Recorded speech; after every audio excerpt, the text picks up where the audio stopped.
the biggest gameplay update of the year. Navigate the river with the new expanding rivers map update. I'm OBB. We are ready for the next.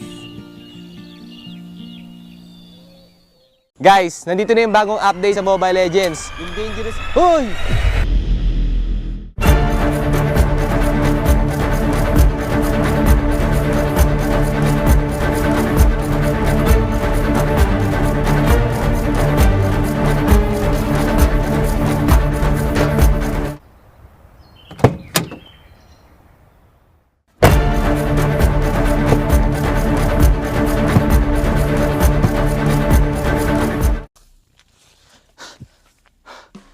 Okay, guys, yung sinasabi ko nga pala kanina yung bagong update. So una, yung dangerous grass at yung broken walls. So sa broken walls, guys, meron mga iba't ibang butas yung mga walls sa mapa. So mas magbe-benefit dito yung mga jungler kasi mas magiging mabilis na yung pag-gank nila kasi mas mabilis na yung pag-roam nila sa mapa dahil may butas na. At guys, magbe-benefit din dito yung mga heroes sa walang mobility dahil di na nila kailangan ng mobility para humakbang sa mga walls na to kasi may butas na nga. At sobrang magbe-benefit din dito, guys, yung Johnson kasi mas marami na yung shortcut, so mas mapapabilis yung pag-roam niya sa mapa. At yung pangalawa naman, guys, is yung dangerous grass. O yung dangerous grass, nagdadagdag si Muntun ng mga iba't iba pang grass sa Mobile Legends para mas maraming opportunity para mag-gank at mag-ambush. At marami pang iba, guys. So, yung pangatlo naman is yung flying clouds. So, sa flying clouds, pwede kang umapak sa base at mapupunta ka sa lane mo na mas mabilis kapag ginamit mo ito. At yung pangapat naman, yung expanding river. So, si Muntun magdadagdag daw siya ng maraming tubig sa river kaya mas magiging mabilis yung movement speed nyo kapag umapak kayo sa river. At yun lang, yung mga bagong update ni Mobile Legends kaya i-check nyo na. Payong mo.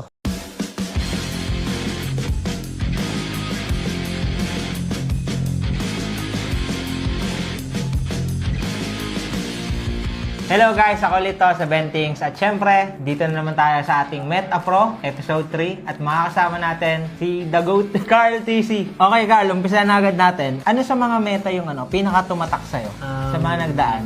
Sa lahat, pinaka-tumatak sa akin na meta talaga yung sa Season 6, yung panel meta kasi sobrang na-enjoy ko yun. Yung Claude, Brody. Naalala ko yun, M2 ba yun? M2. May na pa nun, Raptor ata. Raptor Machete. Raptor Machete. Saan ka nadalian tsaka nakahirapang meta? Yung pinaka-nahirapan akong meta nun, yung Season 9 to Season 10 kasi shifting na nun pa jungle emblem eh. Okay. Ayoko kasi magtangke dati. Naalala ko ba? Okay lang i-bring up natin yung naalala ko yung post mo kay Q. Hindi ko lang kung direct yun. Na nagja-jungle emblem lang naman yung mga hindi marunong mag-retry. Hindi kasi ako makakuha sa mga naka-jungle. Ang lakas ng retry nila eh. Bukod sa malakas ng retry, ang bilis ng pattern ng farm. Kaya may iwan talaga. Unang makakapag-start. Naalala ko na, natawa lang ako guys. Sa ating next question, Carl, kung gagawa ka ng sarili mong meta, kahit pwedeng magkakapares na hero, magkakaiba, anong meta yung gusto mong gawin? At ano yung gusto may tawag? Kung gagawa ko sariling meta, siguro yung mabilis pera ng lahat, tas mabilis yung cooldown. Tas yung skill, sobrang dami. Yun, parang may ganun. Ganun yung gusto ko. Tapos yung, deathmatch ba siya o normal siya na 5v5. Pero parang gusto ko rin ng 10v10. 10v10? Yung magkakaibang skill. Magkakaibang ba, yung Kagura may hook. Parang mga ganun. Gusto mo ba yung ganun ba? Ayoko nun. Mabilis lang cooldown, tapos maraming pera. Okay na ako sa mga skill nila. Pangatlong tanong natin, dahil magkakaroon ng next project, yung may iba na yung mapa, sino sa mga team yung feeling mo na mabilis makaka-adapt at makakapag-adjust doon? Tingin ko yung mga na makaka-adapt agad doon yung may mga magagaling na coaches kagaya nila Coach Wine at ganun. ONIC. ONIC, yung ONIC. Tingin ko kasi mahilig sila mag-experiment. Tapos syempre Aurora din. Halos lahat naman tingin ko. And tingin ko parang new beginning to sa mga teams na di na nanalo ngayon. Week. Reset talaga. Bakan natin guys. At syempre guys, hindi lang kami ni Carl ang makakasama nyo dito sa Meta Pro kasi meron din, tawagin na lang nating Meta Super Fan. Yun. Pero please welcome guys si Jeya. Hello Jeya! Welcome dito sa ating Meta Pro. At syempre, kilala mo naman, Face of MLBB. Sino? Carl DC. Syempre, walang iba. Syempre, alam ko may hinandaan na 3 tanong na. Pwede may tanong kay Carl. Tanong ko lang, Carl, kapag in-game, kapag lamang na kayo, mas pinipili mo ba na mag-play safe na lang or gumawa ng sariling play? Like, roam, like patay ka naman. Kapag lamang sa meta ngayon, mas pinipili ko mag-play safe unless may aasim na kalaban, gano'n. And pag nakakita ko ng opportunity na sobrang ganda, doon na ako gagawin. Ayun, napakagandang tanong, Jeya. Yung next question natin. Ano gagamitan kay Carl? Ano yung top strength mo when it comes to jungling or yung role mo? At ano yung part na gusto mo pang paunlarin? Siguro yung strength ko sa jungler, yung yung game IQ, shot calling, tsaka malawak na hero pool. Tapos siguro yung aggressiveness namin. Tsaka yung gusto ko pang parang i-improve sa game ko, gusto ko matuto laruin naming team yung Fanny. Okay, Pani. Abangan namin yan, Carla, Pani Para sa ating third question, Jaya, meron ka pa ba dyan? Meron pa po. Ano po, ngayon, di ba, uso yung meta. Sa ngayon, ano yung sa tingin mo yung pinakamalakas na meta sa jungle ngayon? Like, hero ba to or... Okay, yung hero ni Carl. Tingin ko yung pinakamalakas na hero ngayon sa meta, yung Lancelot. Kasi andahin nung dash niya, tapos yung items niya ngayon, pwede kang semi-damage lang. And sobrang sakit pa rin. Tsaka may skin si Carl na. Gamitin niyo yan, guys, gamitin niyo yan. Revamp muna, boss. Pwede revamp. Oo. Ayun, sana i-revamp ni Munton, no? Para Request, revamp Lancelot M2 skin. Abangan namin yan, Munton, Baka naman. Okay, maraming salamat, Jaya. Thank you. Ingat ka. Thank you. Okay, syempre, Carl, ito na yung pinaka-mainit sa lahat. Pwede kang ngumiti kung feeling mo mas malakas ka sa pangalan mababanggit natin. Mga kapwa natin tong jungler. Pero umpisa na natin, syempre, Kyrie. Yan ang gusto ko. Diyan ako nag-iinit Okay, King Kong. Tipin ng liquid yun, no? Carla, walakas. Sutsujin. Okay. Demon Kite. May tango ba? Ano, Kite, ha? Mainit to Kite, Kite Curl Okay. Siyempre, sa ibang region naman tayo. Chensi. Wow, medyo napakonting smile lang din si Carla. Mukhang papalagyan, Okay, Saida. Ang init. Sabi ko, ngiti lang, Ako sa inyo, Okay, pinagpawisan ako doon, Carl. Maraming salamat sa ating pagsama sa Meta Pro. And syempre, guys, kung gusto niyo rin makapunta rito at baka kayo na yung isa sa mapili sa ating Meta Pro Super Fan, huwag niyo kalimutan pumunta rito sa Greensan, Makati, and available yung ticket.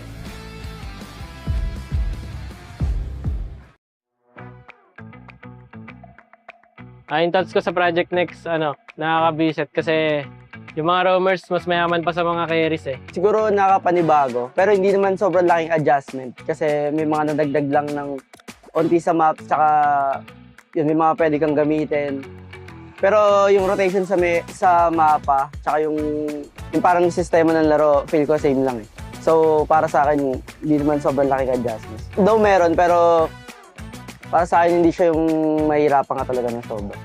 Malaking factor yung core maps kasi game style ngayon ng game parang mind games compare sa dati kasi ayun nga dahil sa roam kaya niyang mag-level to agad and sa roam marami siyang pwedeng gawin sa mapa siguro nasa roam meta yung tingin ko. Para sa akin mas mababalo lahat ng team kasi hindi naman nila gamay agad yung kasi kakapasok ng patch kasi parang magkakagulo-gulo na yung ML. Kasi iba't iba na rin yung roam na ginagamit ngayon Mas magbubot na yung roam Pag maganda yung laro ng roam nyo, kayo yung malaki chance manalo. Hindi ko lalabas yung mga assassins na roamer. Tsaka mga high burst damage na roam. Katulad ng mga funny ganon, funny hellcurt. Tsaka mga iba pang mga damager. As a roamer, tingin ko pinakamalaking adjustment sa akin yun kasi doon ko ma-advantages ko yung yung equipment, lalo na rin yung sa mechanics ng roaming. Kailangan mo talagang maging mag-study tsaka masterin yung mga bawat vision tsaka sa mga papera nung sa roaming. Ang favorite map ko yung yung mabilis yung sa river, expanding rivers. Kasi takbuhan lang lagi kada side. Tapos yun, mas mataas yung chance magbakbakan. Siguro yung expanding river. Mabilis kasi ako nakabaka pag expanding river yung mapa. Para sa akin broken walls tsaka flying clouds. Kasi yung sa flying clouds maraming magagandang goofy clips Kaya Favorite map ko is Dangerous Grass. Nakakatago ako sa mga roamers na nambibisit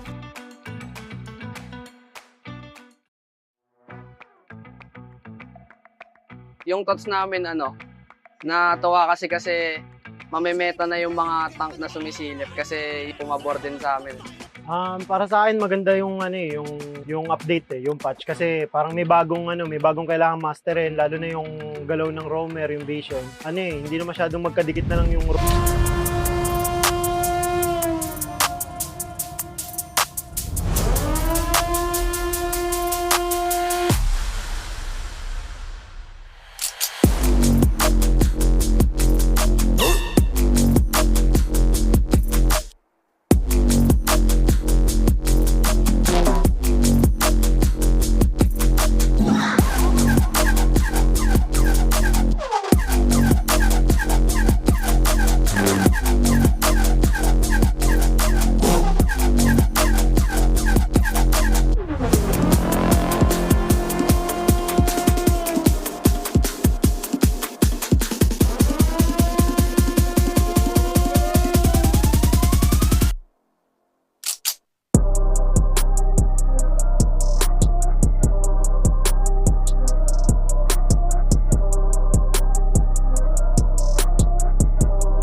malakas kahit anong lane we become the monsters.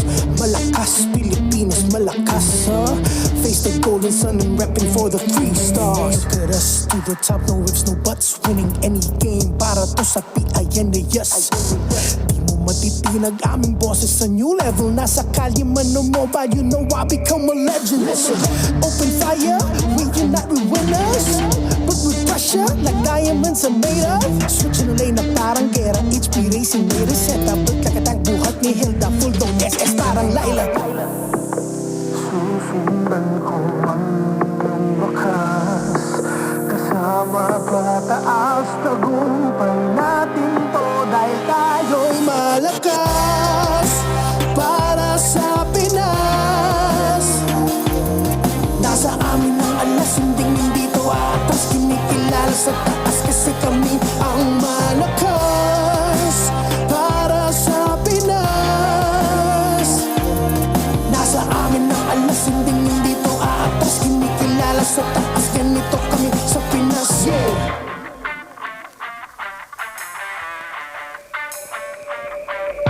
Laging MVP, no surrender, no retreat. Pag nagsama-sama, just imagine what we can achieve. Laging MVP, no surrender, no retreat. Giving 100 on my all, cause we just cannot be defeated. No retreat. We are unstoppable, immune and invulnerable. Ready ang equipment, lahat frozen, mala crowd control. Pakita on the jab, east to the southeast. Taas ang matawad, proud and loud, cause every enemy we devour. Susundan ko man yung wakas, kasama pataas, tagumpay natin to dahil tayo'y malakas para sa Pinas. Nasa amin ang alas, hindi to atas, kinikilala sa taas kasi kami ang malakas para sa Pinas. Nasa amin ang alas, hindi to atas, kinikilala sa taas, ganito kami sa Pinas. Yeah. Malakas, Pinas, malakas kahit anong monsters. Malakas, Pilipinas, malakas face the golden sun and repping for the 3 stars.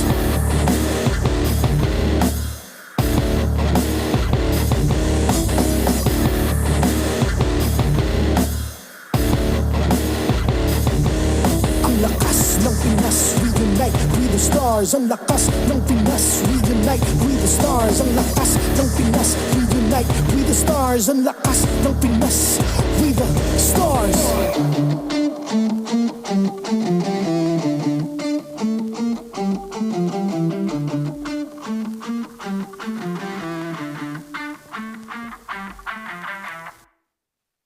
The 16th season of MPL Philippines is brought to you by the following sponsors. Infinix GT30, the power behind every madlang gamer. Victories you can count on. Smart, the simply reliable telco partner of the MPL. BPI, the official bank partner of MPL Philippines. Mas epic na bukas, buksan sa BPI. Our partner in esports, Clear Men. Power up your dandruff-free scalp. Supercharged with Clear. And Nor. Sarap panalo with Nor. Don't miss any MPL action by following our official Facebook and subscribing to our YouTube channel. Follow MPL PH on TikTok for more content. Experience MPL live and stay in comfort at the Green Sun Hotel. Enjoy the promo exclusive to MPL ticket holders. This is until October 13, 2025, so hurry and book your stay. We're weeks away from the playoffs, and you can secure your tickets now. Join us at the bigger stage for the biggest clash of the season. Go to the official MPL PH website to secure your seats. MPL Philippines is monitored and supervised by the Games and Amusement Board.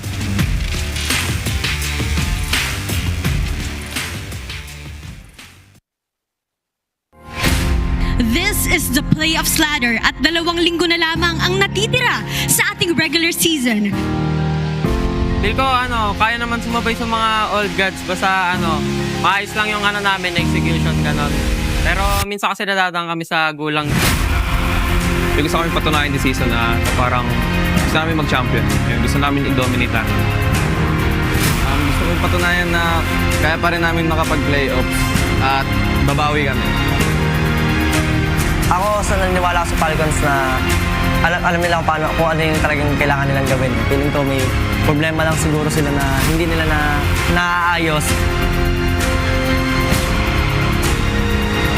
And excited ako makalaban dyan.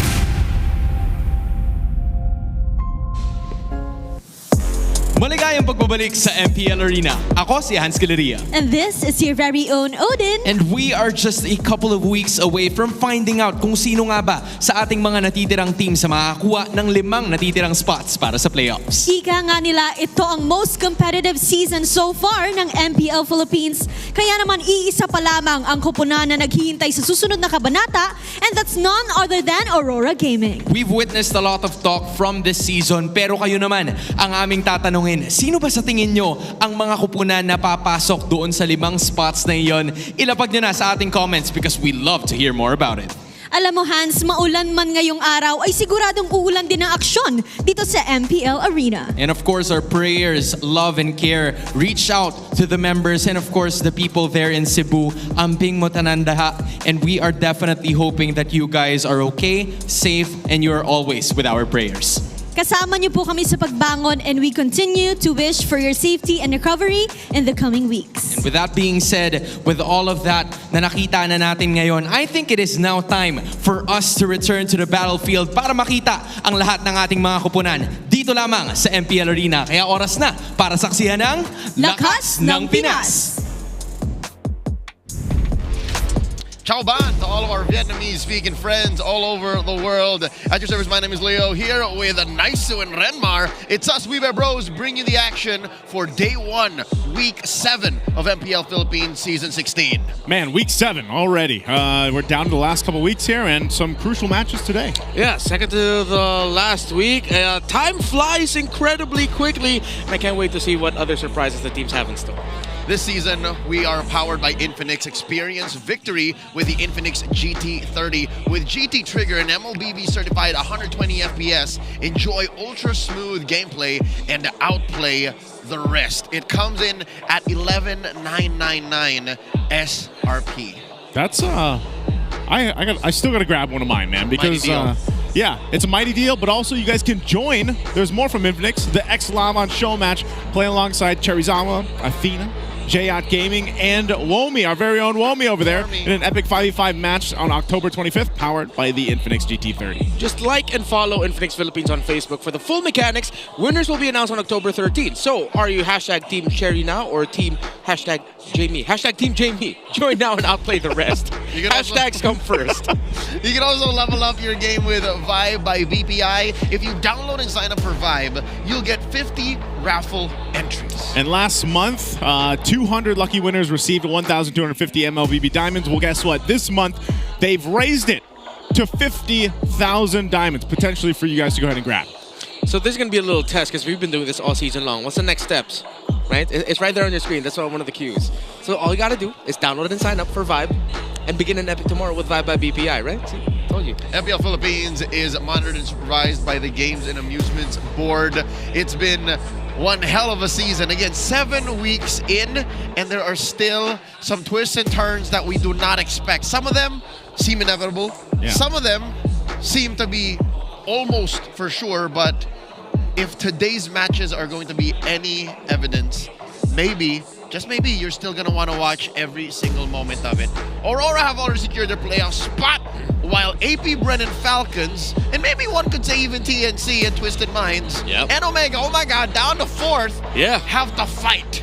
Of course, a lot of eyes right now are on Aurora, who are potentially going to match the ONIC win streak of 13-1. That's 13 straight Series 1, but that might not come into fruition until next week. However, of course, Falcons, a lot of attention on them as well, because if things don't go their way, if they don't rack up wins, if teams they don't want to win end up winning, I'm looking at TNC and AP Bren, they might end their playoffs journey this weekend. It's a little dicey, and I know that's coming from the Falcons guy himself over here. You know, it's troubled waters. Like, they have to go ahead and be able to get the win almost in every single match that I think that they have ahead of them. But of course, this is where it all starts. It's day 1 of week 7. We're kicking off with Twisted and RORA. Yep. Number 1 for the first half, And then number 1 for the rest of the season, Twisted Minds, the newest kids on the block, facing off against Aurora, who has been quite the powerhouse in Season 16. They'll be followed up by a series that you don't want to miss. Again, Falcons holding on for dear life. If the waters look muddy, then the skies are hostile because there's thunder afoot as they face off against the Super Fam. Yeah, and I'm pretty sure the Super Fam have their eyes set with just continuously racking up wins because they still want to make sure they end the regular season top 2. If they want to crack Team Liquid's spot at the top 2 slot in the standings, they need to rack up wins and they need to channel their old god mentality back. Not to mention they were coming from a loss, again, an odd loss against AP Bren last week. Coming up next, it's Kaloyan Light leading the charge for their squads, Twisted Minds versus Aurora. I think that was the biggest question that I had leading into this week. A lot of people were asking me what I thought about both those matches that ended week 6, and I think a big surprise for them was even the ONIC game, you know, themselves. But I like the words we got from Calra too about Team Falcons. Like, he knows that they have some things they need to work on, and hopefully they're able to do it. He knows that they know what they need to do to lock it in. Ladies and gentlemen, let's talk about this matchup coming up. All eyes are on Aurora, and there's a big spotlight on the young Dylan Aaron Katipon Light. He is the light system. If there's a dark system that's afoot all around your rank games, he is the light. Yeah, it's unanimous. Of course, after how Aurora started off this season, losing to Team Falcons, and a lot of people saying it doesn't look like Light really fits into the system, suddenly everything shifted. After the slow downfall or loss of consistency by Twisted Minds at around week 4, suddenly here comes Aurora showing now everything has finally clicked for us. With Light and Kite back together, that's Demon Kite because there is a Domin Kite on the side of Aurora. He has now become potentially the MVP of the regular season favorite, to the point where Edok and Keyboy from Indonesia have already shared their thoughts about Light, with Edok saying that his gameplay looks more cohesive than it was when he was with BTR last season, possibly because communication feels easier there with the lack of a language barrier. And for Keyboy, he should definitely be better at it because communication is smoother and more comfortable there. And the times we hear the comms, it looks like Light isn't even calling, or not a lot of people on the side of Aurora are even calling things. It looks like it's instinctual. It's just carnal instincts for Light to do some of the things that he does. And I think a big part of it, again, is when he came into this lineup, it was like, you know, they have those shades of RSG back between him and Demon Kite, of course, but Light's just gotten so much better. I feel like even the timing that he's able to go ahead and follow through with a lot of the execution that they have, I feel like at this point, it's like sometimes even if he's not calling the shots or making the calls, he just knows where to be, what to do at the right time. I think that one stat we saw previously about #1 in damage taken, a lot of people ask how to be a good roamer, how to do these things. I think that's the thing. You have to know when to take damage for the team and when not to, when to zone out, when not to, and that's what Light does great.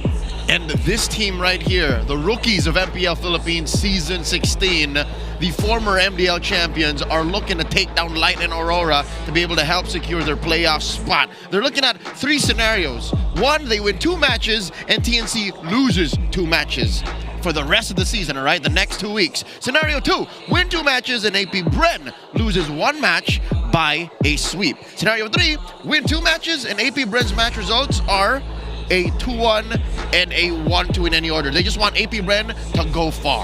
Yeah, a lot of the factors here are out of the hands of Twisted Minds, except for one thing, just win. Win series, win matches, and then you don't have to think about anyone else. Because at least in your hands, you've already done what you needed to do. You're just waiting to see if the other teams can help fulfill conditions for you. And that's what I say. Because the main thing for all 3 of those scenarios, win 2 matches, right? Now, if they're able to do that against a team like RORA, starting off here, that's already a huge, strong foot into the door towards the playoffs.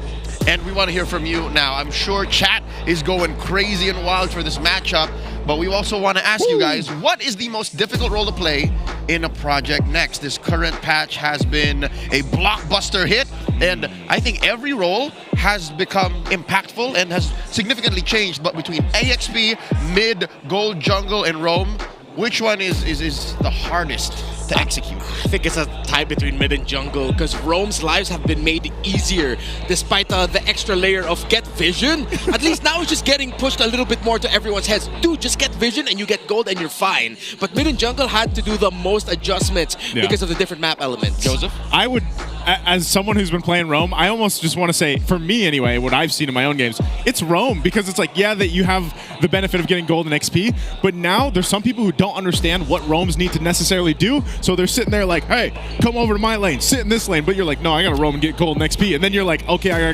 gotta go to over here. I get it. So that's like what I've been experiencing. So I would almost say, as a personal experience, it's been Roam, man. Just because there's bread on the map doesn't mean you automatically get it. You still have to find the ways. I personally, this might sound weird, but I think EXP has it hard. Because EXP's game didn't really change, and they have to find their own way to impact the map given the changes. So it's like Rome. It's like, what do I get? What do I do? Yeah, as someone who's been spamming EXP, to put it bluntly, kind of boring.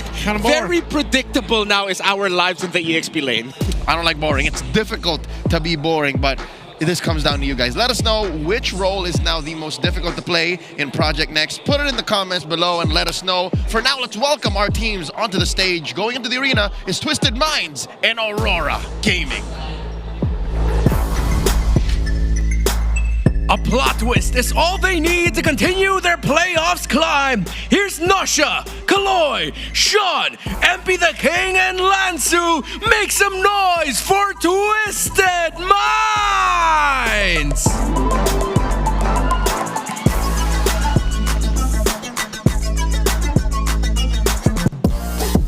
Shining their light on week 7, entering the arena, it's Dominkite, Light, Yue, Demon Kite, and Edward, Aurora!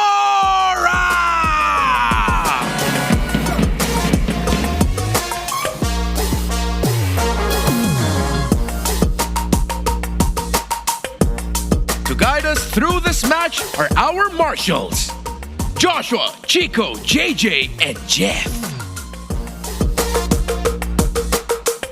And their coaches. For Twisted Minds, it's Coach Bonchan. For Aurora, it's Coach Master the Basics. MPL Arena, welcome to week number 7. Make some noise! That's a little trippy, seeing Bonchan and Master the Basics next to each other again, knowing their history. Let's talk about Twisted Minds. Twisted Minds, again, it's Lansu, MP the King, Sean, Kaloy, and Nasha. Again, these guys started the season strong. We're now well into the way of the second half, almost wrapping up the regular season, and much has been still, we wanted to see from Twisted Minds is, again, the drafts, the unique drafts, and more execution here against a team like RORA. All right, let me drop some stats about Aurora. All Aurora members are top 1 in KDA ranking for their respective roles. In 26 games, Aurora secured 17 of the First Bloods. Aurora hold a 7 wins and 1 loss record in games under 12 minutes. To say that Aurora is dominant this season is an understatement. Yes, they are not gods who cannot bleed. They have bled a couple of times this season, but you cannot deny they are really damn good. Looking at their head-to-head stats, the remnants of the early game dominance that these two #1 teams, the first half and the second half regular season, season 16, are still there. Look at the first blood rate on Twisted Minds. This is their early game aggression because, in my opinion, still, Twisted Minds' #1 strength is just being damn good. They're just a tight team with good mechanics, and I wonder how far they can take that against a team like Aurora. I think the rest of the league, confirmed, has read through them. Yep. Is this the time for them to show us something new in the face of league #1?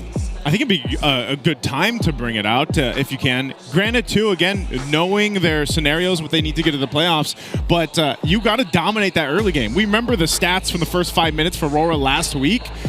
Twisted is the team that can most likely stay competitive against Aurora in that nature. They're one of the teams that can do that. So if they can get the first blood, because the first blood rating was very similar to each other, that'd give them a good start. Yep, literally a % difference. We'll talk more about these teams' stats in just a bit, but for now, let's listen to the Smart 5G ping test. Nang lamig. Ang lamig niya na sa akin. Hello. Naka-record na ba? Sana manalo na, tol. Maka-playoffs lang, tol, oh. Sana manalo tayo sa Aurora, pre. Mga chamba lang naman sa top 1, no? Sabay rekta playoffs. Lord, bigay mo na, Lord. Baka naman, gumagawa naman ako ng kabutihan, Lord. Nagbago na ako, Lord, oh. Undefeated eh, grabe. Baka ito na talaga yung para sa kanila. Pero ano yun natin yan, pre? Tatry natin harangin. Try natin. Try lang. Si Doming, ang laki na ng katawan ngayon. Dom, dati Dom, ang laki-laki mong tao. Ngayon, ang sarap mo na. Di na ikaw yung Doming na nakilala ko. Ang laki na ng muscle niya. Oo, laki nga. Ako yung mic check, Brad. Pakitang tao muna. Kunyari, madaldal. Ganda ng bagong album ni Taylor Swift. Swifties, let's go. May antay ako kumanta ng cameraman, no? Di ako kakanta, boss. Daming tao. Solid. Sold out. Guys, bilhin ako yung ticket. Ano ba yan? Nananawagan ako dito sa mic check. Bumili ako yung ticket. Edward breaking the fourth wall, denying us the pleasure of hearing him sing. I think it's safe to say he is a Swiftie and he's a fan of the newest album drop by Miss Swift. Yeah, I haven't heard it yet, but I heard it's good. Yeah, I'm not gonna pretend that I am a huge Taylor Swift fan, but I will try. I'm still on Our Song. Not that long ago. That's long. Yeah. That's a while. I'm a Swiftie OG. I do have a favorite Taylor Swift song though, Bad Blood. It's very catchy. The one with K-Dot? Yeah. That's good. That's a great show. How about you, Joseph?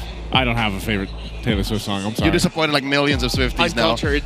Let's listen to the Infinite Keys to Victory brought to us by Wolf in The Howl. Welcome to The Howl. Ako pala si Wolf, bringing you the Infinix Keys to Victory. Twisted Minds kontra sa Aurora ang ating star match of the day. At para sa Twisted Minds, ang napakalaking challenge para sa kanila ay karapin ang top 1 team natin ngayon. They can start with managing yung Harith ng Aurora. I know this is difficult. They can either ban that hero o kaya deny naman. There was even a time nitong MPL PH Season 16 na sinasabi ko na yung red side Harith ng Aurora ay nakakatakot. Meron pa palang mas nakakatakot dyan, yung first pick Harith na kahit TLPH ay hindi kinayang talunin.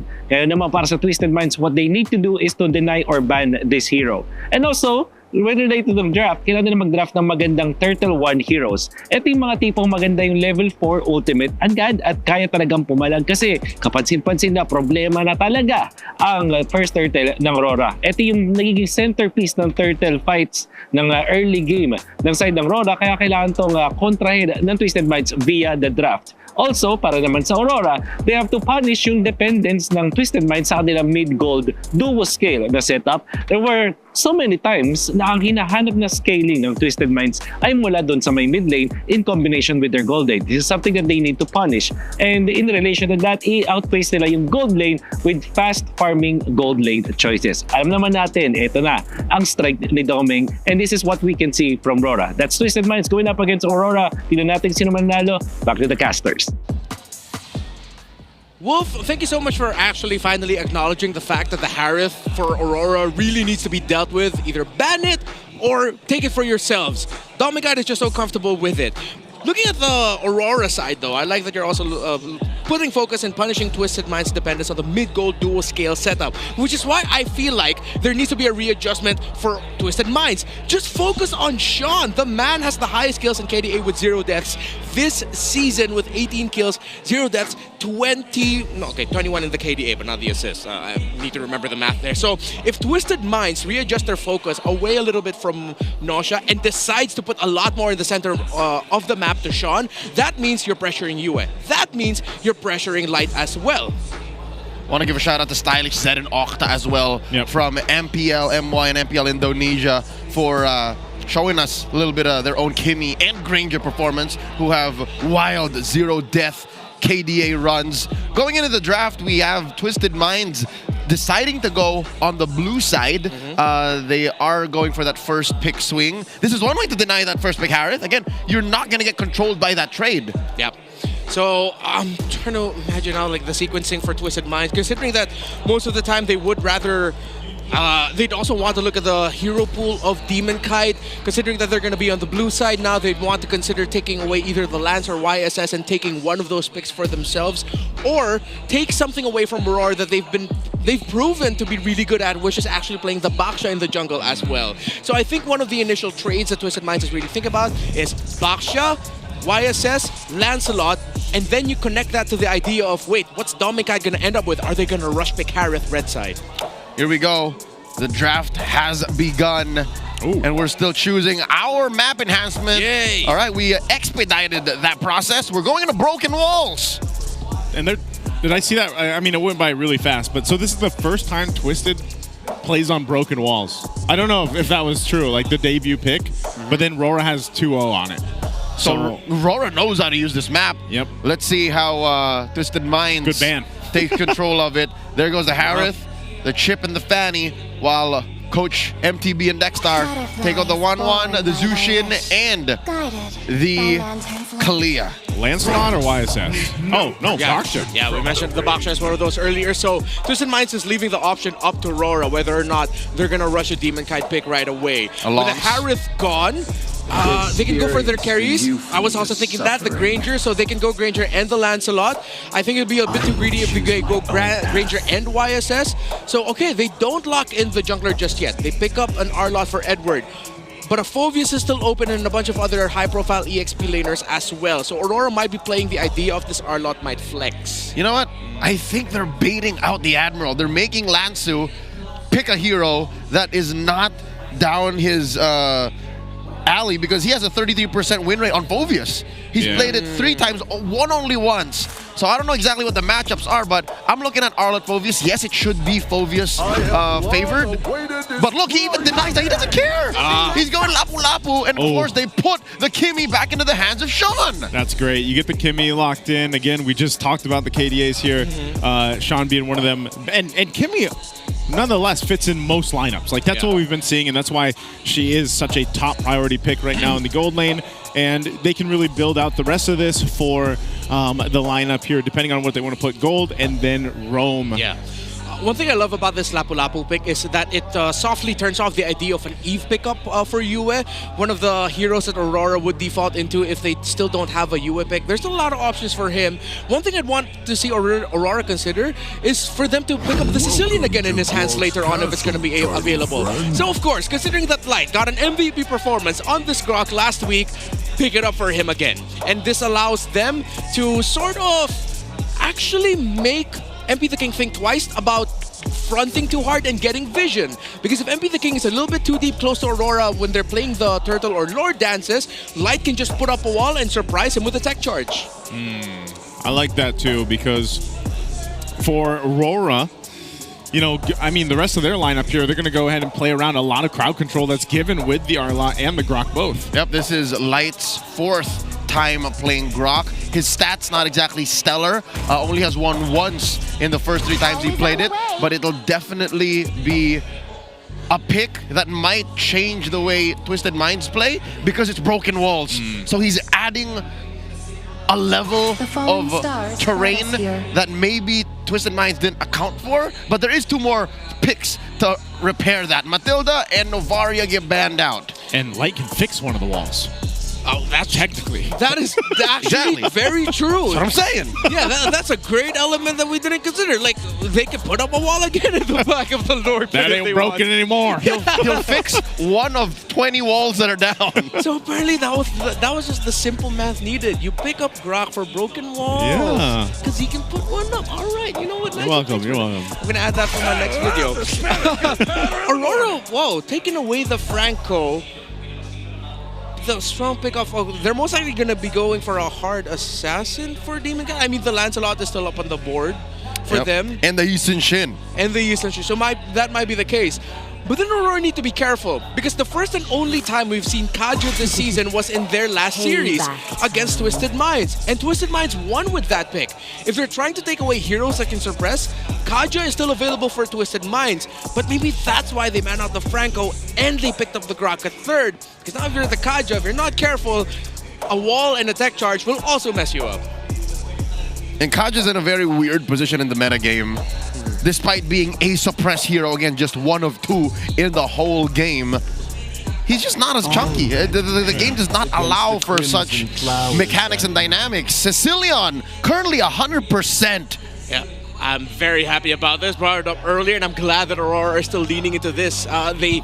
Yue is just so comfortable with this hero. He is him. He is him. Of course, with this iconic performance in Season 14, almost single-handedly being the guy to bring Aurora into Game 7 because of his Sicilian, respect banned by ONIC, then this should go really well. And this turns off the idea of a Kaija even more so. I think Twisted Minds might just have to settle either for a Badang or a Gatot in their roam.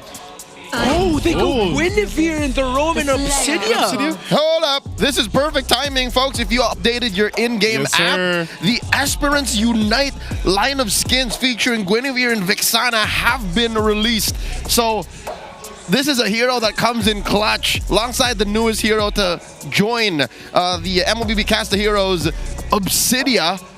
Our good friend Ray Ash at home is very happy. I was gonna say, hopefully he's got his diamonds. Yeah, I'm gonna pull for this right away. I did not know. Like, do you have enough dias, bro? Yeah, I do. I think I do. All right, last weekend we did see some Obsidia, and she has been very promising. Let's see how Aurora responds. Okay. Okay, Akai is the answer, man. I'm salivating. This is really good. Yeah. We're looking at the Guinevere skin. I hope it comes into the game. Aurora close up their draft with an Akai. This is a Demon Kite special. I love this pickup by Aurora. You know, you guys know me. I'm an Akai guy all the way, but the fact that you even see a Guinevere on the other side, and if you're worried of getting caught up by the Guinevere, pop up a heavy spin and you're good to go, baby. Just go ahead and fight. And it's a great combination as well with the Grok because it's an extra angle for Nakai to pin someone down with the heavy spin. Considering that Aurora already have a scaling mid laner in the Sicilian, and then of course you have the Granger in the gold lane as well, the Sakai pick was perfect, and I'm really leaning towards the Sicilian Akai Grok at the center of the map. I think Aurora won the draft there, but Obsidia is still the wild card of this draft, considering that we're still trying to find the limit for her in this metagame. Here we go. Game number 1 in this contest between Twisted Minds and Aurora Gaming. Welcome to Mobile Legends. Coming up clutch. I think they're hedging on the fact that there might be time since it's a Sicilian on the other side and you're waiting for Domin Kite to come online with that mid-game power spike.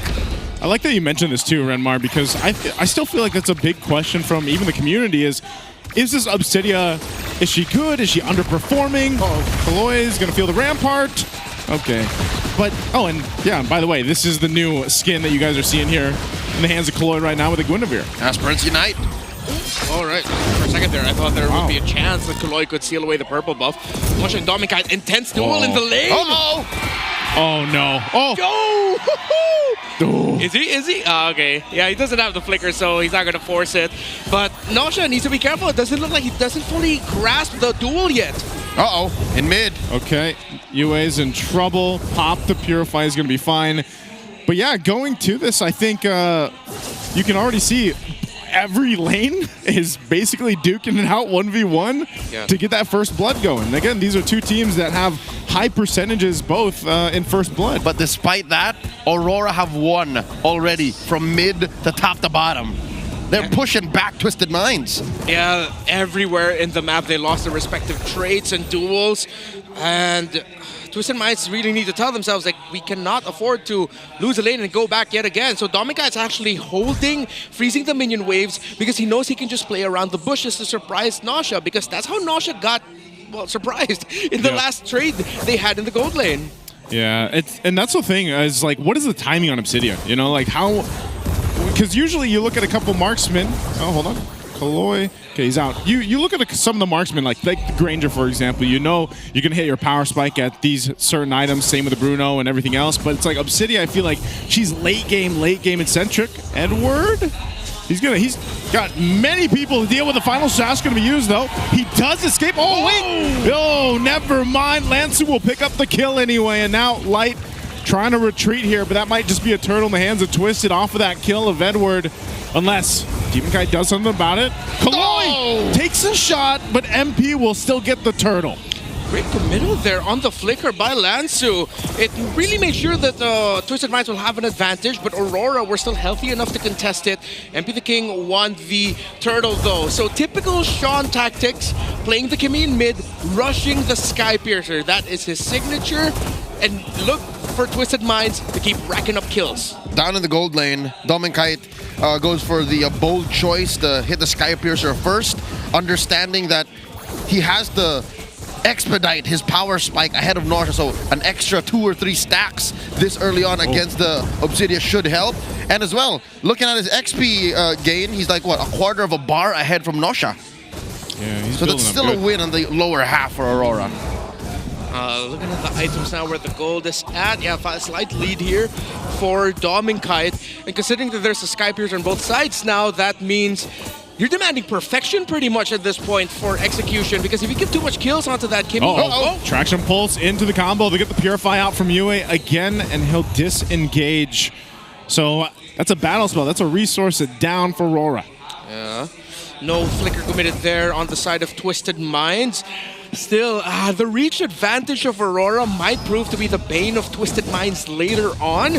But it seems so far the Twisted Minds are playing around the Sicilian very well. It seems like they've scouted Yue well enough. But Yue is still hitting some pretty on-point Sanguine Claws that mess up Twisted Minds just a little bit. That might rack up eventually. Yep, Yue's positioning is very telling. Even with Demon Kite checking this right flank, his right flank, and Light checking the other, he doesn't want to cross the river. He's keeping himself safe, especially since he does not have a Purify. Turtle spawning in the upper quarter, same spot as the first major objective in this game. A majority presence from Twisted Minds. They're first to the pit here. Yeah, Turtle's going to be started up. Demon Kite's there this time. Actually, the entire team is for this one.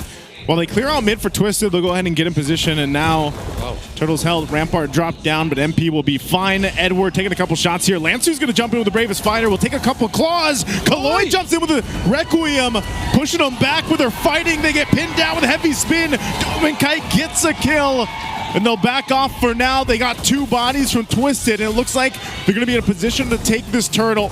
RORA pushing them back a little bit further. Lansu alongside Nasha are here. Final slash again as Domikai picks up that one, and they'll force off Nasha and Sean, and they fought for the Turtle, and they got it. Amazing response by Aurora, dismantling Twisted Minds' front line. It's clear that without Lansu, without MP the King, there's nothing that Aurora has to stop him. Yeah, the counterplay juggle that Kaloi and MP the King did after Lansu was brought down really low and forced to go back, and Kaloi and MP the King decided to engage for Twisted Minds. That was great, but Aurora's counter engage to that was perfect. Edward jumping in, switch migration again into the Requiem, and he should be taken out for this. A final slash. Oh, he's still alive. Edward makes it happen. This is what the Arlot has been doing time and time again. How did he survive? He straight up zeroed them, man.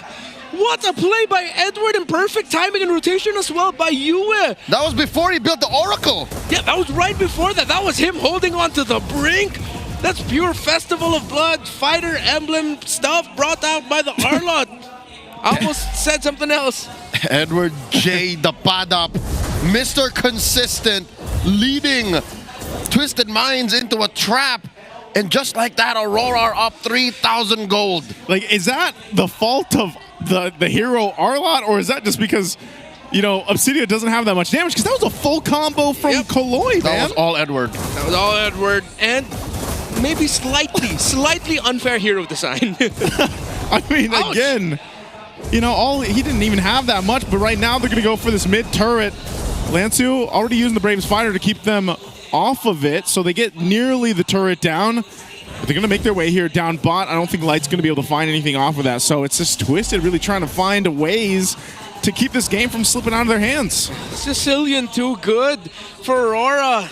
This is why, even though before we saw the pick for Yue, we were already suggesting it's that good. They look that comfortable playing around it. All that reach, all that sudden crowd control. Twisted Minds in the sizzle reel that we saw at the start of the day, they did mention that they are susceptible to just getting taken down by veteran instincts, veteran plays that they don't see coming. This is just pure veterancy and comfort by Yue, the positioning, the timing, all perfect for the Sicilian. Really good instincts and really good mechanics, have nothing against veteran experience. And now Kaloi gets caught here. It's going to be used again. Kaloi on the run. Edward's going to jump in. Heavy Spin's going to be able to lock down MP. A final slash going to be used too. They already get the Purify out from Nasha. He's trying to get away, but he has no space, so Rampart cuts him off, but they'll fight anyway. Kaloi does knock up through the spatial, but here's Domeng going now, firing off Rhapsodies and Sonatas. They'll only get MP out of all of that, but RORA wins that fight. A little short on the response. I'm sure Aurora wanted to walk away with more, and I don't think losing Yue was part of the short-term planning, but still great recovery. Twisted Minds showing that they still have a little bit of fight. Yeah, they're still lacking the damage though. Maybe just a little bit more items on the Kimmy, just a little bit more as well for the Obsidia, because even though Nausea's getting some ultimates in, there's also really good tracking by Edward. Every time it looks like Nausea's ready to pop in and go in with the ultimate full blast, Edward shows up with a final slash out of nowhere to mess up the flow of the Obsidia. Yep, it seems like Twisted Minds are short a Purify. Maybe just one. There's a jump on the Demon Kite. Does not result to anything. The pressure's just too much. Whoa, too much damage coming out from Yue. MP's got to run. Demon Kite cuts him off, and he'll heavy spin back in. Double kill for Demon Kite. Edward wants to fight under the tier 2. They might just grab this turret and get ready for the next objective here, but easy kills for RORA on that one. Too much reach. Even though they dive in, they just get blasted. And somehow, it looks like even though they're so up close, Yue can still land a really good Sanguine Claws to get a lot. Kaloi, in fairness to him, he's been getting a lot of the Spatial Migration and Violet Requiem knockups and setups for Twisted Minds. But again, the problem is they just don't have the damage and they get blasted way before they can get a team fight actually going. And because of the wanton crowd control that RORA has, it seems like just throwing out random nukes allow for Edward to just ruin Twisted Mind formation. Again, a single Sanguine Claws allows for that Vengeance mark to be reset, and then he can just keep going. So much synergy here is what we're seeing from RORA's lineup.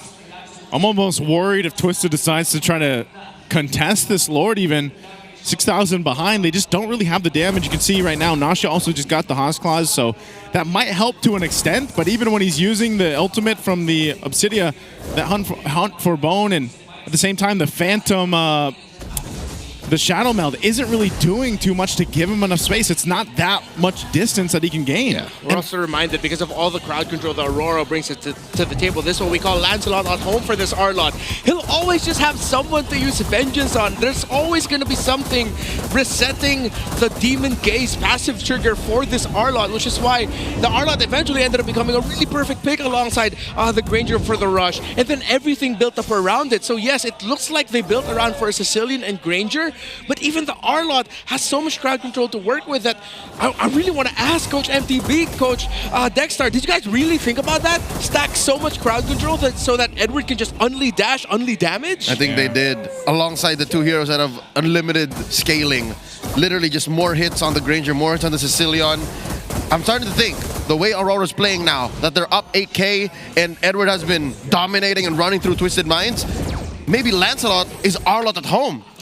Given this draft, it's just, that's how dominating this Arlot is, and he gets away with so much more. Lord crashes into mid lane, waves sink top and bottom, Twisted Minds. They have to deal with so much coming their way. How do they make this happen, though? Is, again, they have to watch the base turrets work done. They're not going to go down yet. Maybe on this next wave, they're able to get this mid turret down, but they might just be forced into a fight. They're looking for Kaloi's going to be the one to jump in. Attraction Pulse already used as well. They do hold the turret, but MP is gone. Taken away from the team. There's a Conceal from Light. They're going to force this turret up top. They want to take a base turret down here. Mid lane, still far away to push in. They've got the bottom wave, but RORA still doing work here. Yeah, every time Twisted Minds engages, when Kaloi goes in, MP the King goes in, a Sanguine Claws is ready for Twisted Minds, that even though they want to help their frontliners, they can't. Oh, Edward's got the flicker available. They're going to force that Rampart into the tech charge. Kaloi has to get out of there. A final slash is going to be used, and Nausea's gone too. A last-ditch effort from Twisted, trying to defend the base. They go in for it. Lancio still jumping in, though. But it's a Maniac for Demon Kite. And it'll just be MP rolling on out. They've got the cannon minion there. They'll look for the end. It's over. Nothing that MP can do, and RORA will get a Maniac and game one in this best of 3. Just shy of a 10K gold lead. The Northern Lights are first to the board, going to match point. Perfect drafting by Aurora. Second pick Arlot alongside the Granger, the Grok at third, Sicilian and Nakai to round it off, and Nakai after a Guinevere pick. And again, everything you saw there at the end, setting up for the Arma to just dash non-stop, damage non-stop. Yes, clearly you could say this was a game won in the draft alone. Look at that. Again, this one was, I don't know, there was no really point where Twisted was able to go ahead and capitalize on the lineup that they brought here, man. I mean, it started from the early game in the lanes. You know, we saw a lot of the early 1v1s happen here, and yeah, it was unfortunate that they just didn't get their footing with this kind of draft. It's really tough as well because, again, with all of the reach provided, that means Dominic is so happy with everything that he can dish out for the team. And the fact that he was able to win that initial trade between him and the Obsidia. Right. And then early on already putting in a 500 gold gap, 11-0. He was bulletproof. That's a KDA of 1100. Yeah.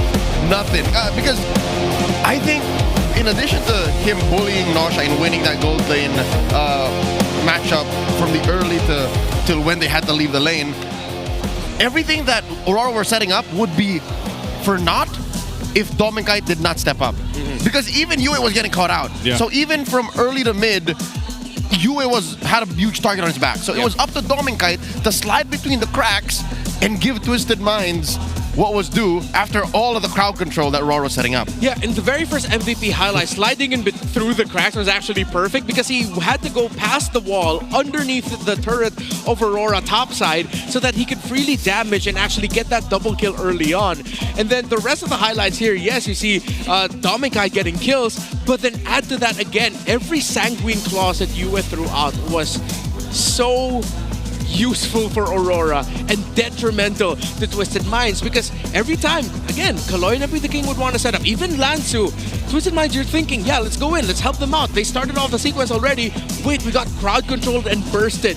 We have to back off. We can't do anything with your set. Okay, now looking at the highlights, it's all the more evident why it's so impressive for Dominic to have been the MVP. He was fighting at point blank. Yeah. That doesn't happen often as a Granger, and the fact is he did not die. That's what I was saying, man. Like, he was able to go ahead and fight frontwards sometimes because there was so much crowd control being thrown out that sometimes to clean up those kills or even catch, for example, Kaloy, he would dash forward to get the kill. Or if you notice a lot of his Destinatas and Rhapsodies, they didn't miss too often. They were usually finding the mark, and I wish there was a way to calculate that too, like to see the accuracy of the Destinatas or the Rhapsodies shot off from a Granger anytime a Granger is played, because he was hitting the mark, man, every single time. I think you could use his KDA as an example. Like, that's the stat right there. Yeah, I think so. Like, I think that's like all the proof and the numbers that you need. The fact that he went 11-0. And yeah, the Skypiercer rush as well to start things off to match the Skypiercer rush of Sean. That helped seal the deal in a lot of the early fights after Dominic got to build that item. Because again, the Granger can do that more safely than the Kimmy. The Kimmy has to get relatively up close within the range of damage of the Sicilian, while Dominic is just like, there's barely anything you can do to me. Even if Lansu gets to him, even if Kaloy, MP the King get to him, RORA is so quick to cover as well. And always, you mentioned with Dominic, he can fight forwards, then they can also fight Edwards. Because Edwards is always going to not Edwards, but fight Edwards. Yeah, Edward is always going straight to the back line of Twisted Minds to cut through the formation. It can be. Look at the GPM. 981. 981. Does that beat OHIMS? No, I think this is a season high for post-Project Next. Post-Project Next. Yeah, okay. Post-Project Next, this is a season high, folks. 981 on Dominic, our BPI rich guy, of course. With all that gold, he got a lot of damage dealt. Again, you take the stats you get from Skypiercer procs and you add that to the finishing blow. Look at what this young man has got. Kills and assists, almost 2,000 there alone. That's crazy, man. It just kills. He doesn't have an assist. Yeah, that's true. Actually, my goodness, 981. It's been a while since we've seen a GPM that high. Yeah, and earlier Lansu in the mic check was saying about how Dominic huge now. I mean, talk about all his muscles. Of course, they used to be teammates together in Banana Evos, if I'm correct. Yeah.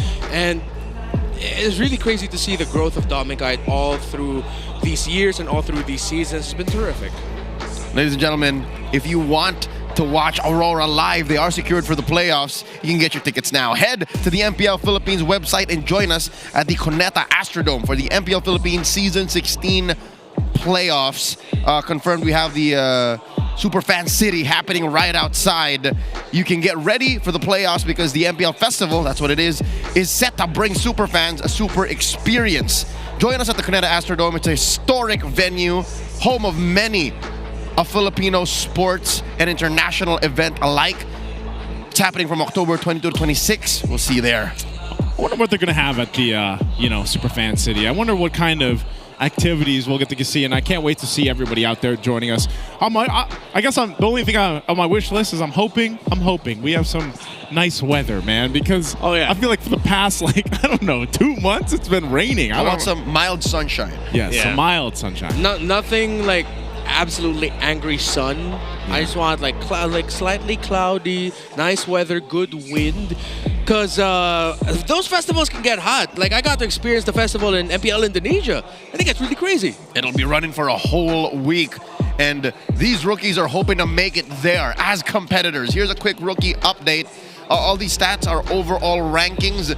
In comparison, you have Kaloy, Nosha, Sean, formerly of the MDL, making their debut here in Season 16. And then AP Bren's X-Nova. He's also topping some charts here. Damage per minute, and then damage dealt share. This is odd for a roamer. X-Nova's someone hot to watch this weekend too.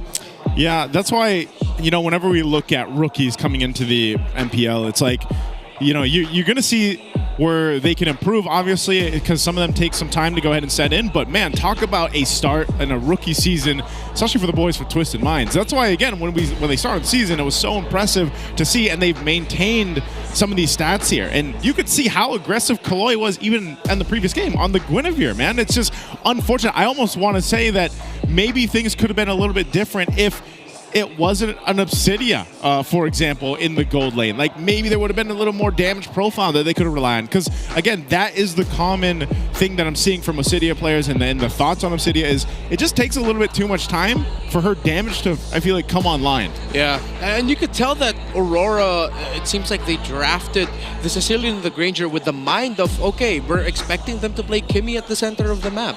And then if we take the Granger away, then there's not a lot. There's barely any gold laners that can match that raw reach and total damage output that a Granger can pump out.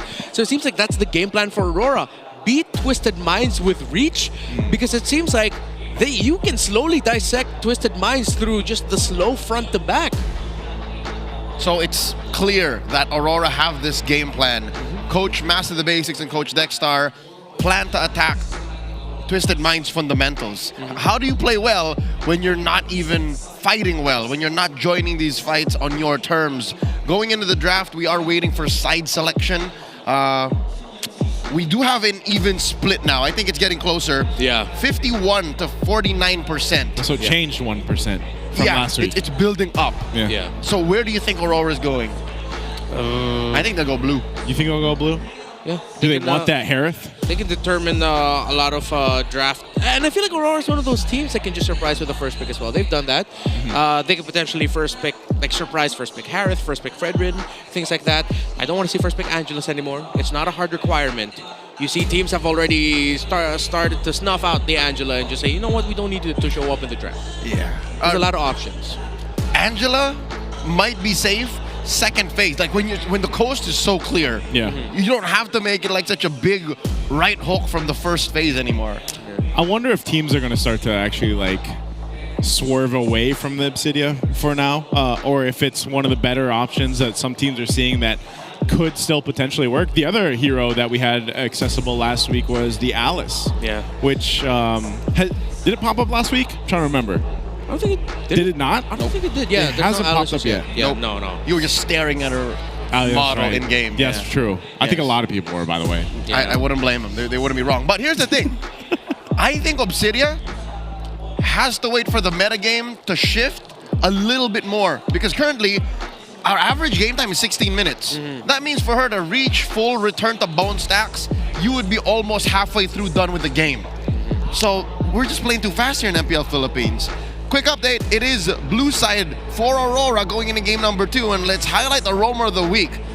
Week 6, it's Light. He's number 1 in game MVPs, first in assists, first in kill participation, second in average KDA, and 562 GPM, second. These are amongst roamers in the league.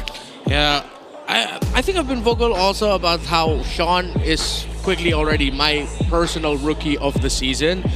Light, on the other hand, yeah, I think it's fair to say, and I get why everyone in online has already been touting him as the player of the season. If there could be an MVP of the regular season, it's going to be him. His impact after a rough start, his quick improvement, the fact that you can also count on him to pick up something like a chip even out of nowhere, it's so dependable for Aurora. I'm about 80% there. If they finish at number 1, which is likely going to happen, he gets my vote. For Rome or for season MVP? Season MVP. Season MVP. Okay. That's him. That's my boy. That's my boy.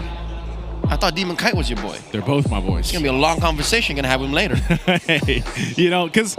And I think that's one of the main things, though, too. Like, you look at even the last game, man, there wasn't many moments that you could look at in RORA's gameplay in Game 1 where you could say, yeah, they made a mistake there, or yeah, they maybe overstepped here or something like that. There's something about them that syncs so well, and part of that, again, is even Yue. Yue is one of those players. Is he the only one, by the way, that plays the Sicilian right now, currently in Season 16? I know there was a couple last season, but now he's the guy. He is him, like you guys mentioned. And look at these stats here. He's first in average assists, damage per minute, and damage dealt share. He might be my second pick for MVP of Season 16. Yeah, it's a very close contention. Has had the highest kill participation score amongst all players in the league. The only one who crossed the 80% mark. The only other mid laner to score a Maniac and a Savage this season. The other one being Sanji. And the least deaths and most assists amongst all mid laners. Sorry, look at Edward, man. He's just chilling. I missed out on that. I was reading out facts. What did he do? Everybody was like pinching Yue's cheeks, and Edward's just like literally chilling in his seat, man. Light was giving Yue a fade. Yue is also number 1 KDA and most bulletproof in Season 16. Think about that. As a mid laner right now, man. As a mid laner. Picking our map enhancement for game number 2. We got broken walls in game 1. It was clear that Aurora knew how to play that, and this time we get river expansion. Can I just say too, for all the mid laners out there, how impressive it is to have that statistic in a meta that was revolved around Lancelot and YSS. Oh yeah. Like probably the kryptonite of a lot of mid laners out there. So that's very impressive. And Hayabusa. That's why I said, man, that's why mid is one of the hardest roles to use in the game right now, with everything that the meta has shifted to give them a hard time. Which makes it even more so that I wouldn't be surprised if our MVP, after so long, is going to be one of the players in the center of the map, whether the roam or the mid. So, as we head into the draft, Aurora taking out the Baksha means the Lancelot and the YSS priorities are online for them. And the Harith. They might also just surprise and go for a Harith rush. I could see them doing that. I think that's why we have to see if Twisted actually wants to ban it out or not. And maybe just trade it for what they want to go with. Yeah, that's not. So they go with the rock ban. Respect. So do you take Harith first pick here? Or do you go and then possible to lose a Lancelot or a YSS, for example? Twisted Minds is giving Aurora the choice. So they go for the Lancelot, the most popular first pick in the meta right now. So I think Twisted just take the Harith. Demon Kite has a wild win rate on this. Picked 8 times prior, won 6 with it. So this would be his 9th game on the Lancelot. That's a 75% win rate and counting. How do you stop that, man? Like, what do you do? What do you do to stop this Lancelot? I would say Kalia, but they banned it out first. So they set up for this first pick. Mess up his jungle, make it difficult for him to fight. If MP ends up on a Hayabusa, he's played a pretty impressive Hayabusa, though. But this is a smart choice. Twisted will go ahead and take the Harith for themselves. That was going to be the trade, especially with that Lancelot being picked up. There it is on the other side. Ranger again in the hands of Dominkite, and then a Hylos, another hero that Light has been able to do the best on. Honestly, Yeah. I think he's one of the best, if not the best, high-lows players right now in the league. Yeah, most pick for light, highest win rate as well relative to the amount of games played on it. That is one of his comfort picks. And it's funny because, again, he started off the season with quite a terrible high-loss game. And then suddenly popped off to become one of the best, if not the best high-loss user in Season 16. Blame it on jet lag. Yeah. Even though it's not, It's an hour difference. Hey, but man, that hour, maybe makes a that explains the delay. I, as someone who flies to Indonesia often, I could attest to that. So I like that they actually picked up the CC here for Twisted Minds, because we saw how difficult the slow front-to-back team fight was for Twisted Minds. So you pick up a strong combination. You have the CC and the Gatot Kacha together that help set up for the Harith. And now, even when Light wants to get vision, there's a risk that, again, Lanzu just does the job of every CC player. Throw out the curtain call, as long as it tethers to, you're good, you've done your job. Yep. Lanzu here, pretty confident with his win rate on the 6-4 going into this matchup, the 7th game on CC. Bans coming up in the second phase. They take away Edward's Arlet, which was definitely a menace in game number 1. And here we are. I love how Aurora are respecting that possibility of a second phase Angela. Yeah. Good ban there. Could have been a surprise. Of course, Angela CC, a terrific combo. But I still think that Twisted Minds is one of those teams that don't give Sean an Angela. That's not for his mechanics. Give him something like a Kagura even later on in the draft if it's going to be available. It doesn't seem like there's a lot of openings for... Wait a minute. No, they can actually still go for Farsa here. Yep. A lot of the EXP laners that can easily access the backline are gone, so that's a lot of space provided for Sean on the Farsa. However, that's one of his least picked. If ever, they'd rather pick up the Kagura instead, and they take out the Joy for MP the King. So they want him to play a different assassin if ever that's the route that they're going to go for. Forcing him on the Hayabusa, which is so easily bonked by this mystical, magical giant centaur man. Unless he goes something Lunox. else.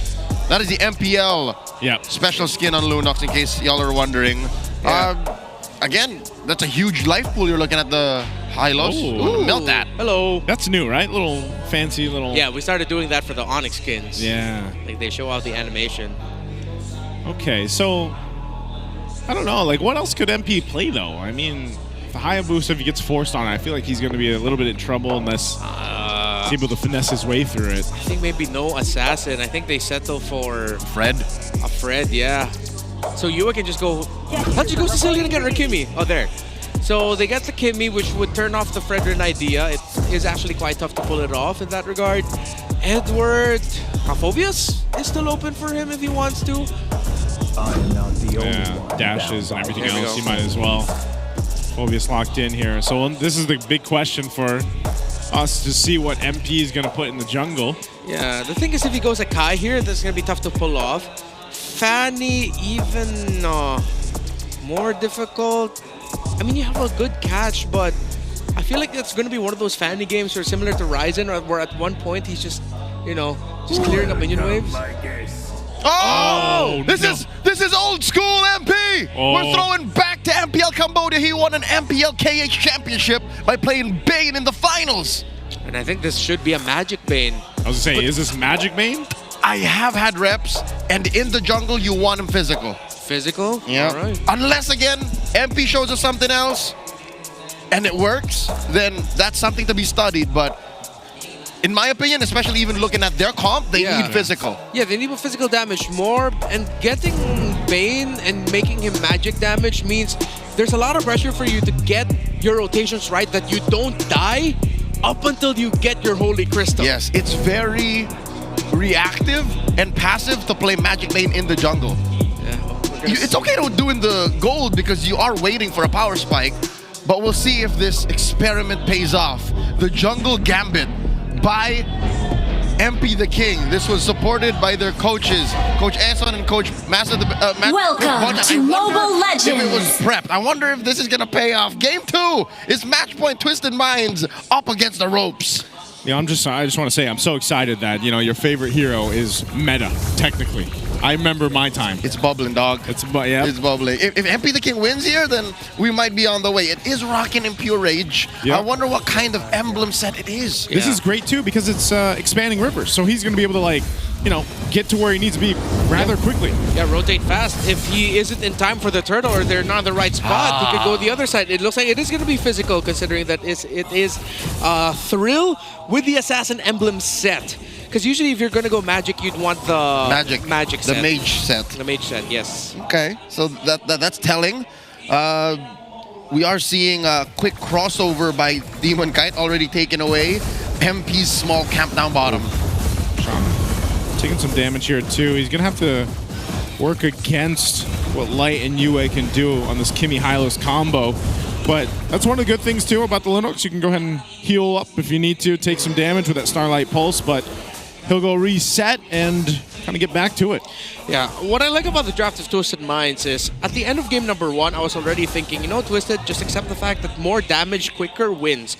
And they can get more damage quicker. Again, it's just very dependent on them getting the right rotations and if they can slow down Yue here, because Yue and Light have been so focused on maximizing the gold in the shields. They do this a lot, especially when Yue is on the Kimi, that if Twisted Minds lose their pacing, suddenly their power spike is actually Aurora's power spike, and they'll be surprised. Wait, how come everything that Aurora is throwing at us hurts? Here we go. About 2 minutes in. Turtle spawning in 5 seconds. I can tell already that there has been a little bit of a lull in MP's rotation because of that early steal by Demon Kite. He spent a good 10-15 seconds doing nothing. Turtle spawns already. RORA first to the scene.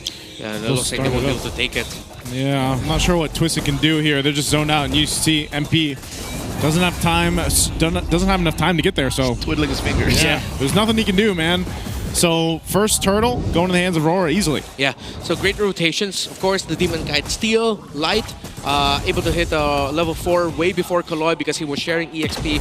Well, of course, not sharing EXP, the change to the mechanics. He gets it independently now, the XP and gold, through the EXP lane of Edward.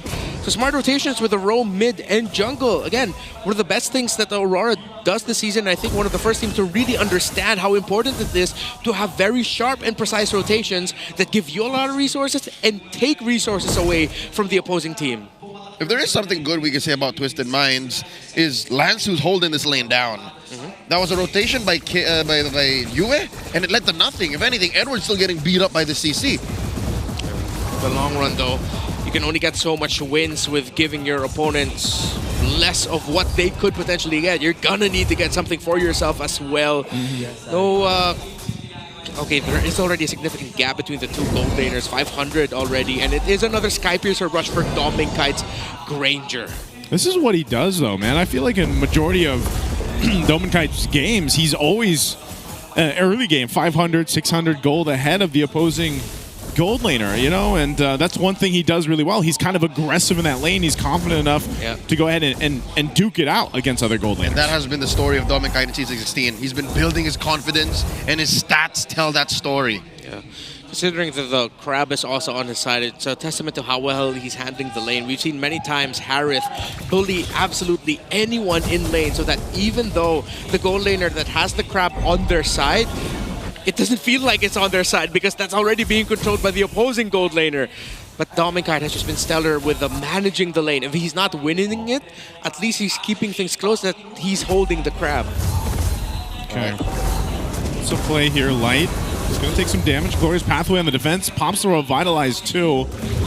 But the Turtle's up. Everyone is going to be joining this fight. Dominkite as well joined this alongside. We're going to see a 5v5. Traction Pulse going to be able to catch Kaloy. He jumps, pops the Revitalize. He's going to go for Light again. They know he doesn't have an ult, so Light falls. First blood in the hands of Lansu. Edward buys some time. Dominkite will get the Turtle. Dominkite jumps on in. But it looks like that's all it's going to be. They trade the objective for another kill for Twisted. That is 2 for the price of a turtle. What does the math look like, Renmar? Yeah, that's still going to be Aurora for me, even though they lost to Twisted Minds are starting to get items here. The fact that Dominkite is still getting the objectives means that is like a slow accruing interest favoring Aurora. And now, though, that's a little bit more info for Aurora, that fighting under everything Twisted Minds can throw is actually quite difficult. He still got it with the body block. Still got the Crab.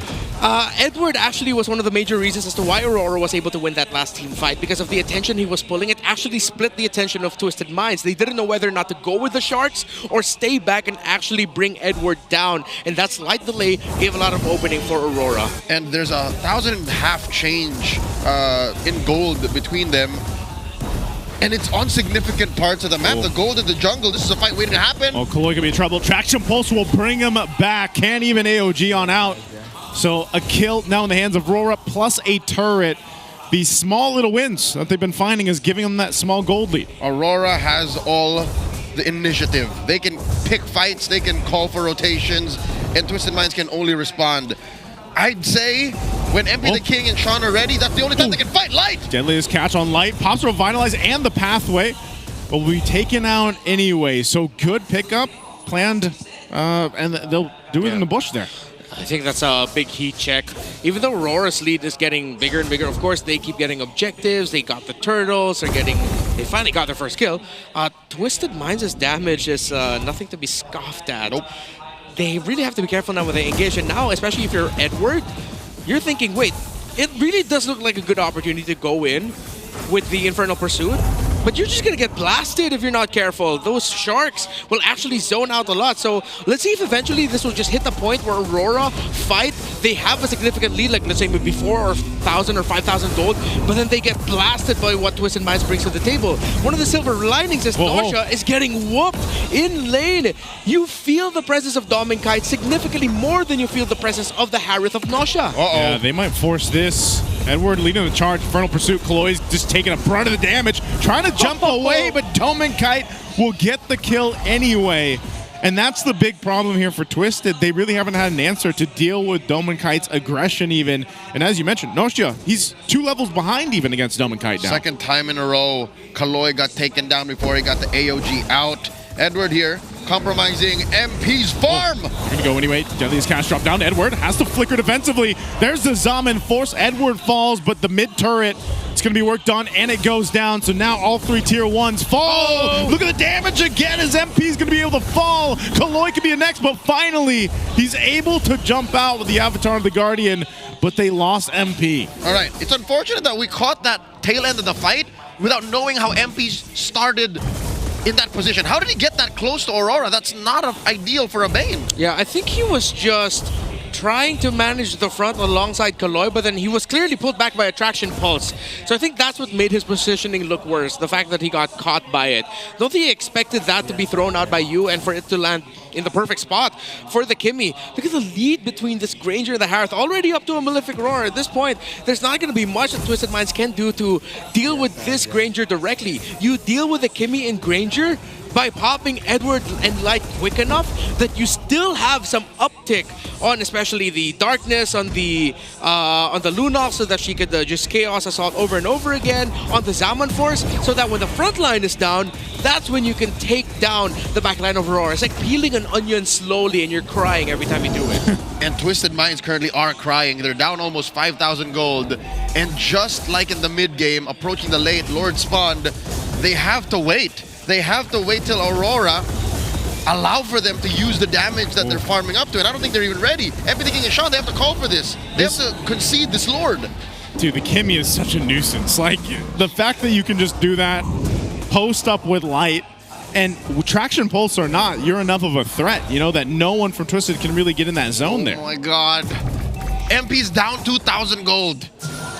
That's how stifled his farm is. Yeah, and the fact that it's a physical Bane means it isn't going to be as deadly as the Magic Bane with the burst that you have. Of course, you did have to go physical because it is a little bit more sustainable than a Magic Bane that is like a glass cannon.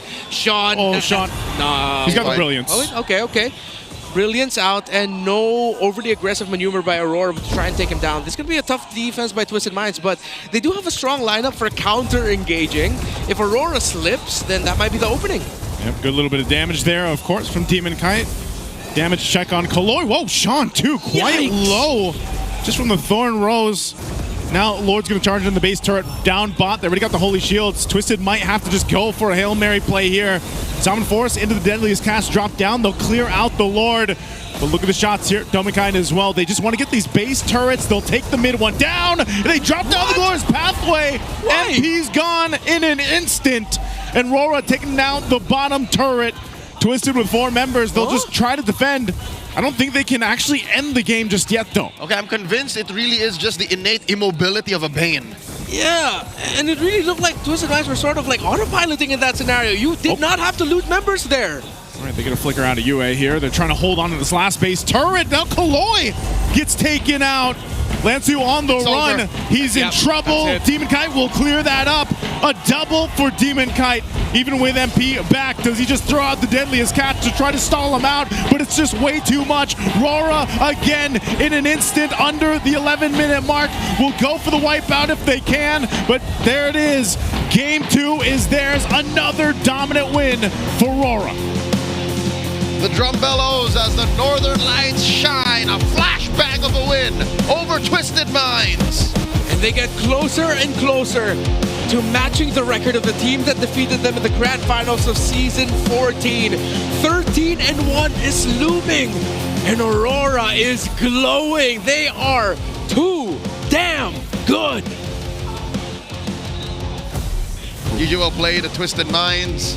They tried some things tonight, but it seems like they are still reeling from their last series that went all the way against Team Liquid. The Bane, man. I was hoping to see something a little better with that, but I just feel like it got completely shut down. Needed time. It was too much of a gamble against a team that was as good as Aurora. And Twisted Minds have to figure out how to make it to the playoffs once again. Let's throw over the stage. Aurora were their hosts, Hans and Odin, with their winners interview. An incredible series to start week 7. 10 wins in a row. Give it up for your winners, Aurora Gaming! Coach, I'm gonna go with you first. Kasi hindi ko alam kung nababasa mo yung social media, pero a lot of people are saying that you and Coach Dex are the best drafters this season. What do you have to say about that? I think para sa amin kasi number one, hindi naman ganun ka-importante sa amin na maging best drafter kasi ang mas importante talaga sa amin ngayong season mag-champion. Then pangalawa, I think yung pagiging best drafter siguro hindi lang talaga siya dahil sa akin. Dahil talaga yun sa sa effort ng buong coaching staff, sa effort ng mga players, and sa lahat talaga ng tumutulong sa team kaya namin nagagawa yung ganun. Coach, that's you, Coach Dexstar, and I assume Khalad as well. I think he's an unsung hero. Khalad, I'm gonna give you your flowers this time. Please give the mic. Give a warm round of applause to Khalad, everyone. Khalad, kasi ang dami ng mga tao na hindi alam kung ano yung ginagawa mo sa team, and yet you're performing so well. What do you do? What do you contribute to this win? So, basically ako yung nag-review ng games ng kalaban and nagdi-discuss sa team bago yung laban namin. Kung ano yung mga plays or strategies. O, so yan, para sa lahat ng mga nagtatanong, that's what Khalad's doing. Malaking ambag ni Khalad sa team, sabi na nga rin ni Coach MTB. And gusto ko din tanungin, Coach, kasi nabanggit mo na nga ang focus nyo this season is to be the champion. Ano ba sa tingin nyo yung nag-lack kayo last season na meron this season? I think may kulang talaga sa amin last season. Yun siguro yung na-figure out namin, in-improve pa namin, especially sa drafting. I think yun talaga yung isa sa naging priority namin ngayong season. Then sa players, syempre malaki talaga yung naging impact ng pagpasok ni Light. Kaya mas talaga kami ngayon, mas nakakapag-perform kami lalo. Coach, you were already talking about him. Light, sorry to interrupt your conversation, pero I don't know if you're also reading on social media, pero sobrang daming natuwa nung pumasok ka sa Aurora and you've proven yourself. Playoff bound na kayo. Is there a moment of chill? Parang pwede na ba mag-chill ang Aurora at this point or hindi pa din? Mas lalo nga ako na-tense kasi tumataas si win streak tapos sobrang dami nag-i-expect every warp, di ba? Parang wala, parang ganun yan. Ayun, kaya rin siguro nakapag-adjust ako ng maayos dahil talaga sa coaches and sa mga kakampi ko. Kaya ayun, binubuhat nila ako. Kaya thankful ako sa kanila. Medyo trending ka nga din ngayon, Light, no? Napanood din namin yung podcast mo with Sir Wolf. And anong masasabi mo or reactions mo dun sa mga praises na nakukuha mo from the community? Thankful naman and nare-recognize pero yun, isa rin yun sana para magtuloy-tuloy pa and maging consistent. Ganun. Light, you know, a lot of people are probably saying, kasi from the previous season, sinasabi nila na buti natalo kami ngayon kasi alam na namin kung ano yung pakiramdam. But for you guys, 10 in a row tong pinapasok nyo ngayon. Is there, you know, some sort of uncertainty or mas buo ba yung loob nyo na kailangan yung protektahan yung win streak na meron kayo ngayon? Oo, siguro parang kada win, parang yun yung nagbibuild sa amin ng confidence pa para, alam mo yun, sa mga plays namin, ganun. Na kung before kumbaga may doubt na baka mag-fail pero ngayon parang mas nasasabi namin ng strong yung plano, ganun. Stronger, the plan is definitely right there. Give it up once more for your winners, Aurora Gaming! 10 in a row for the Northern Lights. They have made it once again. Odin, I have to say, early game has been the key for victory para sa Aurora. Napakagandang simula para sa Week 7 and indeed a clean execution for the Auroras. With that being said, that quick matchup, we're going to talk quick to our casters. You know what takes a lot of courage and accountability for a team to say, yeah, last season we were definitely missing something. Yeah, and I think a lot of people felt that way. Like, again, RORA was a team that generally had really good success, like overall in the season, and then they just kind of fell short there. Well, whatever that was, they've clearly figured that out and come back even stronger, obviously. 10-0 right now? 10 win streak right now they have? Yeah, 3 more and they matched the record. Another MVP performance for Dom and Kite. Wow. Another bulletproof performance for Dom and Kite. Everything that has been thrown towards Doming, especially after what happened in the M6 World Championship, it seems like he's just taken it in his hands and said, I will shut you all up at one point. And this is it. It's looking like this is the season where Domikite is finally shutting up all the haters. He is just perfect. The positioning, and you can't just pin it all on Domikite. As much as you want to really praise the young man, even he himself says in interviews, I wouldn't be in this spot without my team. And RORA play around Domikite really well. Not just Domikite, around Yue. These two are like the most comfortable backliners in the league today. Couple more wins and you could give him a mustache with how slick he is. Clearly, call him Dirty Doming and ban away the Harris, ban away the Granger, and he'd still be left with what? A Moskov? We got a Dirty Dean and now a Dirty Doming. No, this one's closer to it because he's oh wait, Sneaky Dean. Sorry, not Dirty Dean. Sneaky Dean. And it's Clean Dean. Clean Dean. Mind you. Oh, sorry. I'm getting all of it mixed up. He'll be in action tomorrow, but tonight is all about Domikite. Domikite, wow, what a revelation. Man, you're right though, Renmar. Like, you look at a lot of these highlights here, and UA provides so much of that because it was here on the Kimmy. Last game, it was on the Sicilian, you know. And I just feel like Domikite really knows how to follow up on the crowd control of whatever is being utilized there, and that's why he's able to go ahead and shine so much. And like you said, even the work that Light and Edward do together, where they work synergistically with each other, provides Domikite the space to work with. And that synergy goes through not just their play, but even in the draft. You'll see Aurora, the farm is spread out evenly. Like, everybody will get what they need. Look at Twisted Minds. It's now dawned on me. I can't believe, well, it was just 11 minutes. We did not mention how they are so farm and EXP hungry. That's the triple core setup. Yeah. They need too much time. They need too much resources on the map to even get them going. You know, which is why I was thinking, why the Lunox? I feel like with everything that Aurora does with their front line, with Phobius, with the high loss, where was the Kagura? I was like, it wasn't banned out. Yeah. And we know how comfortable Twisted Minds are with Sean playing a pick-off hero like that. It does something slightly similar to what the Lunox does, which is a sheer raw burst very close to the face. But compared to the Lunox, you don't have to stay as long close to the danger zone. You pop in your umbrella and you're out. And then you just wait to see if the rest of the team can help you out with that.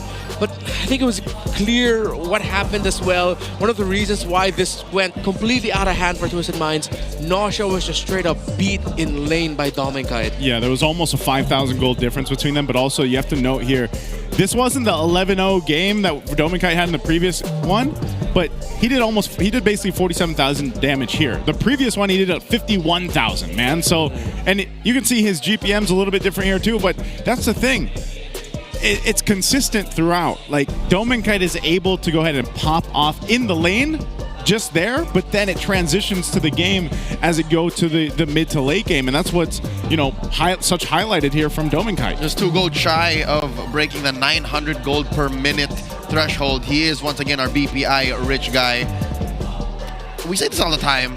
He literally just loaded the game. He's playing with the same momentum he had in game 1. Yep. I feel like I suddenly have this theory based off of what Coach MTB said. He did acknowledge earlier on the season that their experience with Aurora, Turkey, and MSC helped grow Coach MTB and Coach Dexstar into the form that they are in now, that they learned a lot of things from the Aurora Turkey squad. And I feel like that's one of the things that they've lashed on for this season. The simple idea of, if you have 1 or 2 key pieces, don't change it. Stick with it and build with it over and over again. Even without their boys, the coaches have figured stuff out and brought it back to MPL Philippines. Now, a quick reminder that you can celebrate ONIC's victory in M6. The Joy ONIC PH pass will be available. It's still in the game, so you can get the starter pass, which includes the M6 Championship skin Joy, featuring ONIC PH, and more exclusive in-game items. Join Joy using the ONIC PH skin and get on your way to your own road to champion. It has its partner with it, the Finals MVP skin, Beatrix Skyforce Maverick. It's available now. I'm not so sure if the sale is still there, but you can get it if you don't have it yet. The M6 Finals MVP, Kelra, added a personal touch, having his son's name Slake on the midriff of Beatrix's outfit. So get to it now. Use Beatrix's Skyforce Maverick and claim your own MVP. I got both of them. Actually, just this last week.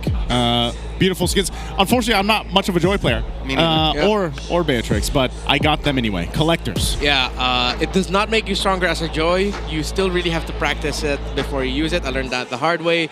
And there's something about those 2 skins. Everyone keeps going after you, but at least you look good while doing it. But stop bullying the people with the ONIC skins.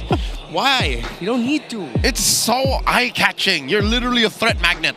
No, that's true. Like, everybody wants to take you down. Yeah, it's the drip. You don't want to get out-sigma'd and out-aura'd by those skins, man. I think this is what the kids say, on fleek. Do they still say that? Is it still a thing? I don't say it. I don't say it. On God, I don't know. No, I ain't capping. Bet. I ain't capping. A bunch of people just turned on over to the Filipino broadcast. They'll get worse things over there. They'll get Sa. Yeah. That's true. That's true. They'll get a few other things I'm not allowed to say here on the stream. So, hey, just get the skins while you guys can. They last for a while. I know what's cool too is like you can also gift. Like once you purchase them, you can get it for others. You can get it for others. Oh. So if you did think about gifting them to your friends, your family, maybe to us, if you want to. Bros? Yeah, we'd appreciate it. Well, I already have it, so. Yeah. Again, a quick recap. That is a sweep by Aurora. We hope Twisted Minds figure something out because they still need to win games to be able to secure themselves a playoff spot. Once again, it has been the We Bear Bros bringing you the action. We have one more match coming your way. But for now, let's go ahead and listen to the mic check. This will be a little insight, and then after this, it'll be Wolf breaking down the keys to victory. We'll see you on the other side. No, siya, pre. Purify na siya, pre. Nagpating na, pre. Palalik sa akin. Buhay pa si Ed, ha, pre. Tingin. Lanso, pre. Lanso. Lanso. Wala na. Okay lang. Nakuha silang hero sa atin. Okay. Low HP Lunox. Okay, basag lang, pre. Yan nyo sila. Yung tali. Huwag kayo mailang. Get lang sa Lunox, ha. Bain. Nangat ko. Uli, Brad. Tower. Bot. Nice, we. Nice, D. Tumali ulit. Tumali na. Ay, sa galay, walang ton. Galay. Lanso, walang dash. Patay ata Lunox kay ano? Tara. Double. May wave sa bot. May latag. Imposit, ha. Yung Lunox, nasta ko. Patay. Patay niyan. Ito pa. No siya. No short. Wala, pre. Ayaw niya. Ayaw, Brad. GG boys, nice game. GG boys. You know, I've seen a lot of ML games. I've seen a lot of ML teams. Ito na yata ang pinakamalakas na team na nakita ko in the early game, especially in MPL PH history. Napakalinis. At narinig nyo naman dun sa mic check ng Aurora na kalmadong-kalmado lang sila, just like any other day ng kanilang performance. Ang Aurora, ang pinaka nakakatakot na team ngayon. Saktong-sakto yung kalakasan nila sa early game sa pagkontra nila dito sa Twisted Minds. If we look back dun sa keys to victory, sobrang related niya dun sa early game performance ng Aurora. They have to punish yung dependence ng Twisted Minds when it comes to their mid-gold duo scale setup. Nakita natin game number 1, Obsidia plus the Kimi with just MP the King utilizing this utility jungler na parang siya lang yung pangtawid dun sa early game. Pero when it comes to actual DPS, ang kanilang inaasahan is this Kimi plus this Obsidia. But that didn't happen dahil na-punish na naman siya ng early game ng Aurora. And when it comes to the gold lane, we talked about how important it is na ma-outpace nitong sinosya si Domain. Kahit unfortunately, it did not happen because of the gold lane choices na rin. When it comes to draft, when it comes to the rotations, at mismong sa galing ni Domain kahit sa 1v1 scenario in this roam roll, hindi nakahinga at hindi nakaporma ang Twisted Minds. Unfortunately, hindi sila tumagos ngayong araw. RORA is very scary. Dino kaya ang makakatalo sa team na to? I'm really not finding anyone mula dito sa MPL PH S16 unless masolve na mga teams natin ng early game ng RORA. Mukhang dire-diretso na ang momentum na to para sa Northern Lights. Yan po ang ating series number 1, but we still have a very exciting match. Ang Falcons na losing streak at talagang do or die na ay kakaharapin ang ONIC Philippines. Abangan natin yan sa pagbabalik ng MPL PH Season 16.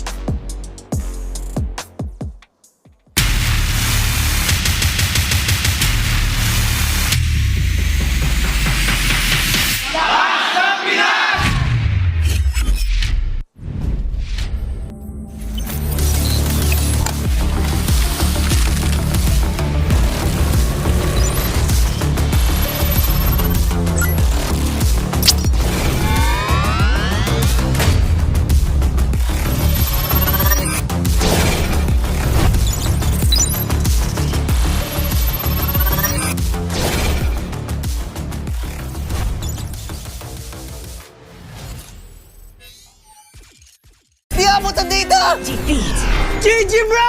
Don't worry! The Only with Smart Power All 99. Hindi bitin with 10 gig data to power your games plus only Facebook or only TikTok. Load now!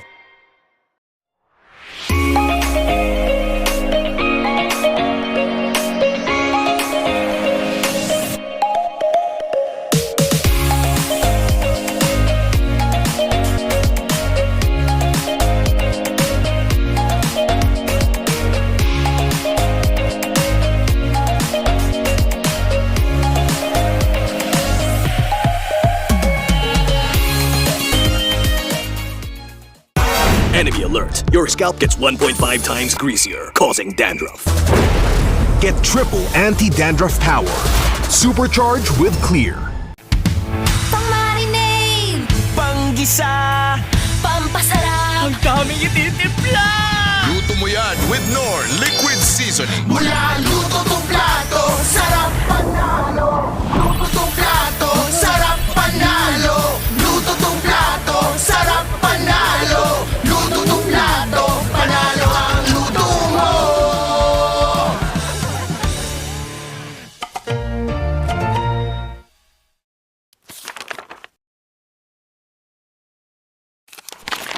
Ang few isa ka sa mga player na natigil matatag sa MPL PH, anong sekreto ng isang field? Para sa akin siguro yung passion ko sa gaming talaga. Kahit anong game kasi gusto ko maging magaling eh. Yung passion ko sa gaming is nakuha ko siya simula nung bata pa ako eh. Parang sobrang saya ko sa mga nilalaro ko and sobrang saya ko lalo kapag nananalo ako. So, piling ko din ko nakuha yung passion ko. Nabanggit mo din na CPU yung vote mo. Kasi nung MPL Season 1 nakita ko siya mag-funny, sobrang nagalingan ako sa kanya. Tropa natin dito. At kita mo naman si Pew! Sinasayawan lang dito from wall to wall sina Pierre Angela pero he still got the kill para dito kay Karina. Tapos ngayon naman, kaya siya yung GOAT ko kasi sobrang tagal niya na tapos nasa top pa rin siya. nabanggit ni Cartesi na ikaw daw yung player na iniidolo niya at tinawag niyang GOAT. Siyempre masaya kasi yung lahat ng tao na parang nag-ML, ang sasabihin ko na si Carl talaga eh. Lalo na siya ng international and masaya pa rin na nakikita niya na na ganun. Siyempre pinagdaanan ko, marami munang talo bago nag-champion, ganun. Ganun naman yung cycle eh. From child prodigy to the face, and now MLB's greatest of all time, Cartesi!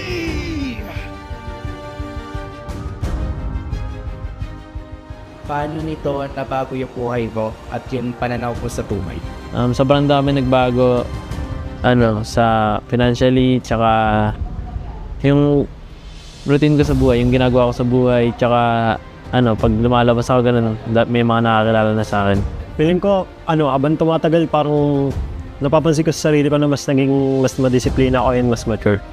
Siguro yung biggest lesson ko lang yung balance lang sa lahat ng bagay. Tapos ngayon talaga, ito na talaga yung feeling ko buhay ko eh.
Siya, sino yun?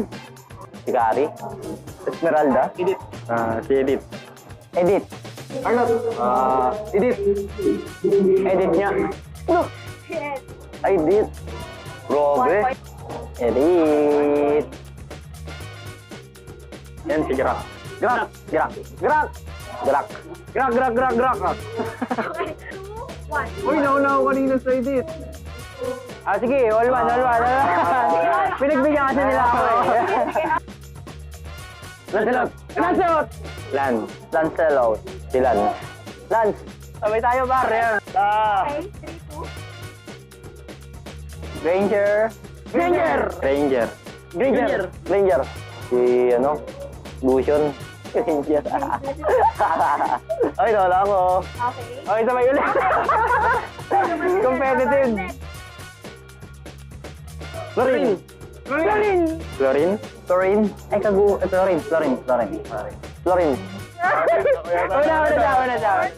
A4? Lapu-lapu. Ano yan? Sino yan? Kalea? Bruno. Lapu-lapu? Lapu nga. Ay, palakol. Parang bagong hero yan ah. Hindi si Popol. Wala, hindi ko alam yan. Sino yan? May palakol! May palakol pala yun! Ay! Ay! Sumati. Siyang nagmamatilde. Matilda. Ate. Yay! Ano yun? Matilda may palakol?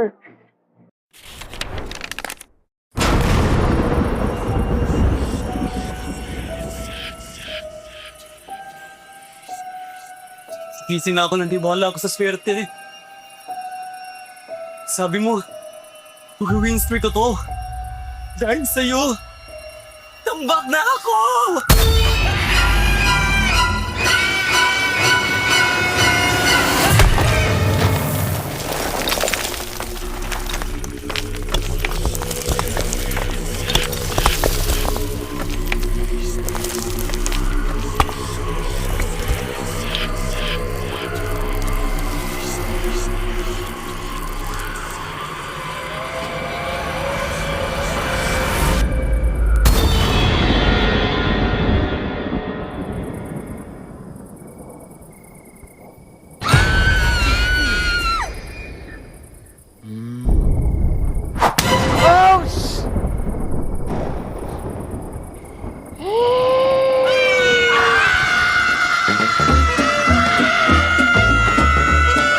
Talagang swertehin, basahin mo na ang current patch notes.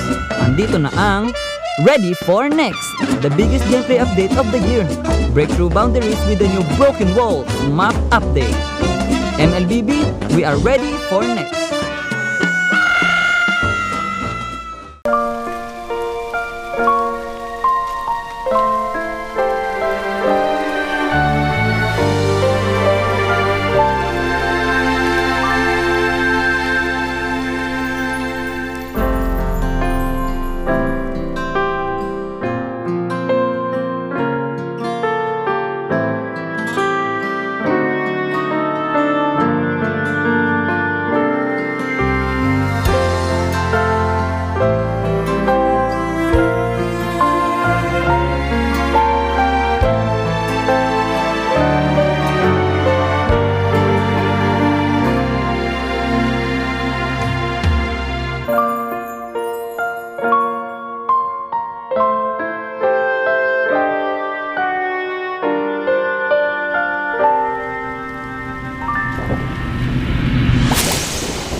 Kung bakit nawala? Basahin na ang current patch notes. Andito na ang Ready for Next, the biggest gameplay update of the year. The all-new Dangerous Grass Map update. Use it to your advantage. MLBB, we are ready for the next.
Napag-iwanan ka na rin ba?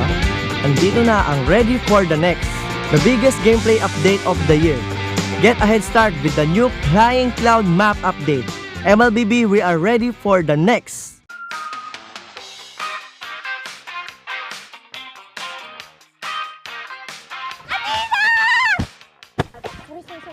Sinundan mo talaga ako dito!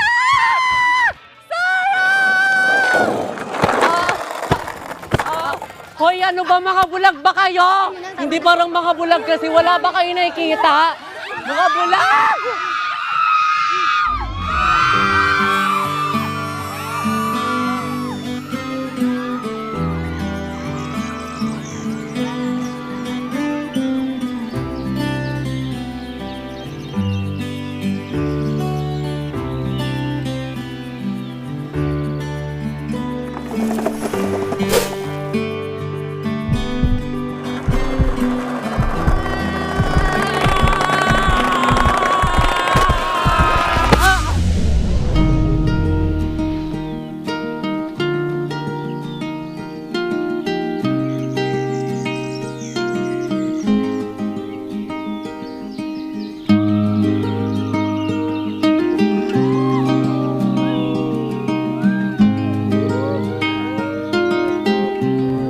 Minsan, love comes rushing in. Parang bagong expanding river sa Mobile Legends. Andito na ang ready for the next, the biggest gameplay update of the year. Navigate the river with the new expanding rivers map update, MOBB. We are ready for the next. Guys, nandito na yung bagong update sa Mobile Legends. Yung dangerous... Hoy!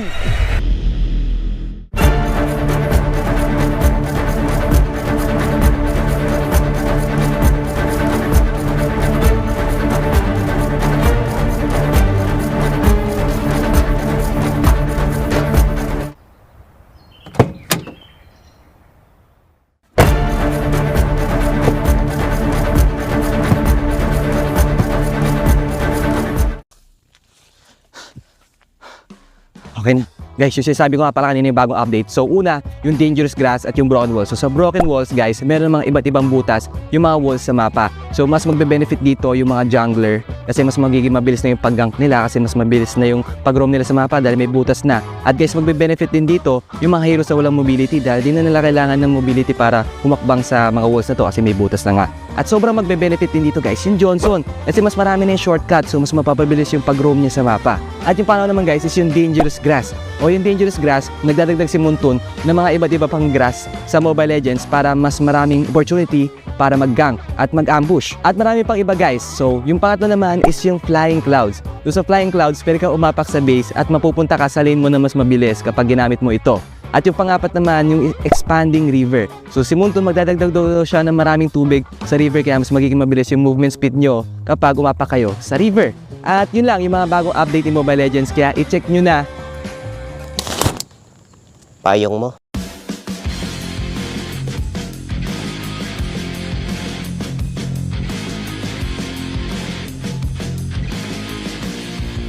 Hello guys, ako ulit to sa Bentings at syempre, dito na naman tayo sa ating Meta Pro Episode 3 at makakasama natin si The GOAT, Carl TC. Okay Carl, umpisa na agad natin. Ano sa mga meta yung pinaka-tumatak sa'yo sa mga nagdaan? Sa lahat, pinaka-nagtumatak sa akin na meta talaga yung sa Season 6, yung panel meta kasi sobrang na-enjoy ko yun. Yung Claude, Brody. Naalala ko yun, M2 ba yun? M2. May na pa nun, Raptor ata. Raptor Machete. Saan ka nadalian tsaka nakahirapang meta? Yung nahirapan akong meta nun yung Season 9 to Season 10 kasi shifting na nun pa jungle emblem eh. Okay. Ayoko kasi magtangke dati. Naalala ko ba? Okay lang i-bring up natin yung naalala ko yung post mo kay Q. Hindi ko lang kung hindi Derek yun. Na nagja-jungle emblem lang naman yung mga hindi marunong mag-retry. Hindi kasi ako makakuha sa mga naka-jungle. Ang lakas ng retry nila eh. Bukod sa malakas ng retry, ang bilis ng pattern na kaya may iwan talaga. Unang makakapag-start. Naalala ko na, natawa lang ako guys. Sa ating next question, Carl, kung gagawa ka ng sarili mong meta, kahit pwedeng magkakapares na hero, magkakaiba, anong meta yung gusto mong gawin at ano yung gusto mo itawag? Kung gagawa ko sariling meta, siguro yung mabilis pera ng lahat, tas mabilis yung cooldown. Tapos yung skill, sobrang dami yun. Parang mayhem, ganun. Ganun yung gusto ko. Tapos yung, deathmatch ba siya o ano? Normal siya na 5v5. Pero parang gusto ko rin ng 10v10 ganun. 10v10? Yung magkakaibang skill. Magkakaibang ba, yung Kagura, may hook. Parang mga ganun. Gusto mo ba yung ganun ba? Ayoko nun. Mabilis lang cooldown, tapos maraming pera. Okay na ako sa mga skill nila. Pangatlong tanong natin, dahil magkakaroon ng next project, yung may iba na yung mapa, sino sa mga team yung feeling mo na mabilis makaka-adapt at makakapag-adjust doon? Tingin ko yung mga na makaka-adapt agad doon yung may mga magagaling na coaches kagaya nila Coach Wine at ganun. ONIC, ni ONIC. Tingin ko kasi mahilig sila mag-experiment. Tapos syempre Aurora din. Halos lahat naman tingin ko. And tingin ko parang new beginning to sa mga teams na di na nanalo ngayong week. Reset talaga. Baka natin guys. At syempre guys, hindi lang kami ni Carl ang makakasama nyo dito sa Meta Pro kasi meron din, tawagin na lang nating Meta Super Fan. Yun. Pero please welcome guys si Jeya. Hello Jeya! Welcome dito sa ating Meta Pro. At syempre, kilala mo naman, Face of MLBB. Sino? Carl DC. Syempre, walang iba. Syempre, alam ko may hinandaan na 3 tanong na. Pwede may tanong kay Carl. Tanong ko lang, Carl, kapag in-game, kapag lamang na kayo, mas pinipili mo ba na mag-play safe na lang or gumawa ng sariling play? Like, roam, like patay gano'n? Kapag lamang sa meta ngayon, mas pinipili ko mag-play safe unless may asim na kalaban gano'n. And pag nakakita ko ng opportunity na sobrang ganda, doon na ako gagawin. Ayun, napakagandang tanong, Jeya. Yung next question natin. Ano yung top strength mo when it comes to jungling or yung role mo? At ano yung part na gusto mo pang paunlarin? Siguro yung strength ko sa jungler, yung kung game IQ, shot calling, tsaka malawak na hero pool. Tapos siguro yung aggressiveness namin. Tsaka yung gusto ko pang parang i-improve sa game ko, gusto ko matuto laruin naming team yung Fanny. Okay, Fanny. Abangan namin yan, Carla, Fanny Para sa ating third question, Jeya, meron ka pa ba dyan? Meron pa po. Ngayon, di ba, uso yung meta. Sa ngayon, ano yung sa tingin mo yung pinakamalakas na meta sa jungle ngayon? Like hero ba to or... Hero po. Okay. Yung hero ni Carl. Tingin ko yung pinakamalakas na hero ngayon sa meta, yung Lancelot. Kasi andayan nung dash niya, tapos yung items niya ngayon, pwede kang semi-damage lang. And sobrang sakit pa rin. Tsaka may skin si Carl na. Gamitin niyo yun guys gamitin niyo yun. Revamp muna, boss. Pwede revamp. Oo. Ayun, sana i-revamp ni Munton, no? Para request, revamp Lancelot M2 skin. Abangan namin yan, Munton Baka naman. Okay, maraming salamat, Jeya. Thank you. Ingat ka. Thank you. Okay, syempre Carl, ito na yung pinaka-mainit sa lahat. Pwede kang ngumiti kung feeling mo mas malakas ka sa pangalan mababanggit natin. Mga kapwa natin tong jungler. Pero umpisahan natin, syempre, Kyrie. Yan ang gusto ko. Diyan ako nag-iinit Okay, King Kong. Tipin ng liquid yun, no? Carla, malakas. Sutsujin. Okay. Demon Kite. May tango pa. Ano, Kite, ha? Mainit to Kite Carl Okay. Siyempre, sa ibang region naman tayo. Chensi. Wow, medyo napakonting smile lang din si Carla. Mukhang papalagyan, Okay, Saida. Ang init. Sabi ko, ngiti lang Ako sa inyo Okay, pinagpawisan ako doon, Carl. Maraming salamat sa ating pagsama sa Meta Pro. And syempre guys, kung gusto niyo rin makapunta rito at baka kayo na yung isa sa mapili sa ating Meta Pro Super Fan, huwag niyo kalimutan pumunta rito sa Greensun, Makati, and available yung ticket.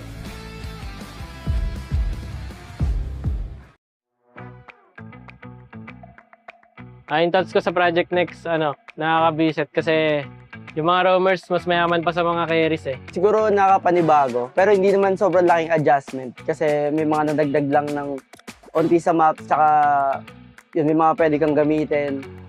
Pero yung rotation sa mapa, tsaka yung parang sistema ng laro, feel ko same lang So para sa akin, hindi naman sobrang laking adjustments. Though meron, pero para sa akin, hindi siya yung mahirapan ka talaga na sobra. Malaking factor yung core maps kasi game style ngayon ng game parang mind games compare sa dati kasi ayun nga dahil sa roam kaya niyang mag-level to agad and sa roam marami siyang pwedeng gawin sa mapa at siguro nasa roam meta yung tingin ko. Para sa akin mas mababalo lahat ng team kasi hindi naman nila gamay agad yung kasi kakapasok ng patch. Tapos magkakagulo-gulo na yung ML. Kasi iba't iba na rin yung roam na ginagamit ngayon Mas magbubot na yung roam Pag maganda yung laro ng roam nyo, kayo yung malaki chance manalo. Di ko lalabas yung mga assassins na roamer. Tsaka mga high burst damage na roam. Katulad ng mga funny, funny Hellcurt. Tsaka mga iba pang mga damager. As a roamer, tingin ko pinakamalaking adjustment sa akin yun kasi doon ko ma-advantages ko yung equipment, lalo na rin yung sa mechanics ng roaming. Kailangan mo talagang maging mag-study tsaka masterin yung mga bawat vision tsaka sa mga papera nung sa roaming. Ang favorite map ko yung yung mabilis yung sa river, expanding rivers. Kasi ayun, takbuhan lang lagi kada side. Tapos yun, mas mataas yung chance magbakbakan. Siguro yung expanding river. Mabilis kasi ako nakakabaka pag expanding river yung mapa. Para sa akin, broken walls tsaka flying clouds. Kasi yung sa flying clouds, maraming magagandang goofy clips Kaya favorite map ko is Dangerous Grass. Nakakatago ako sa mga roamers na nambibisit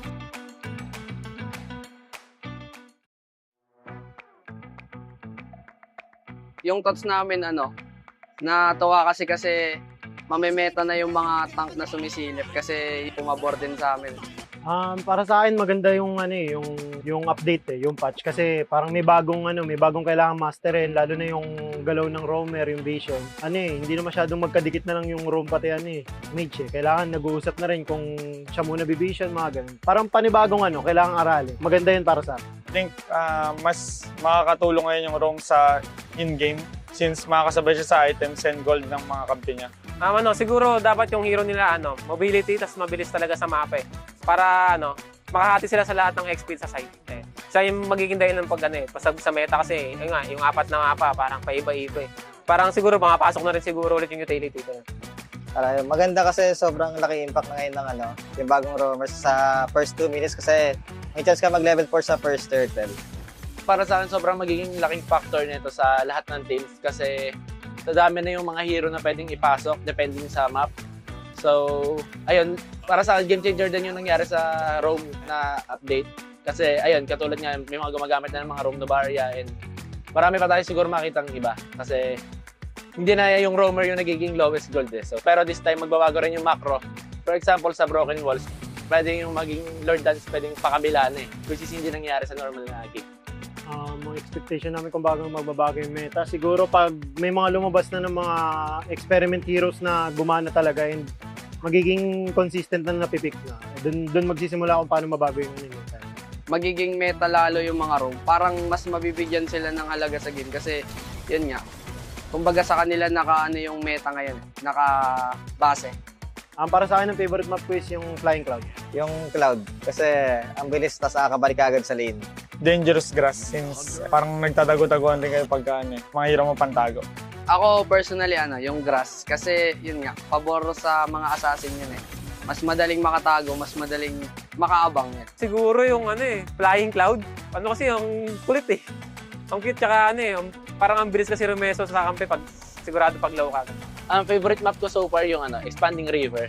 Kasi as a side laner, maraming bagay yung makakonect ka sa mga team fight, sa turtle fight, tsaka sa mga lord fight. Pero gusto ko rin yung Broken Walls kasi nga nag-iiba yung macro ng mga team.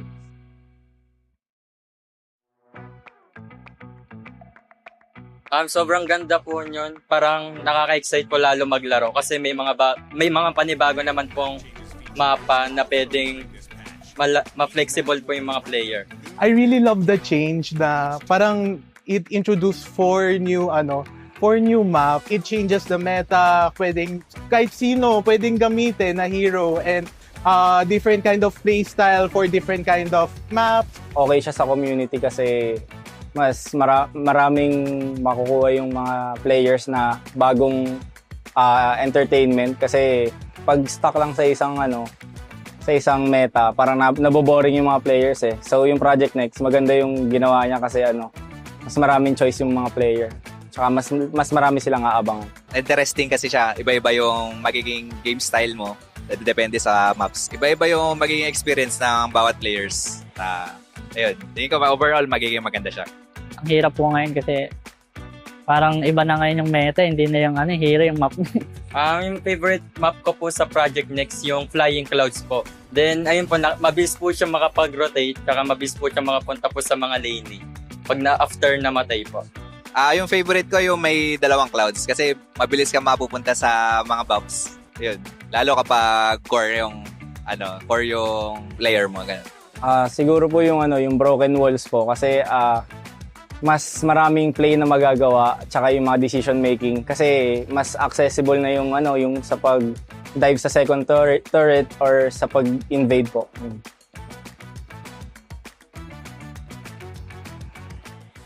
Nang lamig. Ang lamig niya na sa akin. Hello. Naka-record na ba? Sana manalo na tol. Maka-playoffs lang tol Sana manalo tayo sa Aurora pre. Mga tsamba lang naman sa top 1 Sabay rekta playoffs. Lord, bigay mo na Lord. Baka naman. Gumagawa naman ako ng kabutihan Lord. Nagbago na ako Lord Undefeated Grabe. Baka ito na talaga yung para sa kanila. Pero natin yan pre. Tatry natin harangin. Try natin. Try lang. Si Doming, ang laki na ng katawan ngayon. Dati ang laki-laki mong tao. Ngayon, ang sarap mo na. Di na ikaw yung Doming na nakilala ko. Laki na ng muscle niya. Laki nga. Ako yung mic check, Brad. Pakitang tao muna. Kunyari, madaldal.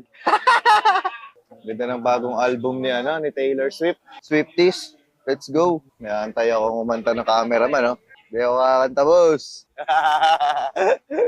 Daming tao. Solid. Sold out. Guys, bilhin ako yung ticket. Ano ba yan? Nananawagan ako dito sa mic check. Bumili ako yung ticket.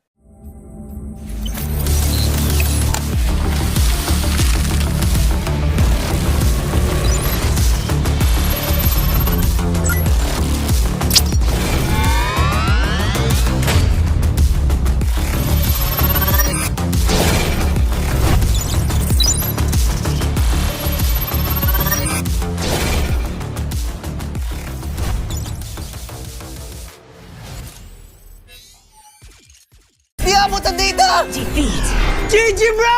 Don't worry! The Unli with Smart Power All 99. Hindi bitin with 10 gig data to power your games plus Unli Facebook or Unli TikTok. Load now!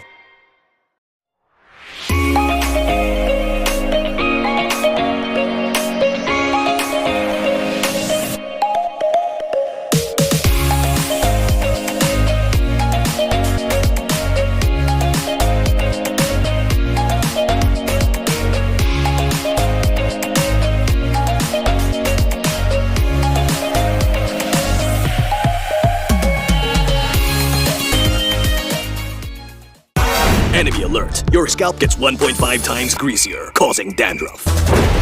Get triple anti-dandruff power. Supercharged with Clear. Pang-marinade! Panggisa! Pampasarap! Ang daming ititimpla!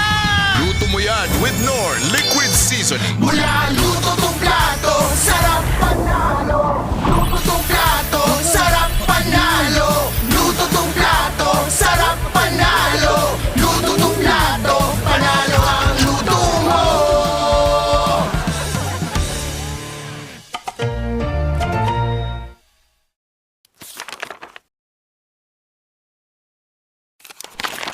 Ang few isa ka sa mga player na natigil matatag sa MPL PH, anong sekreto ng isang field?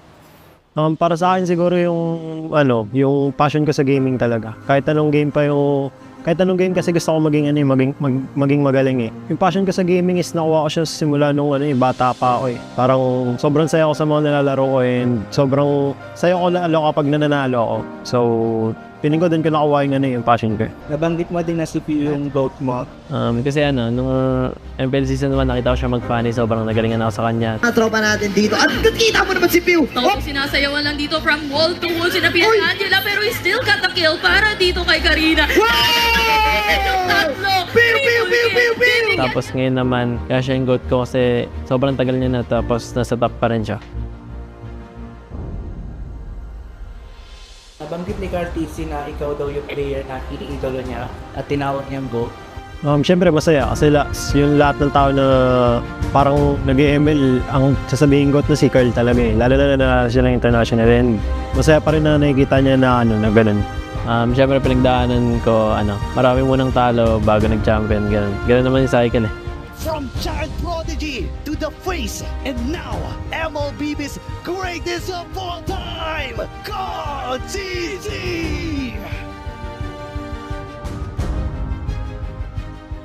Paano nito nabago yung buhay mo at yung pananaw mo sa buhay? Sobrang dami nagbago sa financially, tsaka yung routine ko sa buhay, yung ginagawa ko sa buhay, tsaka pag lumalabas ako ganun, may mga nakakilala na sa akin. Feeling ko, habang tumatagal, parang napapansin ko sa sarili ko na mas madisiplina ako and mas mature. Siguro yung biggest lesson ko lang yung balance lang sa lahat ng bagay. Tapos ngayon talaga, ito na talaga yung yung feeling ko buhay ko eh.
Siya! Sino yun? Si Gary? Esmeralda? Edith. Si Edith. Edith. Arnold. Edith. Edith niya. Ano? Edith. Grabe. Edith. Yan si Grak. Grak! Grak! Grak! Grak! Grak! Grak! Grak! Grak! Uy, nauna ako kanina sa Edith. Sige, all one. Pinagbigyan kasi nila ako eh. Lancelot! Lancelot! Lancelot. Si Lance. Lance! Sabay tayo, pare. Granger. Si, Lucian. Granger. Ay, wala ako. Okay, sabay ulit. Competitive. Florin. Ay, Florin. Una. Airport. Lapu-lapu. Ano yan? Sino yan? Kalea. Bruno. Lapu-lapu? Lapu. Ay, palakol. Parang bagong hero yan ah. Hindi si Popol. Wala, hindi ko alam yan. Sino yan? Ay, palakol. Ay, palakol pala yun. Ay. Si Matilde. Siyang nagmamatilde. Matilda. Ate. Yay! Ano yun? Matilda may palakol.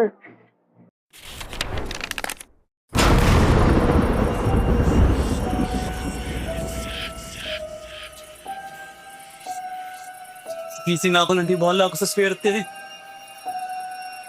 Sabi mo, mag-win streak ko to. Dahil sa'yo. Tama Comeback na ako!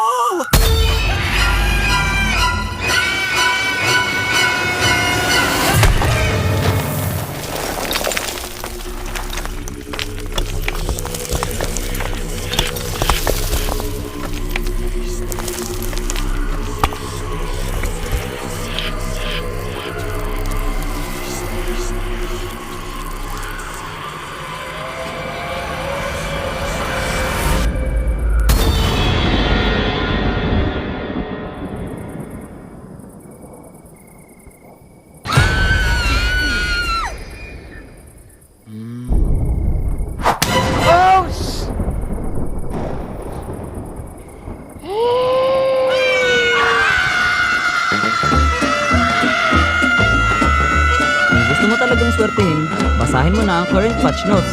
Andito na ang Ready for Next, the biggest gameplay update of the year.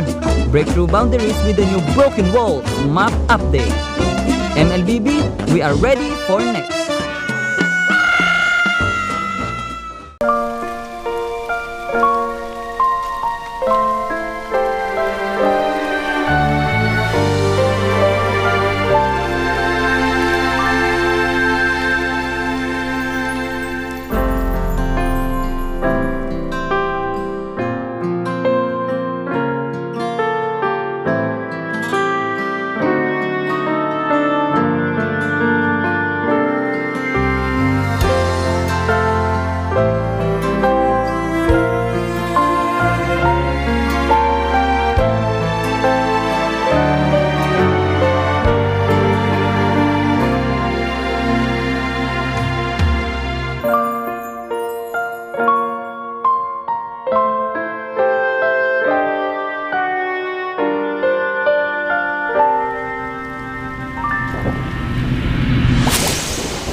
Nagtataka ka rin ba kung bakit nawala?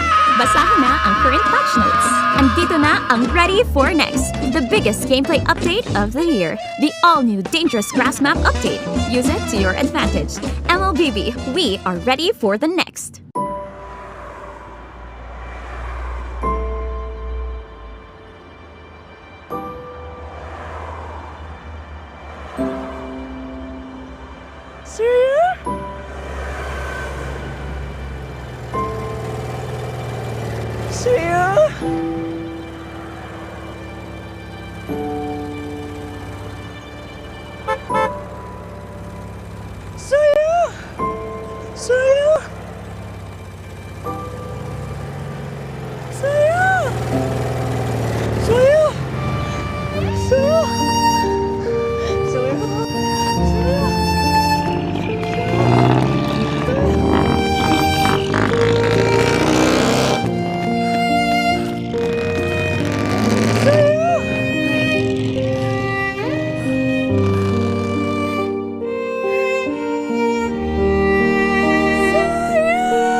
Napag-iwanan ka na rin ba? Andito na ang Ready for the Next, the biggest gameplay update of the year. Get a head start with the new Flying Cloud map update. MLBB, we are ready for the next.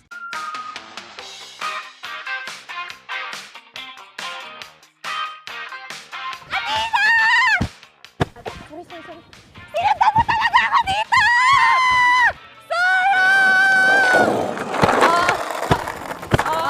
Hoy, ano ba mga bulag ba kayo? Hindi parang mga bulag kasi wala ba kayo nakikita? Mga bulag!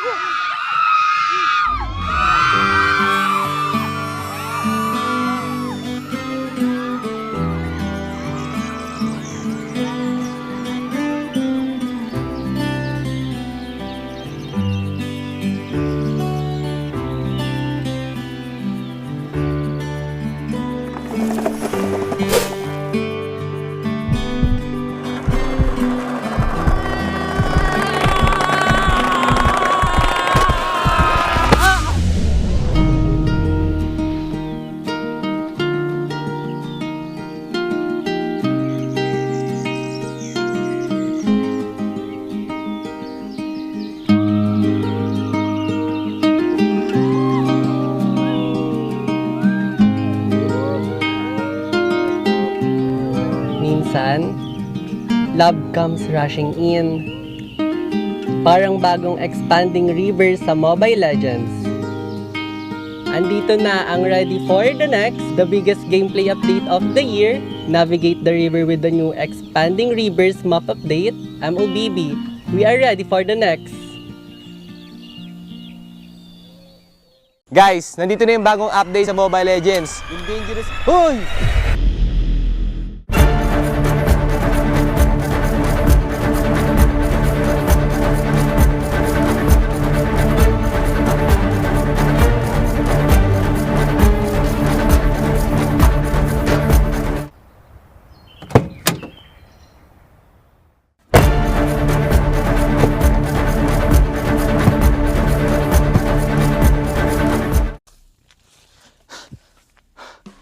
Okay, guys, yung sinasabi ko nga pala kanina yung bagong update. So una, yung dangerous grass at yung broken walls. So sa broken walls, guys, meron mga iba't ibang butas yung mga walls sa mapa. So mas magbe-benefit dito yung mga jungler kasi mas magiging mabilis na yung pag-gank nila kasi mas mabilis na yung pag-roam nila sa mapa dahil may butas na. At guys, magbe-benefit din dito yung mga heroes sa walang mobility dahil di na nila kailangan ng mobility para humakbang sa mga walls na to kasi may butas na nga. At sobrang magbe-benefit din dito, guys, yung Johnson kasi mas marami na yung shortcut so mas mapapabilis yung pag-roam niya sa mapa. At yung pangalawa naman, guys, is yung dangerous grass. O yung dangerous grass, nagdadagdag si Muntun ng mga iba't iba pang grass sa Mobile Legends para mas maraming opportunity para mag-gank at mag-ambush. At marami pang iba, guys. So, yung pangatlo naman is yung flying clouds. So, sa flying clouds, pwede kang umapak sa base at mapupunta ka sa lane mo na mas mabilis kapag ginamit mo ito. At yung pangapat naman, yung expanding river. So, si Muntun magdadagdag daw siya ng maraming tubig sa river kaya mas magiging mabilis yung movement speed nyo kapag umapak kayo sa river. At yun lang, yung mga bagong update ni Mobile Legends kaya i-check nyo na. Payong mo.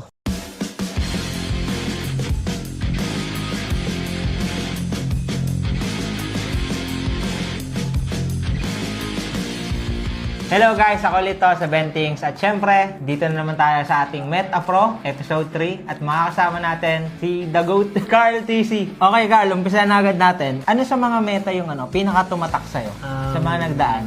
Sa lahat, pinaka-nagtumatak sa akin na meta talaga yung sa Season 6, yung panel meta kasi sobrang na-enjoy ko yun. Yung Claude, Brody. Naalala ko yun, M2 ba yun? M2. May na pa nun, Raptor ata. Raptor Machete. Saan ka nadalian tsaka nakahirapang meta? Yung nahirapan akong meta nun yung Season 9 to Season 10 kasi shifting na nun pa jungle emblem eh. Okay. Ayoko kasi magtangke dati. Naalala ko ba? Okay lang i-bring up natin yung naalala ko yung post mo kay Q. Hindi ko lang kung direct yun. Na nagja-jungle emblem lang naman yung mga hindi marunong mag-retry. Hindi kasi ako makakuha sa mga naka-jungle. Ang lakas ng retry nila eh. Bukod sa malakas ng retry, ang bilis ng pattern ng farm. Kaya may iwan talaga. Unang makakapag-start. Naalala ko na, natawa lang ako guys. Sa ating next question, Carl, kung gagawa ka ng sarili mong meta, kahit pwedeng magkakapares na hero, magkakaiba, anong meta yung gusto mong gawin? At ano yung gusto mo itawag?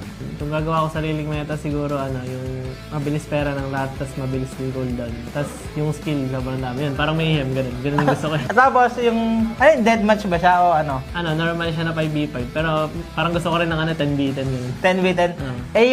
Yung magkakaibang skill. Magkakaibang ba, yung Kagura, may hook. Ganun. Parang mga ganun. Gusto mo ba yung ganun ba? Ayoko nun. Mabilis lang cooldown, tapos maraming pera. Okay na ako sa mga skill nila. Pangatlong tanong natin, dahil magkakaroon ng next project, yung may iba na yung mapa, sino sa mga team yung feeling mo na mabilis makaka-adapt at makakapag-adjust doon? Tingin ko yung mga na makaka-adapt agad doon yung may mga magagaling na coaches kagaya nila Coach Wine at ganun. ONIC.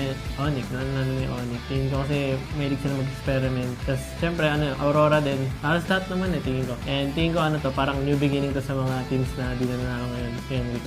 Reset talaga. Reset no? Baka natin guys. At syempre guys, hindi lang kami ni Carl ang makakasama nyo dito sa Meta Pro kasi meron din, tawagin na lang nating Meta Super Fan. Yun. Pero please welcome guys si Jeya. Hello Jeya! Welcome dito sa ating Meta Pro. At syempre, kilala mo naman, Face of MLBB. Sino? Carl DC. Syempre, walang iba. Syempre, alam ko may hinandaan na 3 tanong na. Pwede may tanong kay Carl. Tanong ko lang, Carl, kapag in-game, kapag lamang na kayo, mas pinipili mo ba na mag-play safe na lang or gumawa ng sariling play? Like, roam, like patay gano'n? Kapag lamang sa meta ngayon, mas pinipili ko mag-play safe unless may aasim na kalaban gano'n. And pag nakakita ko ng opportunity na sobrang ganda, doon na ako gagawin. Ayun, napakagandang tanong, Jeya. Yung next question natin. Ano yung top strength mo when it comes to jungling or yung role mo? At ano yung part na gusto mo pang paunlarin? Siguro yung strength ko sa jungler, yung game IQ, shot calling, tsaka malawak na hero pool. Tapos siguro yung aggressiveness namin. Tsaka yung gusto ko pang parang i-improve sa game ko, gusto ko matuto laruin naming team yung Pani. Okay, Pani. Abangan namin yan, Carla, Pani Para sa ating third question, Jaya, meron ka pa ba dyan? Meron pa po. Ngayon, di ba, uso yung meta. Sa ngayon, ano yung sa tingin mo yung pinakamalakas na meta sa jungle ngayon? Like hero ba to or... Okay, yung hero ni Carl. Tingin ko yung pinakamalakas na hero ngayon sa meta, yung Lancelot. Kasi andahin nung dash niya, tapos yung items niya ngayon, pwede kang semi-damage lang. And sobrang sakit pa rin. Tsaka may skin si Carl na. Gamitin niyo yun guys gamitin niyo yun. Revamp muna, boss. Oo. Ayun, sana i-revamp ni Munto, no? Para request, revamp Lancelot M2 skin. Abangan namin yan, Munto na. Baka naman. Okay, maraming salamat, Jeya. Thank you. Ingat ka. Thank you. Okay, syempre Carl, ito na yung pinaka-mainit sa lahat. Pwede kang ngumiti kung feeling mo mas malakas ka sa pangalan mababanggit natin. Mga kapwa natin tong jungler. Pero umpisahan natin, syempre, Kyrie.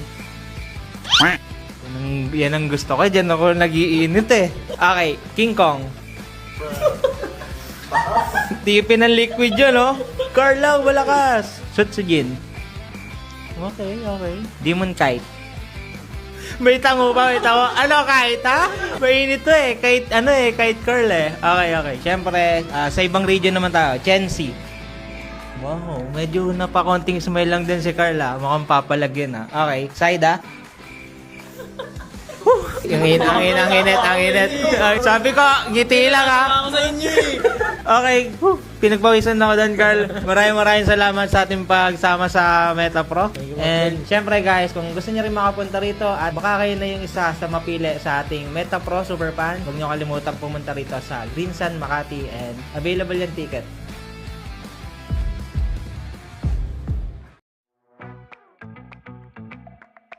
Yung thoughts ko sa Project Next, nakaka-visit kasi yung mga roamers mas mayaman pa sa mga carries Siguro nakapanibago, pero hindi naman sobrang laking adjustment kasi may mga nadagdag lang ng onti sa map, tsaka yun, may mga pwede kang gamitin. Pero yung rotation sa mapa, tsaka yung parang sistema ng laro, feel ko same lang So para sa akin, hindi naman sobrang laking adjustment. Though meron, pero para sa akin, hindi siya yung mahirapan ka talaga na sobra. Malaking factor yung core maps kasi game style ngayon ng game parang mind games compare sa dati kasi ayun nga dahil sa roam kaya niyang mag-level to agad and sa roam marami siyang pwedeng gawin sa mapa at siguro nasa roam meta yung tingin ko. Para sa akin mas mababalo lahat ng team kasi hindi naman nila gamay agad yung kasi kakapasok ng patch tapos magkakagulo-gulo na yung ML. Kasi iba't iba na rin yung roam na ginagamit ngayon Mas magbubot na yung roam Pag maganda yung laro ng roam nyo, kayo yung malaki chance manalo. Hindi ko lalabas yung mga assassins na roamer. Tsaka mga high burst damage na roam. Katulad ng mga funny ganun, funny Hellcurt. Tsaka mga iba pang mga damager. As a roamer, tingin ko pinakamalaking adjustment sa akin yun kasi doon ko ma-advantages ko yung equipment, lalo na rin yung sa mechanics ng roaming. Kailangan mo talagang maging mag-study tsaka masterin yung mga bawat vision tsaka sa mga papera nung sa roaming. Ang favorite map ko yung yung mabilis yung sa river, expanding rivers. Kasi ayun, takbuhan lang lagi kada side. Tapos yun, mas mataas yung chance magbakbakan. Siguro yung expanding river. Mabilis kasi ako nakakabaka pag expanding river yung mapa. Para sa akin, broken walls tsaka flying clouds. Kasi yung sa flying clouds, maraming magagandang goofy clips Kaya favorite map ko is Dangerous Grass. Nakakatago ako sa mga roamers na nambibisit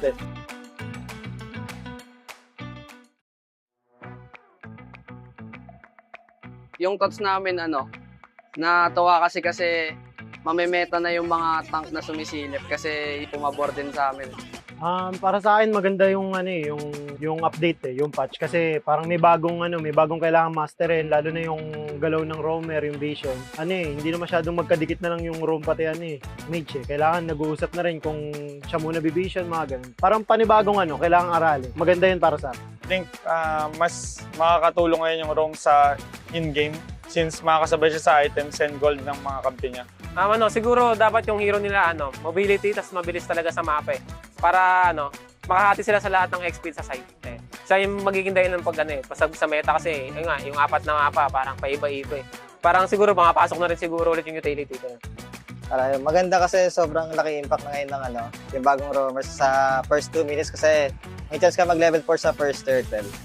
Para sa akin, sobrang magiging laking factor nito sa lahat ng teams kasi sa dami na yung mga hero na pwedeng ipasok depending sa map. So, ayun, para sa akin, game changer din yung nangyari sa roam na update. Kasi, ayun, katulad nga, may mga gumagamit na ng mga roam Novaria and marami pa tayo siguro makitang iba. Kasi, hindi na yung roamer yung nagiging lowest gold So, pero this time, magbabago rin yung macro. For example, sa Broken Walls, pwedeng yung maging Lord Dance, pwedeng pakabilaan which is hindi nangyari sa normal na game. Mga expectation namin kung bago magbabago yung meta. Siguro pag may mga lumabas na ng mga experiment heroes na gumana talaga and magiging consistent na napipick na. Doon magsisimula kung paano mabago yung meta. Magiging meta lalo yung mga roam. Parang mas mabibigyan sila ng halaga sa game kasi yun nga. Kumbaga sa kanila yung meta ngayon. Naka-base. Para sa akin, ang favorite map ko is yung Flying Cloud. Yung Cloud. Kasi ang bilis, tas nakakabalik agad sa lane. Dangerous Grass since parang nagtatago-taguan din kayo pagka mga hero mo pantago.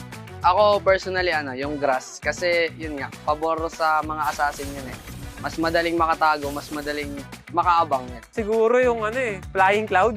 Kasi yung kulit Ang cute tsaka parang ang bilis kasi rumeso sa kampi pag sigurado pag low ka. Ang favorite map ko so far yung Expanding River. Kasi as a side laner, maraming bagay yung makakonect ka sa mga team fight, sa turtle fight, tsaka sa mga lord fight. Pero gusto ko rin yung Broken Walls kasi nga nag-iiba yung macro ng mga team.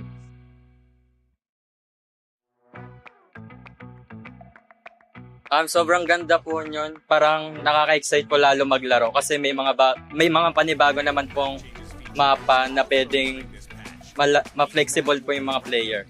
I really love the change na parang it introduced four new map. It changes the meta. Pwedeng kahit sino pwedeng gamitin na hero and different kind of playstyle for different kind of maps. Okay siya sa community kasi mas maraming makukuha yung mga players na bagong entertainment kasi pag stuck lang sa isang meta, parang naboboring yung mga players So yung Project Next, maganda yung ginawa niya kasi mas maraming choice yung mga player.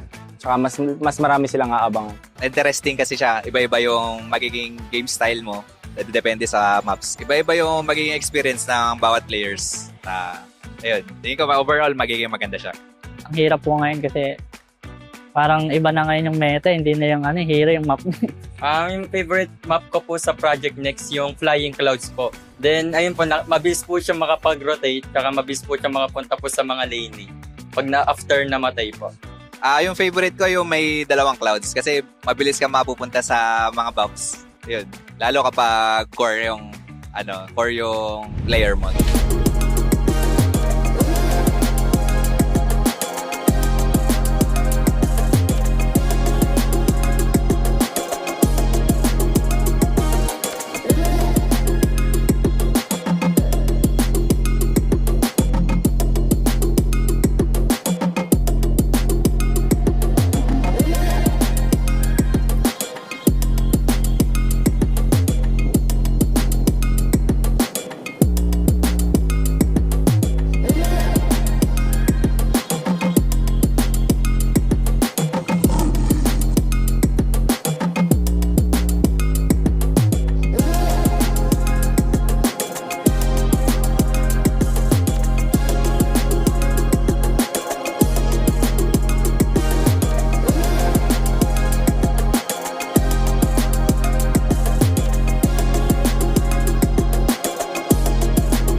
malakas kahit anong lane, we become the monsters. Malakas, Pilipinas, malakas face the golden sun and repping for the 3 stars. Look at us, to the top, no ifs, no buts. Winning any game, para to sa PINAS. Di mo matitinag aming boses sa new level. Nasa kalye man o mobile, you know I become a legend. Listen, open fire, we unite, we winners. But with pressure, like diamonds are made of. Switching the lane na parang gera, HP racing made a setup. Kakatang buhat ni Hilda, full dome SS parang Laila. Susundan ko ang wakas, kasama pataas, tagumpay natin to dahil tayo'y malakas para sa Pinas. Nasa amin ang alas, hindi to atas, kinikilala sa taas kasi kami ang malakas para sa Pinas. Nasa amin ang alas, hindi to atas, kinikilala sa taas, ganito kami sa Pinas.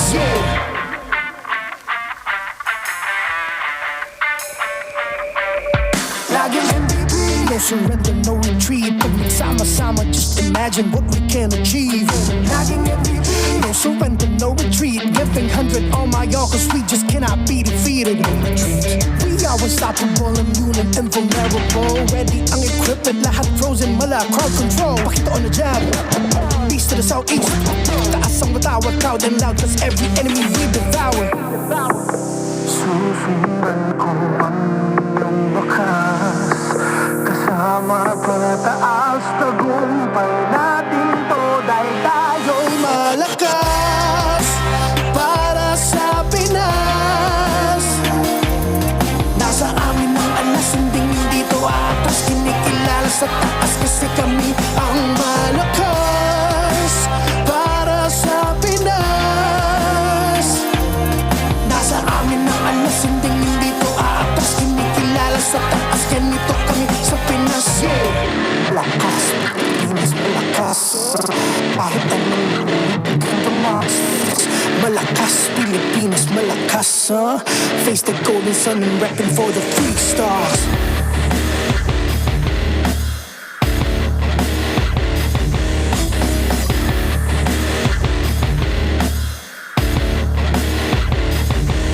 Ang lakas ng Pinas, reunite, we the stars. Ang lakas ng Pinas, reunite, we the stars. Ang lakas ng Pinas, reunite, we the stars. Ang lakas ng Pinas, we the stars.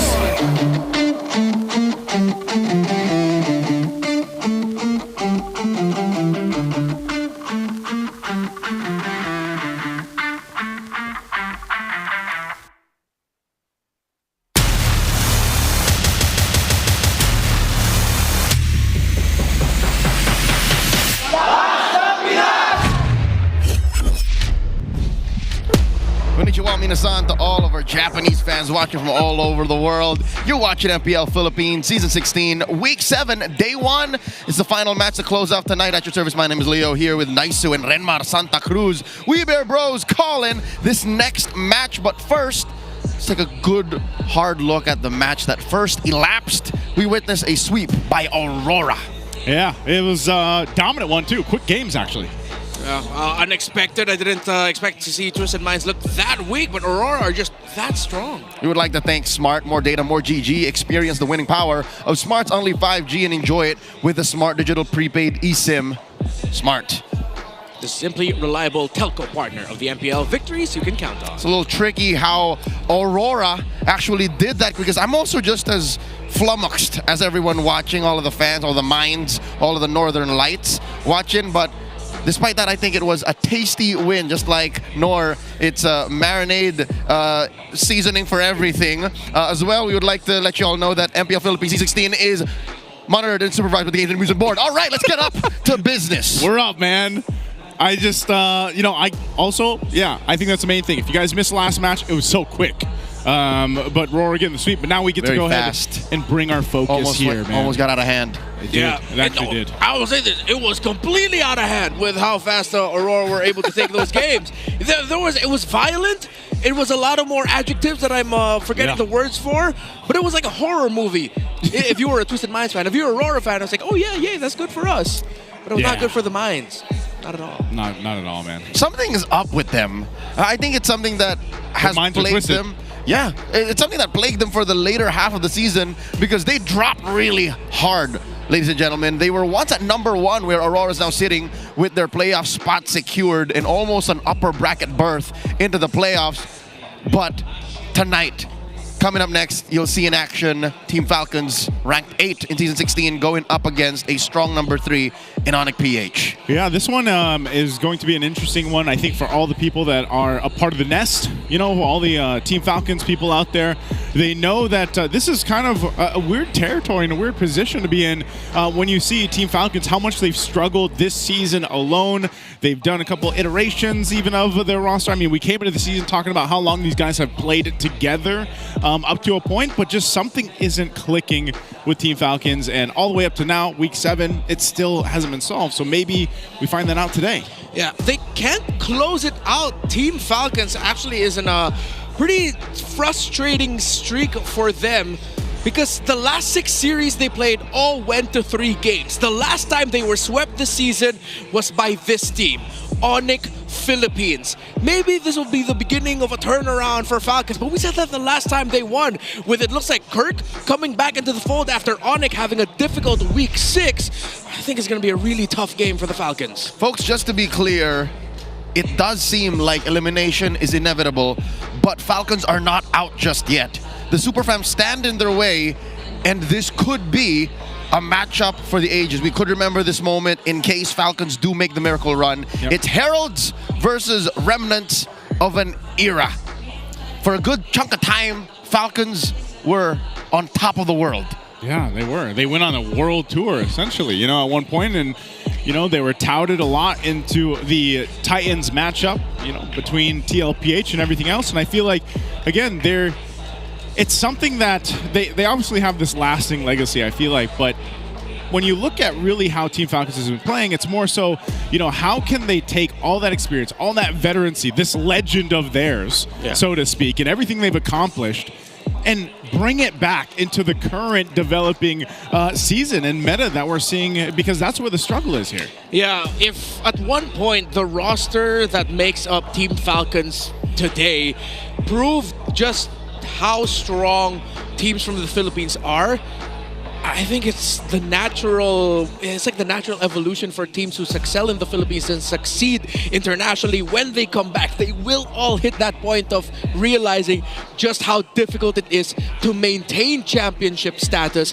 in the Philippines. Despite them representing the country and getting gold medals, despite them being the first ever 2-time world champions with the roster that they have, winning Season 12, and outside of this canon, other third-party tournaments as well being their last big success. It's just the natural trajectory for teams in the Philippines. It's tough to keep succeeding. And for all of the nest and these boys on screen, you can see how they're jovial. You can still see how they're kind of jolly still. But for them to avoid elimination, they have to win this match. And it's as simple as if they lose, they are eliminated from playoffs contention. Yeah, you can see, you know, they're trying to keep the spirits high. I think that's actually a good thing. Again, even with this elimination scenario here for Team Falcons, I think it would be better if they go into this matchup really just focusing one game at a time, starting with game 1, of course, the draft and everything else, and really nailing down the execution, man. I feel like that's where the struggle has been. And if they're too wrapped up around the fact that, oh my goodness, if we lose this, we're out of contention, that could be the trouble. And here, this is their opponents. Look at that, by the way. They got a custom... Whoa, is that a custom? What do you? It's a custom little Funko Pop-esque figurine. Yeah. And a custom light-up picture frame. Ladies and gentlemen, we are all inviting you to watch the... join the watch parties of ONIC Philippines. Shout out sa lahat ng nasa watch party. It's happening all across the metro here. This week, it's in these cities. And... you can also watch other matches, apparently. There's a lot of watch parties. Yeah, it's for all of the matches that have ONIC PH. Yeah, it's everywhere. It's across multiple municipalities and cities within Metro Manila. Yeah. And wait, no, some of them are even outside of Metro Manila. It's just everywhere, dog. It's just everywhere. The watch parties of ONIC PH are growing. It's just everywhere. Like, just if you're from any of these spots in the Philippines, I can tell you that much. They're in the Philippines. I wonder if that meant they're selling that, by the way. Like the Funko Pop and the light up thing. I wonder if they're like selling that or something. Yeah, is it available for purchase? Is it just for us? What's going to happen? I'd put that in my room. Pretty sure it'd be at a premium. Yeah. Given how custom it looks, you know, how specific. It's a little. What was that? A little hedge. A little. Yeah, little Sonic guy. A little porcupine. Little porcupine. It is a porcupine, canonically. Folks, it's our turn to ask you questions. This is the community poll for this matchup. Who will enter the upper bracket playoffs first? Is it Aurora or ONIC or Team Liquid Philippines? These are currently the top 3 teams, and it's only Aurora who is secured. That's close enough. That's mine. I'm going with A, man. Yeah, A. Like RORA is already there, so it's really just between ONIC and TLPH, right? That's an A. Because they're already in the upper bracket. Are they confirmed? Like locked in? Oh yeah. We're not confirming that they're top 2. Exactly. Okay. So RORA. based off the statistics, and the way they've been playing, and RORA. just even right. I'm sure chat statistically, I think it's RORA, but there might be some wild and rabid Sonics and members of the cavalry in the chat. So this is your chance, all right? Keep it positive. Keep it civil. Because again, any 3 of these could possibly be the correct answer. Once again, who's going to go into the upper bracket first in the playoffs? RORA, ONIC, or TPH? Sound off in the comments below. For now, we're about to welcome these 2 teams. Again, Falcons walking in with a hope, a glimmer of a chance to make it through the next stage. Or if not, they'll just play the best damn MLBB they've played all season long, going up against a super fam who is actually looking to recover. We failed to mention, they lost a weird sweep against AP Bren last week. Yeah, that was a big curveball. Ladies and gentlemen, here they are. Put your hands together for Team Falcons PH and ONIC PH making their way into the arena. There is still time for the Falcons to spread their wings. Here's Super Marco, Ogwin, Few, Kyle Teasy, and Flap Teasy. Team Falcons!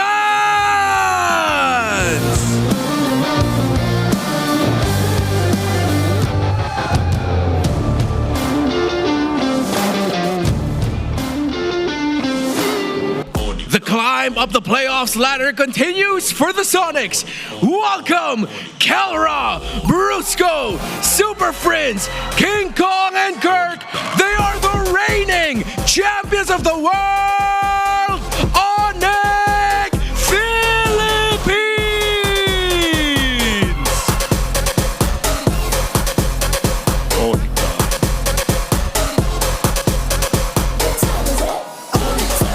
To oversee and uphold the tournament's integrity, guiding us through this match are our marshals, Joshua, JJ, Patrick, and Jeff. And the coaches. For Team Falcons, Coach Trevor. For ONIC Philippines, Coach Why Not? Sonics and Falcons Nest, I want to hear you scream! Making their way on stage, it's Team Falcons PH. Yep, I'll take this one, Renmar. You know, it's been rough for Team Falcons, and I feel like even when you look at this, yes, Flap Teasy's going to be in the XP lane here for this one, and might as well go with the guys that made it all happen, you know, back when they started their whole world tour before, became champions of the world and everything else, and hopefully they can dig deep into that and bring it out here against the current world champions, because that is a tough task ahead of them with the way that things have been going. And tonight it looks like it's ONIC time. ONIC time. Of course, the last time they faced off, ONIC did sweep Falcons, but after defeating Team Liquid Philippines 2-1 in Week 5, ONIC has lost both their series in Week 6, 2-1 against Aurora, and then that odd sweep against AP Bren. the trend for ONIC continues, just finding consistency at the center of the map, finding consistency in draft, and finding consistency through EXP lane performances. They've been going through odd swaps between Kirk and Ryota. Last week is Ryota, now Kirk is back into the table again. Does that mean they prepared a new pick for EXP? Does that mean they've prepared a new rotation? I can't wait to see what they execute in-game to answer those questions. Going into this bout against Team Falcons, you have to consider that even if ONIC do have an inconsistent performance in the later half of Season 16, they are still topping charts. Specifically, I'm looking at King Kong. Lord Control for the Sigma Beast has actually been pretty good. He's currently number 3. And here's what's weird. Talking about stats, for a team at number 8, Team Falcons, Kyle Teasy is still on top. Even better than King Kong. He's number 2, Lord Control. Yeah, it's, again, it feels like, though, when you look at Team Falcons, the way that they've been playing, they're individually doing pretty good things in their roles, in their lanes. But when it comes to that, like, what makes everything work, it's the synergy. And if you look at RORA and why they've been so successful, it's because they're synergy working together as a team, and they do great things in their roles. But that's what's been lacking from Team Falcons, which is so weird to say, because like they were all about synergy and cohesiveness before. Yeah, and it seems like the biggest problems of these two teams are actually a mirror of one another. Their problems at the center of the map and their problems at the EXP lane, while their gold laners are showing up and being dependable, with Super Marco, of course, having a higher bounty kill board under his hands, while Kelra sort of flies under the radar stats-wise. That's right. In Season 16, Super Marco is number 2 total kills overall. Let's listen to the smart 5G ping test right now. Lagi na lang umuulan, lagi na lang nabubukya. Gusto ko sa uling tungtong natin sa stage na to, maganda mapakita natin. What you think is what you get. Kaya kung iniisip mo, ganito lang tayo, pre. Kung ano ang finifeed mo sa utak mo, yun ang mangyayari sa'yo. Tama ba? Kaya think positive lang, guys. Gilingin lang natin, guys. Konting giling lang. Giling. Giling mo ang baba. Message ko kay Kirk. Gilingan niya, guys. Gilingan nila, lalo na sa playoffs. Try namin abutin ang playoffs, guys. If nothing will, who will? Wawa will. Ano daw message mo? Ano? Ako message ko, galingan namin kasi gagalingan daw ni Mitsu. Oo, ni Bruce ko pa. Ano ba? Ano ka? Half Japanese, half Korean. Oh! Guys, si Bruce ko, sabi niya half Japanese, half Italian daw siya. Bad boy, half bad boy. Good luck sa atin, Falcons. Relapse time, no oras na ba? Ano yun? Pang 2 AM yun eh. Relapse time. Broken walls ako. Favorite map ko yun eh. Broken heart. Huwag ka munang Right? Did Kirk say Brusco was half Japanese, half bad boy? Yeah. Did he say Italian though? He corrected himself. Yeah, it was originally Italian, but then he corrected himself and confirmed he is half bad boy. Half bad boy. Man, which no half? wonder. Which half? I think that's somewhere in Southeast Asia. I'm pretty sure there are no bad boy countries in Southeast Asia, so no, there could be. How could you say that as a Filipino? Bro? Yeah, aren't you a bad boy? I'm not. I'm a very good boy. We'll have to ask Brusco about that, or Kirk, in case he was capping. Ladies and gentlemen, let's listen to the keys to victory brought to us by Infinix via Wolves, The Howl. He's a bad boy. Welcome to The Howl. Ang nga pala si Wolf, bringing you the Infinix keys to victory. Falcons versus ONIC, do or die na to para sa Falcons. In fact, all of their matches, do or die na talaga. And for them to start against ONIC, what they need to do is to shut down si Super Prince in the early game. I have observed na kapag si Super Prince ay hindi nakakahinga, nahihirapan ng ONIC Philippines overall. So they can do this via the draft o kaya naman sa kanilang mga rotations. Makikita natin na pwedeng i-abuse to ng side ng Falcons, but it will not be easy. Also, kailangan nila mag-turn dun sa heroes when it comes to the first turtle. Ang ibig sabihin ng hero turn ay i-go yung mga heroes instead na i-prioritize ng objectives. Kukuha sila ng team fight via the draft o kaya naman dun sa kanilang rotations. The idea is they have to team fight and focus on heroes in the first turtle. Para naman sa ONIC Philippines, kailangan nilang i-punish yung tendencies ng Falcons na mag-rely sa DPS only on one source in the late game. Yun yung kay Super Marco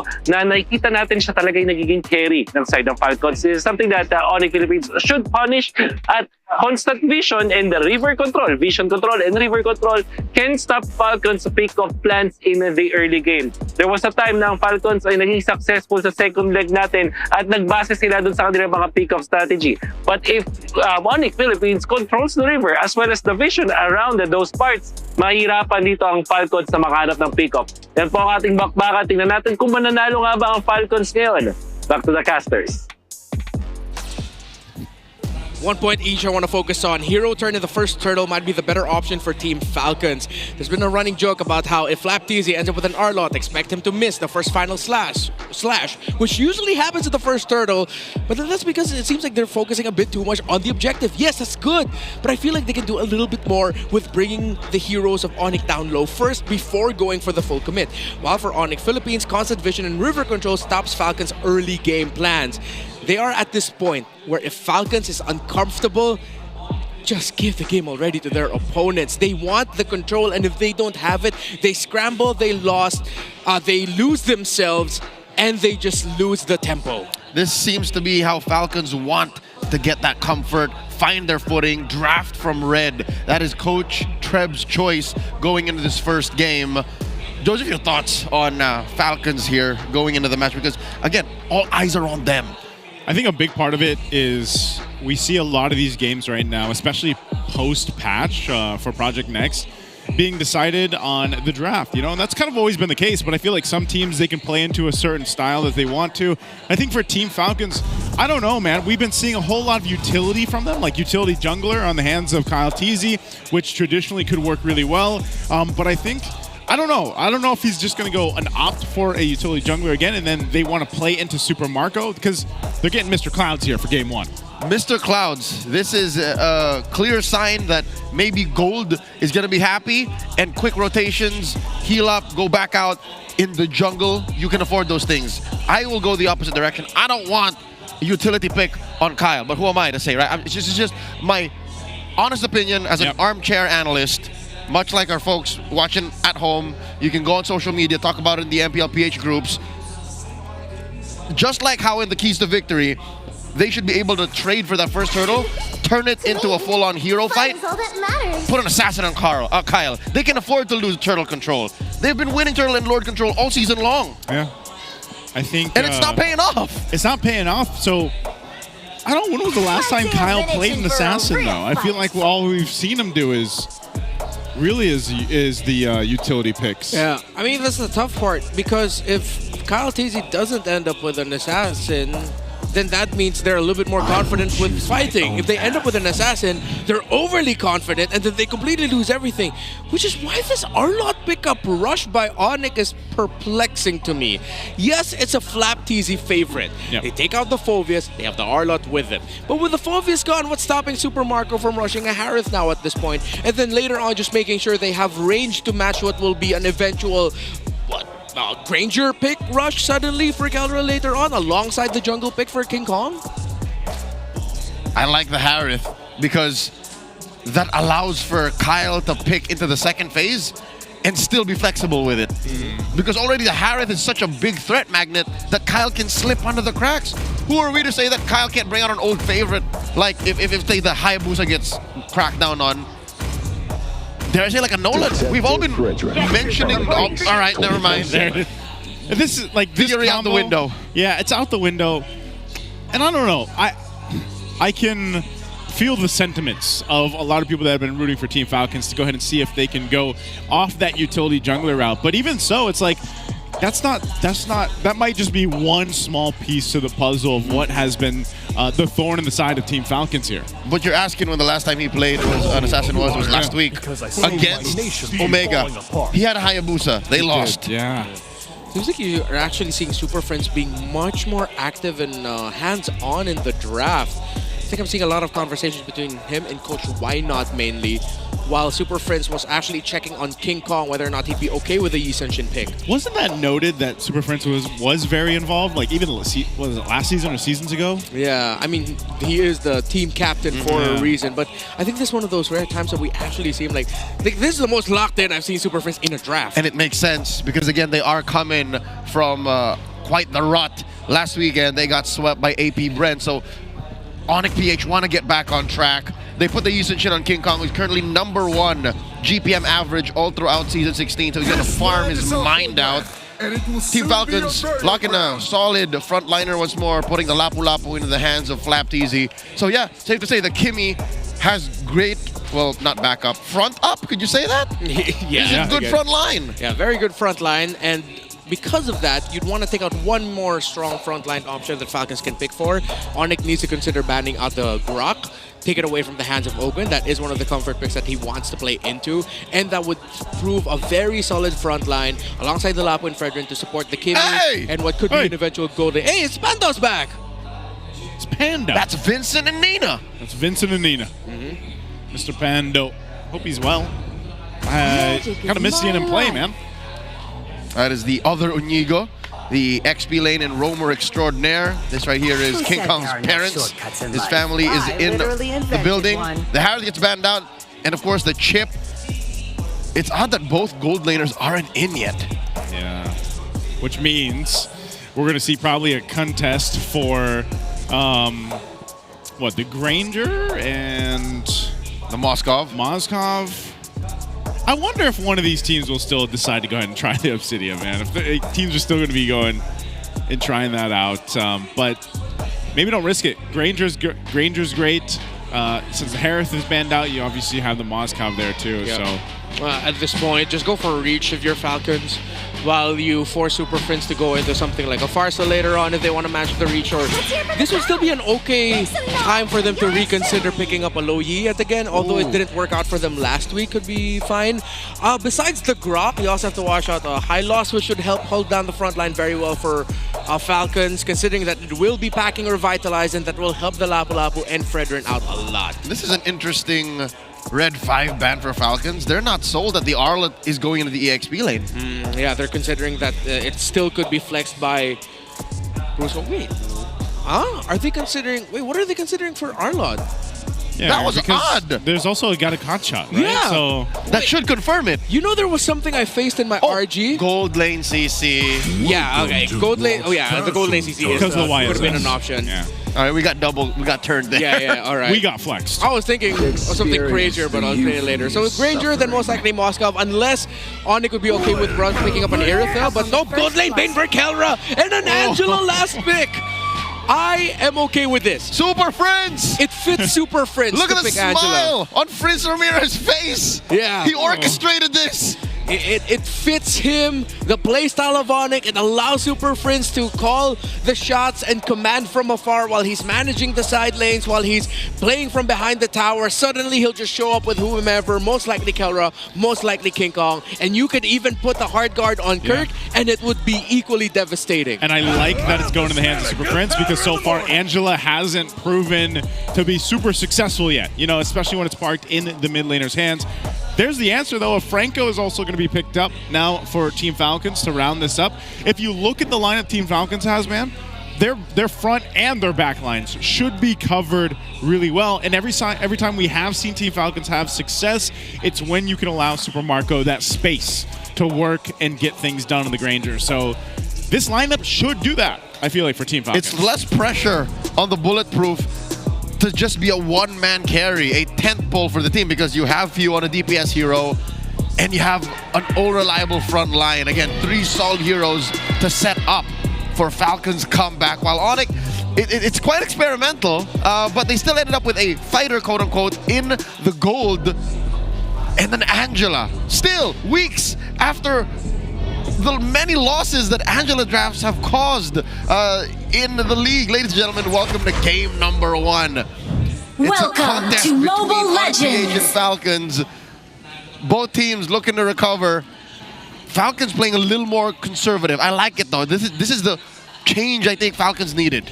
Yeah, a little bit crazier in the draft is ONIC Philippines, that the stability that Falcons brought to this game number 1 might serve them well, but then again, everything changes when you have a magic Bane that just throws out the sharks and can suddenly burst you, even with just the Holy Crystal under his belt.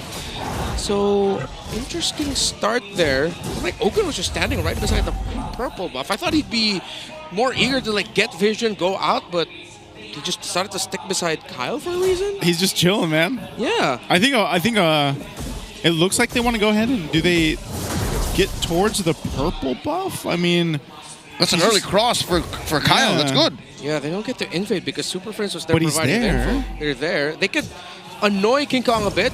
Okay. There we go. Successful. Ooh, I thought he would commit the flicker so there would actually be a full reset, but he decided to go against it. I think those were one of the scenarios he could have actually just gone for the flicker and would have delayed the YSS even further because that hook actually didn't delay him that much. Yeah, maybe in his mind it just wasn't fully worth it, but yeah, he's doing a lot of protecting right now to kind of go ahead and allow Kyle TZ to have this the jungle path he's looking for. So King Kong will go ahead and grab that, and they'll get back to it. Amazing response here by King Kong to the early annoying rotations by Ogwin. This proves why he deserves to be #1 gold per minute average. Nothing can stop the beast from his prey. Flap Easy here tries to pull out this XP crab. Oh, these big frontliners. This is about to be a big fight. Oh, unless all this for the first turtle of the game going to be started up. Again, both roamers just kind of standing off here because they don't have the level 4, but they're going to force a fight anyway.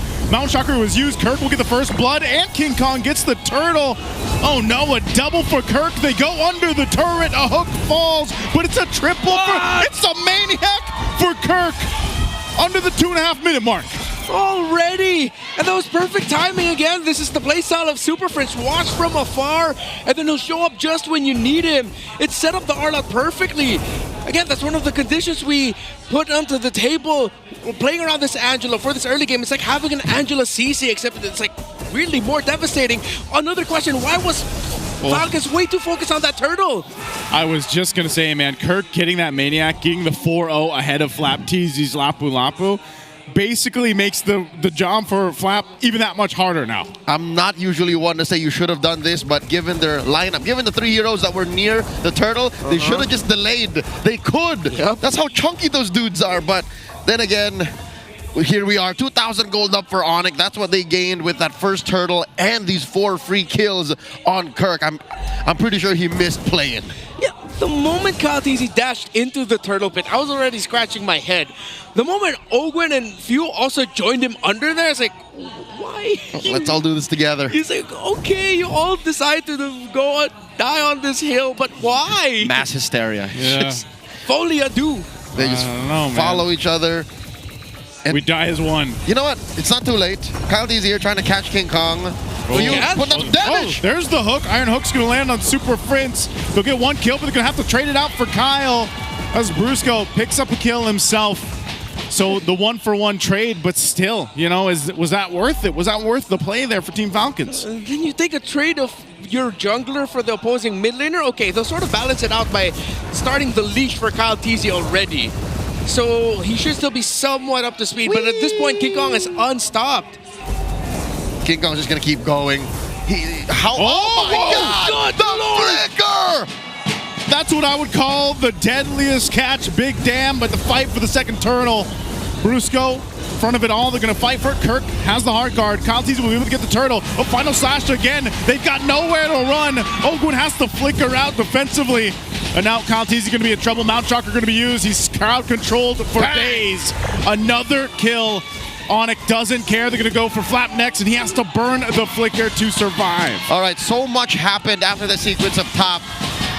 And they're not stopping. Flap jumps in with the Bravest Fighter. He will get a flicker out from Super Friends. A couple shots from Super Marco. Ogwin collapses back down. They already used the Bloody Hunt, but now Kirk trying to get out of this. He's in trouble too. They're going to go for it. There's the jump from Brusco. The flying cloud from Kyle. He uses the retribution to chase down Kirk, but a great deadliest catch.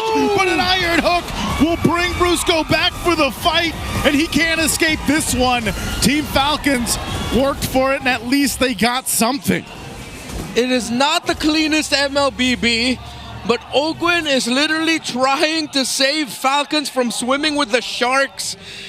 And you can't just overly rely on the Franco counterplay around the hook, because ONIC, you take away the hooks, they're 100% playing better than Falcons right now across the board. Everything that they're doing, the timings of Kirk, Super Friends timings with the heart guard, they're just getting caught off guard by Ogwin. Oh my God, not to mention Keller just popping up from out of nowhere, waddling his way through a fight, throwing out an ult, and then calling it quits. He currently has a Holy Crystal already.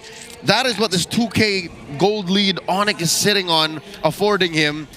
And not to mention this whole Ogwin situation, literally, Ogwin can only solve one problem at a time. He can only address one thing that Falcons is dealing with, while ONIC has the onus of just having Fringe choose a target. If they can find that perfect timing, then ONIC is getting away scot-free. They really need to catch up Flap TZ and Kyle TZ with the items because, yeah, Ogwin's just your catch guy. He's not your main frontliner. Yeah, he's a threat, but you need the Fredrin and the Lapu-Lapu to be able to hold long enough so that Falcons can fight. Okay. This is the one they're going to go ahead and start up. You can already see it here. Infinix hand cam brought to us by Infinix. They're going to force the fighting wave. Bravest fighter jumping in from flat. King Kong just swoops on in. He'll get the turtle. Kirk has the heart guard. He's going to go for the final slash play here. A jump forward. They go down, but Kirk's taken out by the Appraiser's Wrath. And now Ogwin going to be next. Brusco will pick up that one. The 1-for-1 trade, but ONIC got the last turtle of the game. Kirk for Ogwin. And for those saying Kirk spent too much time setting up the perfect final slash, he did get it anyways. It's just, I think this time, Falcons used one of the main strengths of their lineup. They put up that solid front line that it doesn't matter, even if Kirk got it, and they took him down along the way. Damage isn't quite there yet for ONIC. Flap he's holding on! Oh, Flap, what's he gonna do? Bravest fighter, but he's under the turret. Mount Shocker's gonna be used. Earthshaker, he does flicker out for the deadliest catch. Will kick them down. King Kong does get hooked though, so Ogwin able to capitalize something. Again, it's literally Ogwin saving them. That could have been a massive L for Falcons, but one hook changed it. Kirk! Oh no, Kirk. He does have the hard guard. We've seen Arlott do this before, 1v2. Super Marco will have to get out there with the flicker, but that might be it. Here comes the rest. Brusco making his way. What does Kyle TZ do here? Is he going to be able to actually escape this? Super Prince wrapping it up. Super Marco has to go ahead and help him. Too much. Showing it down, but Kyle falls anyway. I wonder if there was a miscommunication there. What was the call? Was it really just to get the hell out of Dodge? Or was Kyle really just buying time for the rest of the map? The puppet on the string is helping reset the passive of the Demon Gaze for Arlott more. That's why this Arlott's so deadly. I was wondering, why does it feel like Kirk has so many dashes? It's because the puppet on the string is resetting the Demon Gaze. This is a tailored strategy by ONIC. That and the Mountain Shocker. Yeah. Those two things on demand. If I'm not mistaken, even Deadly Catch should reset it. Yeah, but in that specific scenario, it was literally just the Angela and Arlott. So if you add that, plus the ones that you mentioned as well in the team fight, it's another Lancelot at home. All right, Arlott is building up to be quite the threat in the current meta. The situation that oh no, that's a pull on the Brusco. Again, the hard guard going to be used, plus the revitalized final slash to help him. Brusco survives, but now Kyle's in trouble under the turret. A sliver of health, he'll survive, but now here's the clap back. Kirk could be in trouble himself. There's a jump from Brusco, and again, the hard guard's available. All this, no one goes down, a whole lot of ultimates used, but ONIC will make their way to go ahead and just reset. They were thinking about starting up the Lord, but they didn't take it. 3K down. Falcons are doing well to maintain map parity. Yes, they have lost tier 1s up top and bottom, but keeping mid. Yes, it is the most easily defendable inhibitor lane, but keeping mid allows for ONIC to stay honest for this Lord take. Oh, there's another one. Another hook. This time it should be a kill. They go in, throw everything at Brusco, and he's gone. So now ONIC down a member. Super Fringe pushing at that top side. He can join this fight anytime he wants, and this is another one. Ogwin lands another hook. Kirk has the heart guard. He's going to use a final slash. They're going to force them off the Lord. They're going to fight for it. It comes down to it. Kyle gets the Lord, but they have to win the fight. Few solo, but finally Kirk goes down, and Team Falcons finds some flight in this game. That fight lasted so long that Friends had the time to get out of there after the hard guard and let Kirk die alone. He still was able to flicker out, but you see the massive problem that is the Arlott and the Angela. Yeah, when I saw the Arlott get closer, I was like, okay, that's actually bad for you because now Super Marco and Few are within final slash range. Good thing Falcons was able to answer it right away. ONIC, though, still very much within range of turning this game around, but Ogwin, literally the savior of Falcons right now. Little by little, the master is showing that he could 100% be back. Brusco with the conceal. Brusco with the conceal, charging up the Unbreakable. He has Kirk there too, joining him. Hard guard's going to be used from Super Prince. There's the final slash, but Brusco's taking too much damage. The AOG, a nice flicker. Few still going. The rest of the team, King Kong from the backside. He's going to be able to find Ogwin. They take out two. Kyle drops down the Appraiser's Wrath, and no one falls from ONIC. Falcons got caught with the flank. Again, this is just one of the main weaknesses of a lineup that relies too much on the single pickoff. If your front or your back isn't protected, ONIC can dismantle. Oh no! Marco You're and King. fine. Yeah, Super Friends. Call him Pegasus. The man has a Millennium Eye on him. He sees everything right now. All the potential possibilities. Hard guard always on point. And yeah, Arlott and Angela together. That's a new combo for everyone's ranked games if you haven't used it yet. And I love Dual Masters. It's so good how they're playing this. Like, Kirk feels like he could keep fighting forever as long as he has a hard guard up on him. But the one weakness is it's not that good damage-wise. They still need to have King Kong or Kelra in the vicinity. Yeah, you just need to make sure that if Kirk's gonna commit, you got another damage leader, because he can only do too much. He's not really going to finish the job for him if he's the one to initiate. He needs someone else to back him up. Let's look at the gold laner, still very close in terms of the gold. We really haven't felt Kelra's Bane just yet, despite that one play where he flickered to the face of Super Marco. Another close hook there by Ogwin, but he is up to a Divine Glaive. It is already up to a Malefic Roar for the Granger of Super Marco, though, so they're still very healthy. Are they going to fight this? Kirk jumps in. Yeah, you don't want to take this. Thought he would. Super Prince is still up top. This is one thing, though. Team Falcons. There's a hook. He landed it again. An Iron Hook. Hard guard's going to be used. Now Brusco popping the Revitalize, but it's just way too much damage now. Team Falcons. Oh, and again, Ogwin will find Kelra the perfect mark, giving Super Marco a double. What is with Ogwin's Franco this game? The Master is a messiah. He cut down that gold lead down to 700 from almost 4,000. I've become quite jaded with Falcons this season that right now I can't completely wrap my head around seeing Ogwin and Flapteezy combo after combo. He didn't have the bite for the second hook, but he had the land trigger Flapteezy who timed it perfectly to cap that off. That's another Lord for Falcons. What is going on? Well, look at the map. It's none of us called it, but it's red. Something that Falcons has been doing despite this push and pull, mainly a push against ONIC, has allowed for them to. Where has Kelra and King Kong been? They should have been cleaning up these waves, and they can't even push a tier 2 up top. Can't even take down mid. So something Falcons is doing is working. I think it's the hooks, because every time Ogwin gets a hook, it's for some reason, somehow, some way, it's when Kelra or King Kong are not nearby. Oh man, now they're on the defense. ONIC, they had a lead earlier on. Their backs are against the wall. Ogwin has been fishing with the iron hooks. They're gonna force him off this. Deadliest catching another one on Kirk. The turret still standing for a little bit longer before it goes down, but man, I can already feel who the MVP is this going to be for this game if Team Falcons wins it. Ogwin threat enough, stutter stepping around on this Franco. Ogwin, he's so hot right now. The nest is going wild. Is he? They're going to go for the turret here. He can fight that. Cloud, He can fight that Brusco. He's going to go for the lockdown. Look at that, even with the hard guard. Popping the Revitalize. Deadliest Catch going to be thrown out as well. Super Marco, he's dealing with the pressure. He could be in trouble. But a great catch from Kyle. And now Kelra, even with the heal, even with the hard guard, is not enough. They grab a couple kills, but they can't end it just yet.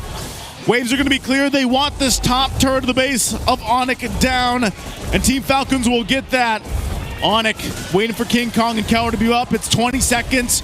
It's 3 guys left together. The Super Fam. Another hook from Ogwin. How many does he land? Brusco's going to be next, and Super Prince can't do anything. Team Falcons clawed back, flew up, and get game 1. They hook a win from out of nowhere. Falcons take game 1. The Master is back. Ogwin on a Franco yet again. The last time we saw him in a Franco, he got an MVP performance. And I'm pretty sure this is going to be another one for him. Oh, wow. The arena is full on a Friday night. Everyone who braved the streets of Manila have made their trip worth it to see Ogwin do this live. Oh, man. That was amazing. That was the hooks, man. Check out our smart super fan reaction cam. These are the epic reactions from our super fans here at the MPL Arena. A spotlight on the Hive, or rather the Nest. The Nest. The Hive will be in action tomorrow, but they were once the Hive. Yeah, that's true. And to be fair, there are a lot of members of the Hive who are also part of the Nest. Yes. Yeah, I mean, not mutually exclusive. Yeah, they are very good friends. Wow. Tell you what, everyone there in our super fan audience was probably holding their breath too. Yeah. Every hook, and just also like thinking, man, how? Of course, that MVP is going to be Ogwin. You know what they say? Give a man a fish, he'll eat for a day. Teach a man to fish, and he'll eat for a lifetime. Did we eat well tonight watching Ogwin's Franco? 1-3-12, and it's the Franco that rushes all the cooldown in the world.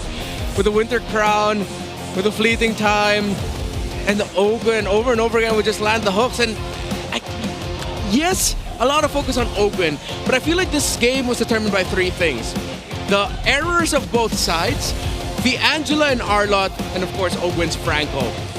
But then connected to Ogwin's Franco is the fact that there was always someone, except for that one time under the mid turret that it didn't look like Falcons were ready, but when they were ready to follow up with the hook, the timing of all the crowd control, Brusco ended up becoming the main meat that Falcons ate all throughout this game. And they maximized the layering of crowd control, timing and maximizing it so that they can secure the kill and that he doesn't jump away. That's Japanese bad boy fusion. Yeah. And you know, full circle. Yeah, full circle, man. I think from this too, you got to think like, remind you, they had they beat him down as early as the 5-minute mark. They go there, but think about what Team Falcons accomplished here after a maniac on Kirk, dealing with a heart guard. How many hooks we saw, you know, get them into a position where they eventually turn this game around. Like, that is what was so impressive about this Franco here from Ogwin. Yeah, this was the best chance for ONIC, but Kyle got the Lord. So you also have to give your flowers for Kyle TZ for securing that retribution because it allowed them to push out. Yes, there was a bit of an error here and it was difficult because they ended up getting clipped. But then because the Lord pushed out, they still had room to go around the map because the turrets were taken down in the side lanes as well. That's why Kyle TZ is #2. Turtle and Lord control all season long. An amazing hook flicker back from Ogwin. And I think it's at this point, after the second Lord, wherein they were less reactive and more, we're just going to hook to finish the game. Yeah, like, I feel like there was, especially the second to the last hook, right before this one, there was a bit of tilt from King Kong. I feel like he was a little bit too greedy with diving there. That clearly was the game plan. Brusco would ride the cloud, pull the attention, get the bite, and then Super Friends would just get on him on the hard guard, while King Kong will try and finish off Super Marco.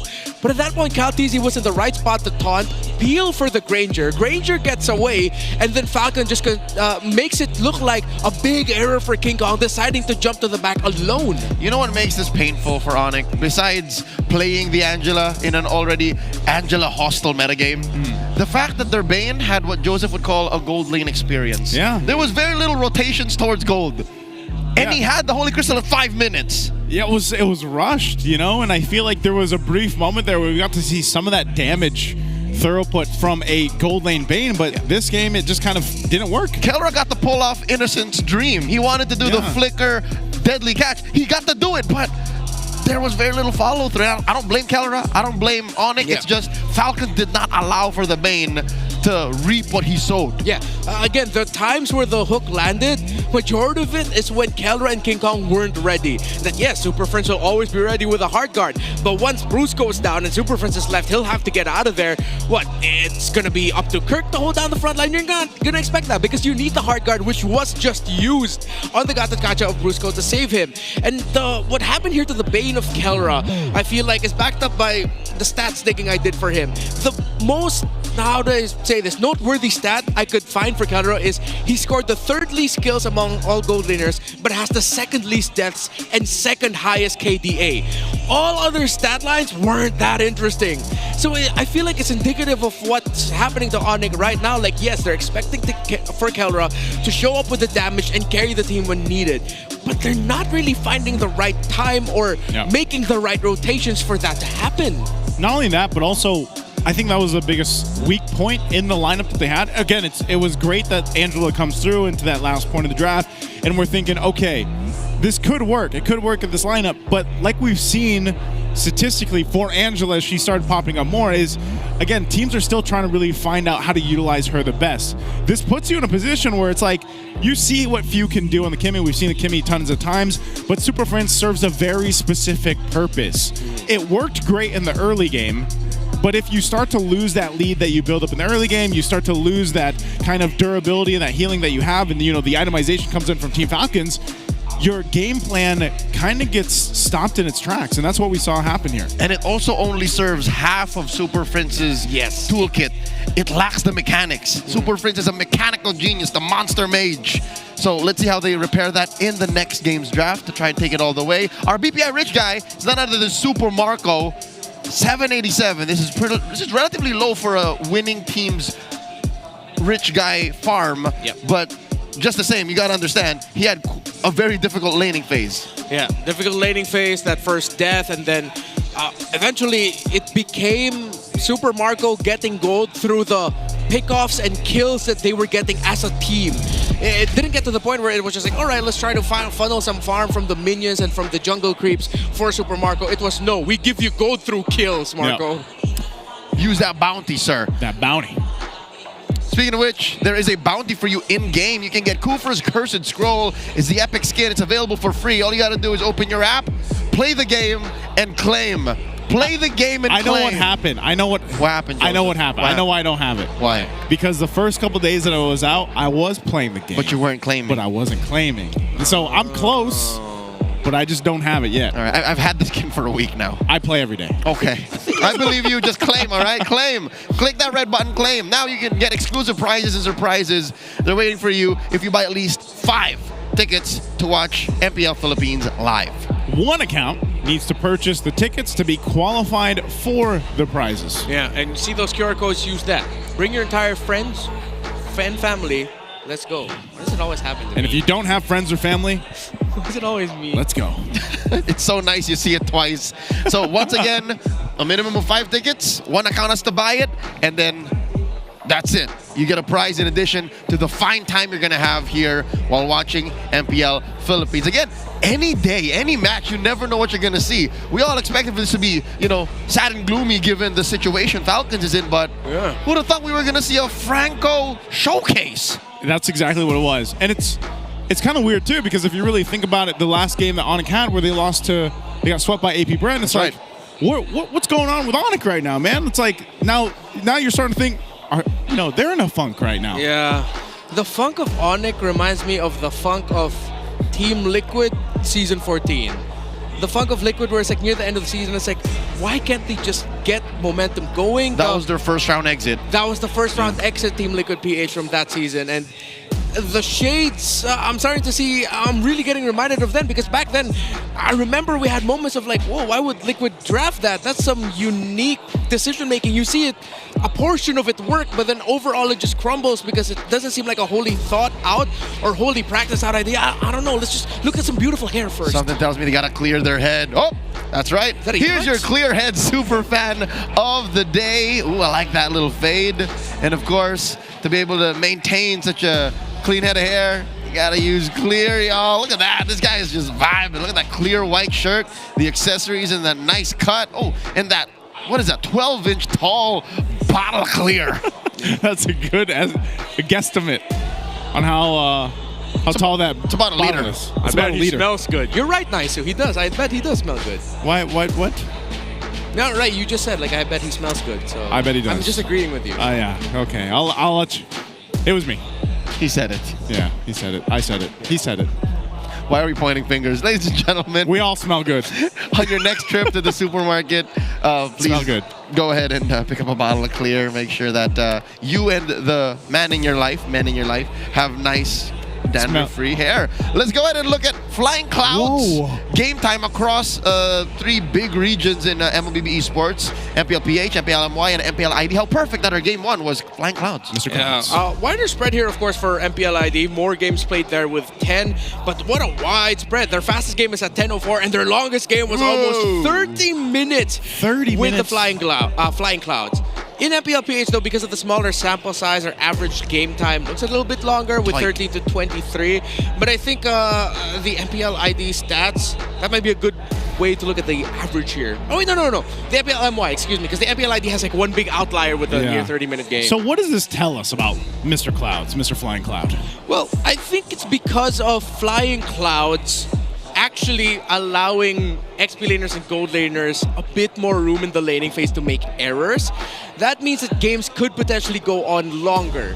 Because, yeah, let's say there are some games where gold laner dies quickly. Without Flying Clouds, you're already thinking, oh man, I'm going to lose this. And then it's going to be a quick steamroll. But because Flying Clouds can make you easily go back to lane, it's like, wait, no, there's time for recover, and then the game gets longer. Yeah, it's very similar to the concept of buyback. For those of you who are old school MOBA fans, Flying Clouds is basically buyback because you get to return to the action much sooner. Going into game number 2, ONIC PH decides to go first pick. So, again, just like in game 1, I think Super Friends should be proactive, but now answer to what was missing in their previous draft. All right, what's missing right now is Coach Moody's jacket. He took it off for this one. So literally jackets are off for Moody. And I want to get in onto that buyback thought. Instead of buyback, it's flyback. Flyback. That's the flyback. That's the flyback. It's 2025. It's the flyback. Yeah. I like that. Bet you do. I do. You like? I like. I love. Dude, I'm telling you, Mr. Cloud is probably one of my favorite fun maps to play. Yeah, it is. There's something about it, man. The only thing, I'm speaking from experience, and I'm sure folks watching at home have experienced this, sometimes you don't know how to land it, or sometimes you don't know how to ride it. Yeah. Redmore knows what I'm talking about. Definitely. I've seen it now. We played together. Yeah. Like, there's a time where, because you have to be walking at Mr. Clouds a certain way. Yes. Because if you don't, if you walk at the Mr. Cloud symbol while facing your base, you will fly towards your base and then loop around. And that's a wasted opportunity. Yeah, and you waste a lot of time. All right. Going into game number 2, ONIC on the play once again, banning out the Phobius and the Baksha, while Team Falcons take out the Fanny and the Zushin. So still at large are, of course, your boogeymen in the jungle, Lancelot and Yusin Shin. Kimmy has been quite the thorn on the side recently. 1-1. All right. 1-1. Are they actually going to open it? Whoa. Because of this Franco pick, maybe. Yeah. Where's the 1-1? I think Falcons needs to force a 1-1 ban. Because without the Franco, then the 1-1 doesn't have a lot to worry about anymore. And maybe ONIC could get mega greedy with their draft if they can pick up a Joy later for King Kong. Yeah, this is interesting also because you might still see, I don't know if because previous game, we saw the Fredrin picked up on the swing from Team Falcons, and they could still do that for Kyle if they want to. I think they have to consider banning out a Lance, because ONIC only got Lance against AP Brand because AP Brand had a clear idea. You pick Khalid and Juice in first 2 picks. They're going to take that idea out and they'll ban the Kalea of Brusco instead, which would allow an assassin pickup later for Falcons. They're still going to lean on that R-Lot. Wouldn't be surprised if they still go Angela later on. I think Falcons needs to consider something like a Khalid here for Ogwen, or maybe even a Grok, maybe a Red 3 if they're not going to pick up the Khalid or Grok now. For once in a while, you have the option of 1-1X. Do you let go of that? 1-1 plus one of the picks I mentioned. I think you still have to go for 1-1, especially since you're going to be playing around Fredrin. Please pick up the 1-1 as well, Falcons.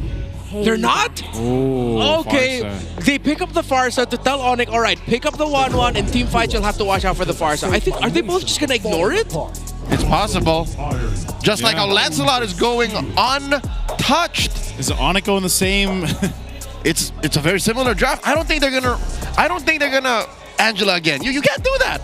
I think they put a mage in the hands of Super Friends, maybe a real mage. Do you think they'd even go as far as picking up a Bane again though for Kelra? Oh, maybe not. No. You need the Angela. I think made that possible. The tough part is there it is. There you go. There's a 1-1. Wow. Still 100% contest rate, 100% win rate in Season 16, and maybe, just maybe, that one Farsa pick was what kept him away from it. Yeah. I think I would like a Moskov to be considered later for ONIC. But considering they are playing a YSS, I wouldn't take it away from them from just leaning towards a double fighter setup again. Earlier, Falcons had to ban the CC because they could have gone into the gold lane for Kelra. It still could be an option here considering they see a Fredrin on the other side. That CC is going to be packing Vengeance, so then Super Marco has to be careful with the timing of his crossbow of Tang. I'm with it. They should take out the CC like they did in game 1. Yeah. Red 4 or 5. Yeah, they can do that. The same time, I feel like if you... Oh, they'll go with the Ruby. So they are still kind of... That's the same idea. Yeah, still covering the grounds there. They're fixed on Kelra getting a fighter. Yeah. And now because of the power picks that Falcons had to go for, Ogren is going to lose the Grok. So we might see him bring back a Kufra later, considering that if it is going to be a fighter gold, it's going to be a fighter gold with a good amount of dashes, or if it's a Bane, you could catch him off guard with a good Tyrant's Revenge, Tyrant's Range. It's still deadly for the Kufra to deal with, though. You know what? Maybe Ogwin might even pull out the Matilda. With the Fred, yeah. Yeah. It's so good. You could reposition with the Feathered Airstrike. The thing is, that means they need to save their roamer for last. Because if they pick Matilda 4, then it goes Angela for ONIC, then that's going to be bad. They have to swerve it. And Falcons, really, just like how ONIC is attacking Ogwin's pool specifically, they take out Kelra's Bane. So they want a fair, they want an equal marksman matchup. Or the CC, like... Or Harith. Couldn't he still go CC though? Like... No, Falcons could go red for CC too. Yeah, because you don't have to worry about the Bane anymore. It should be okay. Not a lot that can mess with you. The Phobius is gone as well. I'm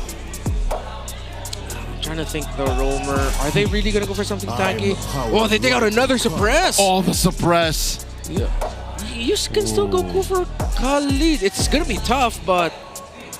Yeah, you know what? I'm leaning a little bit more towards the Matilda now, but just red 5, not now. Yep, Kufra, Khalid, Matilda. So here you pick up your XC laner, probably CC if they want to, just so that's not an option. Lapu-Lapu even, I would. Yeah. Yeah, Lapu-Lapu is still open. It's an option to the EXP lane. Also, it's a tough choice for Falcons, whether or not EXP Prio or Roam Prio.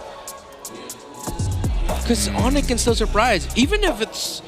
Hell, what if ONIC decide to run it back with something unique that they used to do and pick up a Matilda in the mid lane? They got success with that in previous seasons. Oh, Hilda.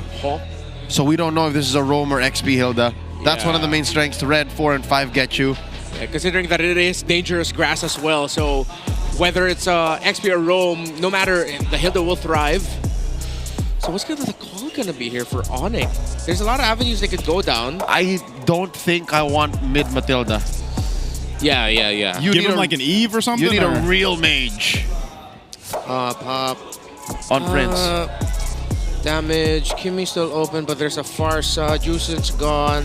If they want, they can go Kagura for the raw burst. He wouldn't do Selena, would he? Okay, no, Valentina. Okay, so they still get the Granger. Valentina into the Fredrin. Okay, let's see if Super Frizz can pull off getting the taunt again.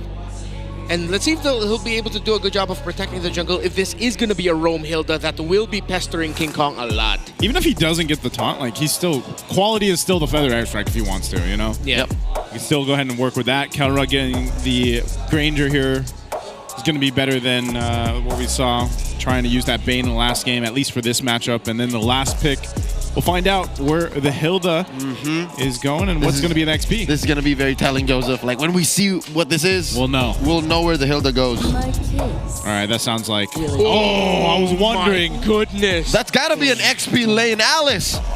Full circle. Yup. And Womi taught me something about this.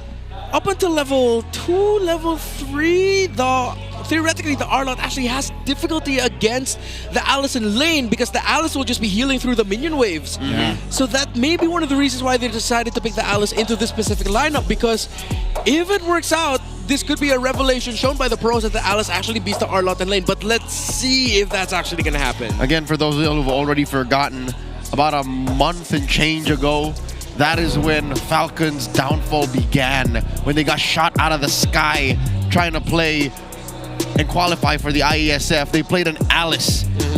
And that was one canon event that led to where we are now with them at 8th place in Season 16. Welcome to game number 2. Match point for the Falcons. If they win this, the dream continues.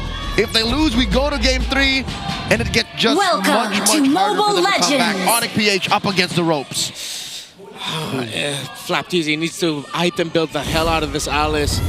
The theoretical approach would be a dominance ice rush with all the healing provided by the lineup and the abilities, even the battle spells of ONIC, that might actually be the right course to go. And see, the Arla's actually having difficulty in lane against the Alice. FlapTZ is now pushing Kirk out from the range of his own minions. It's making it uncomfortable for Kirk. It's not an easy time for this Arlot. Yeah, Flap should genuinely be fine in the lane too. Like you saw, even with the emblem that he's rolling out with here, he's got plenty of sustain, but I think one of the most things that I wanted to see when Alice was available, especially last week, but we just didn't see it played, was how does she fight in the team fights? We know the Throne of Ruin, Kara and Super Marco, he should be fine. They'll just take a couple shots here. But again, that Throne of Ruin that she has, that ultimate, could play a big part in the team comp that they have here to win team fights around objectives later on. Yeah, which is why it's a lot of flickers on the side of ONIC, lots of dashes too. It could actually be really hard for FlapTZ to get a big Throne of Ruin and crowd control a lot of members of ONIC, because they'll be spending their battle spells just to get out of it. It's not like it's an instant cast. You know that the Throne of Ruin is going to be coming out of that Alice. And it's going to take time. Luckily, Falcons lineup likes long team fights, and I'm seeing like maybe mid to late game, you're gonna see 2 feathered airstrikes off of you if things go well. Yeah, part of this mid lane action too, you're seeing the pressure. But how does this play into this first turtle? That's where we're gonna have to see this in action. Few doesn't have the level 4 yet, so waiting for that feathered airstrike. Should have it here in a second. But Turtle's up, so they'll get in position. Flap as well. All right. These are crucial here. Super Prince will be holding on to that feathered airstrike himself. This is a dance that Brusco's doing. Feather! Final slash! Final slash going to be used. Few firing off with the feathered airstrike in the backside. A couple shots. Kyle TZ the first to fall. Flap will take on Brusco. There's a flicker forward from Super Prince to force Few back. They're just gaining space here for King Kong to go ahead and secure the turtle, but Flap's going to force him off. It goes for a reset. They're going to engage anyway. Oh, Flap can't escape Kirk, and Super Prince will be able to scoot on out away from Ogwin. They delayed the turtle, though. Ogwin should be able to get out, and Kyle is back for this. Okay, we're seeing some symptoms of why Alice hasn't been as openly picked despite her strong rework. She's immobile despite the shadow. What are they going to do here? Ogwin back. Should be fine. Has plenty of bushes to work here. Oh, he's back. With Hilda, he's back. Feather airstrike again. Drop down. King Kong gets to the turtle in time. Will secure it. Now Kirk on the run. An AOG to collapse down. Brusco could be in trouble here. Kyle TZ wants to go in. Gets the Appraiser's Wrath, and Brusco the one to fall. A final slash going to be used, but Flap and Kirk will just battle it on out. Here comes King Kong. Mount Shocker going to be used too. He's so tanky. There's the Throne of Ruin.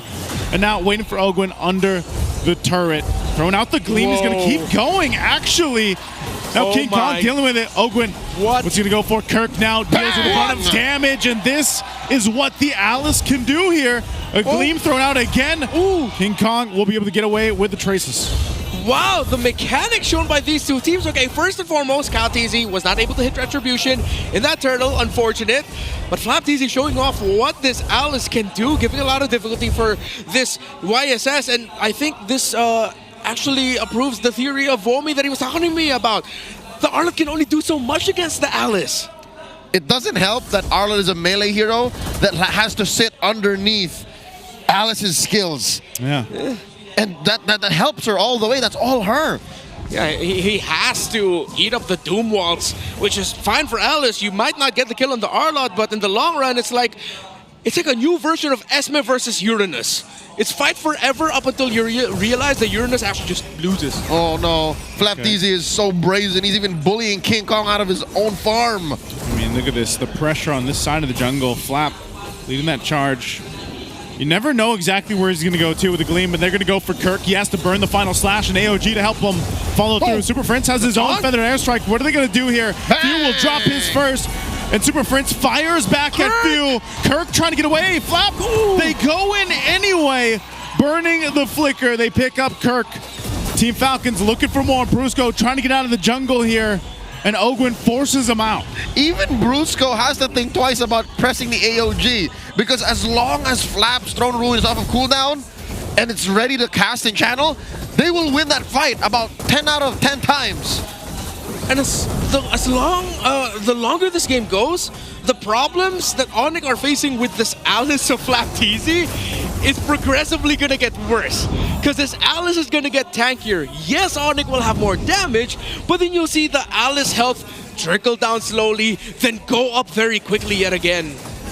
Yeah, that's what we're seeing here too, man. And you gotta remember, like, Flap just wants to be a part of this fight. You know, he throws himself, the more skills that he's landing because of the passive, that Crimson Blood Banquet, he does continuous damage to everybody around him too. So if the combos it correctly, using that Throne of Ruin, keeping people there, like, this is a great tool to have against someone like Kirk, who's going to be final slashing people together anyway. So Flap just wants to be a part of the fight, and he's a big distraction against ONIC. And how do they get past that? Okay, interesting choice. Flap TZ actually fully built the Cursed Helm, so he wants these fights to last long. DOT, man. He can get stacks on Curse and reduce hybrid defense on all targets around him. And ironically enough, it was used in the EXP lane last time in MPL Philippines Season 10, September 11. Wow, 2002. 2022. 22. Where were we in 2002, man? I wasn't born yet. Right now? Flap gets caught. We were just talking about how tanky he was. Not against 4 members. Not against four. Not against 4. So maybe like 1, 2 with a little bit of help, yeah, but not, three that. 3 after a prolonged chase. Yeah. But not 4 at a time. Not like that. Not the right timing there for Flap. Oh, but could be a good catch. All right, they get the flicker out though, so little catch there, and they're setting things up for this third turtle to come up here. Ogwin is bullying members of ONIC. Oh, AOG. AOG from Brusco. They're going to go for a few here, but Ogwin here to help out. He's going to go for Brusco.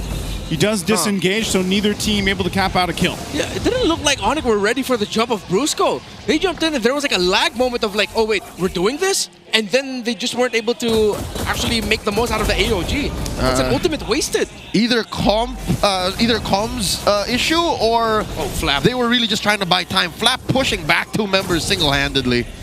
And this is what he, this is the whole part of the plan, you know? Like, think what he's doing. Team Falcons are essentially getting these objectives. By the way, Super Marco has had the gold lane experience now. Like, where has Super Marco been? Well, he's been farming up. He's still farming up, and eventually the 1-1 is going to be the problem. Look how much gold he has. ONIC needs Kelra to put Flap down. The rest of them don't deal the right kind of damage. King Kong, not yet. Okay. It's like a slow war of attrition where Falcons are just very, very slowly, agonizingly taking away the resources of ONIC, taking this game away from them. Kelra is still getting farm, yes. King Kong has been delayed somewhat, bothered, but it's hard for them to contest the objectives. ONIC did get 1 turtle, but if Falcons don't lose a member before this Lord, I think this might actually be a difficult Lord 1 to fight and contest for ONIC. In relation to Kyle TZ, who is a utility jungler, Fredrin leads less items than King Kong on the Yisun Shin, and Yisun Shin has less money. So just put that into consideration. King Kong isn't ready yet. King Kong is not in any shape to carry ONIC PH. Yeah, and in a way, the utility brought by the Cursed Helm, it's not a lot of hybrid defense being reduced, but anyone with the Cursed Helm procs on them actually lose a bit of hybrid defense, and that can stack up to like 3-4 times if I'm not mistaken. 9 times? Yeah. No, total 9. Total 9, because 3 stacks. Yep. Yeah, it's like 3 each, which means that's more damage for the 1-1 for everyone in the side of Team Falcons. I wonder if they know Kirk's here. Oh wait, no, now they do.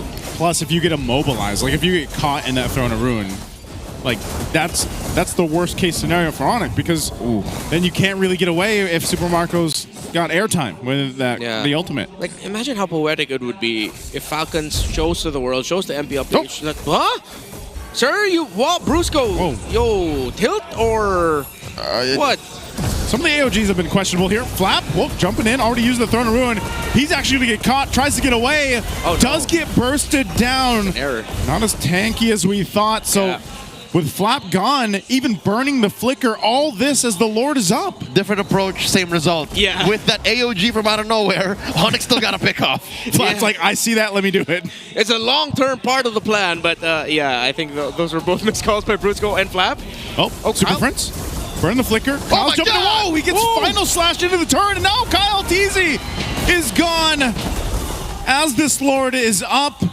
And Team Falcons down a jungler will just set up around the Lord. From Axiata to the MPL Arena, he did it again. Yeah. Stole the energy eruption and taunted Kyle TZ to his death. Yeah, that's why I didn't even bring up the Feathered Airstrike earlier. If it's Super Prince and he plays Valentina up against a Fredrin, you know what ultimate he wants to get. Especially when he sees now he has the Throne of Ruin. And that scales with magic damage, so yeah, this might actually be a more deadly Throne of Ruin. Well, let's see how he plays this out. They're already burning it. Mount Shock are going to be used too. He pops the Throne of Ruin from him. Brusco could be in trouble here, but King Kong will secure the Lord at the cost of Brusco. Now they're still going to go. Ogwin will bomb and weave out of there, but ultimately objective secured here for ONIC. Yeah, they used that Throne of Ruin on the hands of Super Prince defensively, while Flap TZ was just the unfortunate casualty of ONIC's slow front to back. Because of the defensive use of that Throne of Ruin, it forced Falcons to stay where they were. They look like they're already keen on diving forward, but then suddenly it's like, oh no, we're stuck here. Let's just hope Kyle TZ wins the rescue battle. Nope, he didn't. Sad for us. I got a cause and effect situation for Falcons. Given that they have a lead, but we don't feel like they have a lead, have we seen Marco take to the skies? I feel like I've not seen a crossbow tank We just haven't yet. seen a COT just yet. Yeah. So with that said, something tells me maybe Flap needs a little more chunkiness. Yeah. He's built the Oracle. Helm, yes, and the Oracle, but what else? He's not as hard, so the Super Marco can fly. Oh, okay. They did spawn out King Kong here too, and yeah, that might be the end game plan. You know, let Super Marco fly against.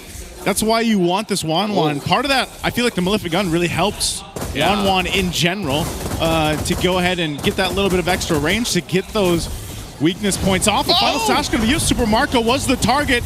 They're going to force a fight in the mid lane anyway. Kirk going to be in trouble. Cut off from the team. Ogwin as well has to flicker out. Oh, the stun! Let's see if Super Marco is able to get it now. He pops the winner's crown. They're still going for it too. And now a Feathered Airstrike dropped down. And Brusco jumps on out. So they find Kirk here for Team Falcons. A lot of battle spells spent in that engagement. An AOG outsaves Brusco. And that's a small win for Falcons, but again, they're not able to make much of the lead. If anything, they lost a bit of it. Yeah, long team fight, but yeah, Falcons are happy with that. Let's see where the Brute Force Breastplate. So maximizing cooldown reduction, you do get that extra crowd control reduction as well. Hybrid defense. Some move speed. Yeah, and well, I mean, Alice is the hero that wants long team fights, and Brute Force Breastplate is made for long team fights, long sustained team fights. So yeah, let's see how it works out. But I think even more HP on this Alice would be good. Maybe even one damage item if he can. And a little more damage for Ogwin. Talking about one damage item, the Blade of Heptases. Already built on that Hilda. Oh, that's what he's been doing. Honestly, he's been hunting down these softies. King Kong can't hold a brush. Kelra can't hold a brush. Yep. I would not be surprised if Kelra would randomly pop Wind of Nature when Ogwin goes hunting. Like, I don't count that out. So that's a very strong tool in Falcon's toolkit. Yeah, I mean, that's probably definitely part of the plan. You know, a lot of these working together here to even get some of those defensive items out from ONIC if they want to. Yeah, so I like the itemization of Super Marco. He looks like he's going to be last building the Rose Gold Meteor, as he already has a Magic Blade on him for this 1-1. And that should help with his survivability, considering that the sudden burst damage brought out by the Valentina and Gatalkacha is what's stopping Super Marco from full diving into the fights. Because if the Valentina has Feathered Airstrike, or even just the Valentina damage alone, that takes out a huge chunk of the health of the 1-1 at this point in the game. Oh, Ogwin's going to get cut off here. He sees that too. Super Prince he had the energy eruption from the Fredrin, so it was actually used there. The jig is up. They're going to have to fight this anyway. They're going to go for the Lord here. Flap could be in trouble. He's gone, but Lord secured by Kyle TZ. They're going to try to get out here, disengage from the fight. ONIC's going to chase them down. Ogwin will be able to get away, but now can the rest? Team Falcons disengages after getting the objective. A small but smart move. Ogwin flickered and ran the opposite direction. Whoa! All right, he's fine. To save the rest of his team, and I think he stayed a little too long. Ogwen was just chased down hard there by King Kong and Brusco. But yeah, that was perfect positioning by Few and Ogwen. They held the two middle bushes so that ONIC Philippines would have to go the long way around the purple buff so that they could potentially get the Lord. He could not get close enough. King Kong blasted his Super Friends. Okay, he gets away too, but I don't know, is Team Falcons really going to be able to convert anything from this Lord? It might just be taken care of really quickly here. Joseph, that's been the question for, what, the past 7-8 minutes? Yeah. Because Falcons got an early lead. Again, a lineup with an Alice that won the lane started to bully the map, but they can't find a decisive victory. They've always just had this small lead. Again, 500 gold, 1,000 gold, and they can't make much of it. What's missing? Yeah, now is he going for the Winter Crown? I mean, already up to a Guardian Helmet for the Fredrin. Yeah, he did build the Winter Crown Flap TZ, so could be it. Even longer team fight. I think this is just, this is them playing for Super Marco now. It's that point of the game where it's 1-1, time to fly. Marco, take us up to your wings and bring us up to the heavens again. Allow us to get a sweep win here. Keep the dream alive. One ticket to punch it into a crossbow of Tang on the Super Fam that could change the fate of Falcons, but right now they're looking at a 500 gold lead, tiny at 16 minutes, in a map that refuses to turn red. Yeah, Falcons can get that big team fight win. ONIC Philippines, to their credit, they've been keeping King Kong, Super Friends, and Keller alive very well. It's Kirk and Brusco so far who's been the casualties of the fights here. And they can afford it. And they can afford it. Your main damage dealers are okay. And those are damage dealers who are actually, if left to their own devices, if there are members of Falcons low, they can actually finish them off. And you can extend this to Super Friends, despite having picked up IMU, Energy Eruption, again, a frontline hero like Fredrin, he's not died a single time. Yeah, you saw the player cam there. He took a deep breath because that's how much pressure comes into this too. You got to remember, he's mainly holding on to the Fredrin, right? Yeah. And part of his job here is to be more of like that pseudo like tank initiator if he has to, if he's able to catch someone out, or maybe even peel to give Kelra the space here. So him, Brusco, and Kirk are the main component to making that work here for ONIC and Team Falcons so far. That's why they take it slowly.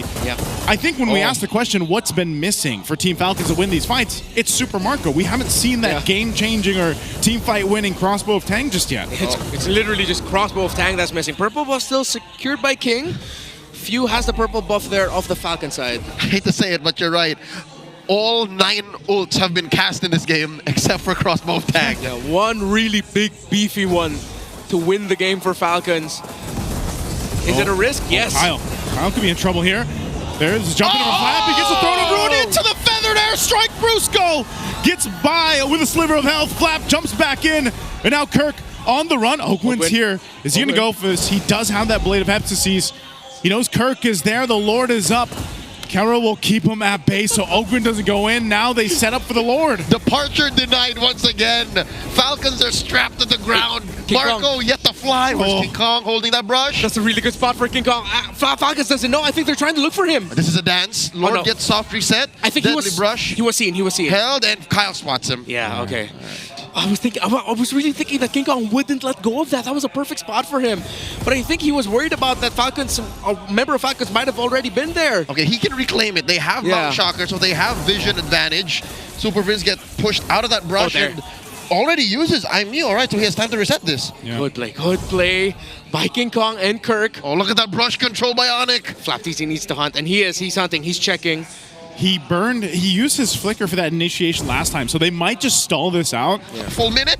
Yeah, for a minute, because this is one of the things that Flap needs. I feel like he needs that little extra distance that a flicker gives him. And I think they need to do that. Fuse all the way down bottom. And interesting, Flap TZ isn't building Immortality. He actually has Dreadnought armor on him. He's going for an anti-Caress instead of an Immortality. He's guessing that he's not going to die. Yeah, he's mainly just thinking of, okay, I have Winter Crown, I'm fine. They might hold this at half health. Here's a dance. At a third of its health. Ogwen and Brusco holding the river brush. No one up top.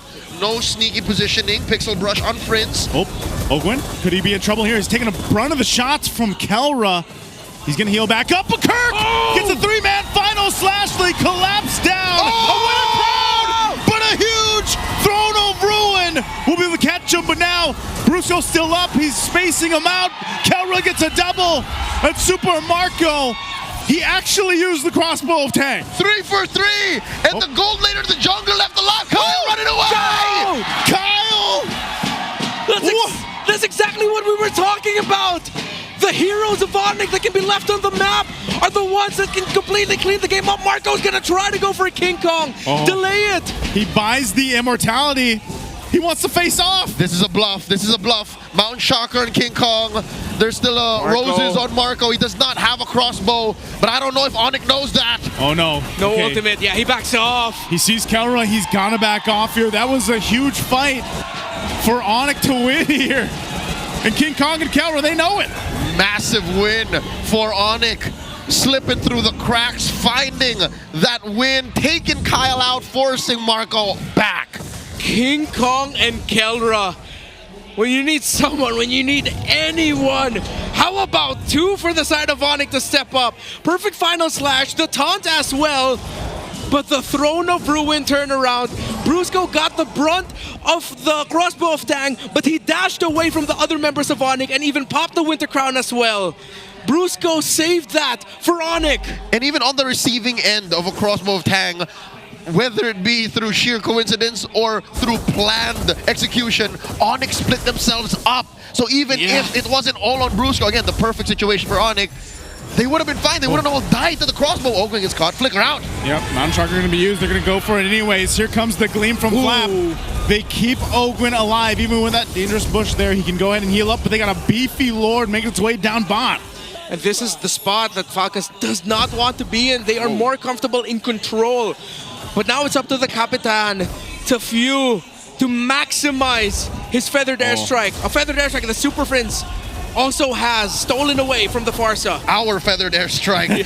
This Lord coming in. Marco gets blasted. Oh, there it is. Super Friends is going to drop it down. The base turret in the bottom lane falls. Flap trying to buy time, but Kyle's in trouble. Ogwin shows up a little bit too late, and the Lord is still up. ONIC might be looking for the end angle. There's an AOG from Brusco. Super Marco jumping forward, pops the Wind of Nature. Kelra pops his too. He takes too many shots, and now Super Marco's in trouble. Whoa! The Terrify is too good from Super Friends. And another looking for more, but they'll lock onto the base to clean it out, and Few has to go back. And we're going to Game 3. The Super Fam deny the sweep. They ain't going down so easy. Game 2 goes to ONIC Philippines. 2 champions in their own right who refuse to go down. I went into this day thinking that Falcons would easily get swept. They already proved us wrong. They proved me wrong yet again in thinking that Falcons will run away with this. It's 3 games and we deserve this. This has been an epic series. We got denied the expectation and the expectation twice in the same night. Look at the highlights here brought to us by Smart. More than once, it looked like Falcons were going to wipe ONIC, but ONIC just find a way to just not take it like that. It was a mix of like Kirk getting these final slashes. They had to buckle down though in the early game. Like Team Falcons and this Alice did so much, but you're gonna see a lot of these final slashes play a big part of this. But I gotta say, even for Super Friends, man, the amount of juggling he did with different ultimates throughout this game between the Fredrin, between the Farsa was amazing, and it's what allowed them to make this work. And Kirk, the MVP here for Game 2. Yeah, the final slash saved it. But that should not have been the play by Super Marco to go out of base like that. That was a desperate move. And Kirk punished him for it. The rest of ONIC punished him for it. A Terrify as well from the Bounty. And everything layered on that 1-1 to make sure that Super Marco will not be able to help defend.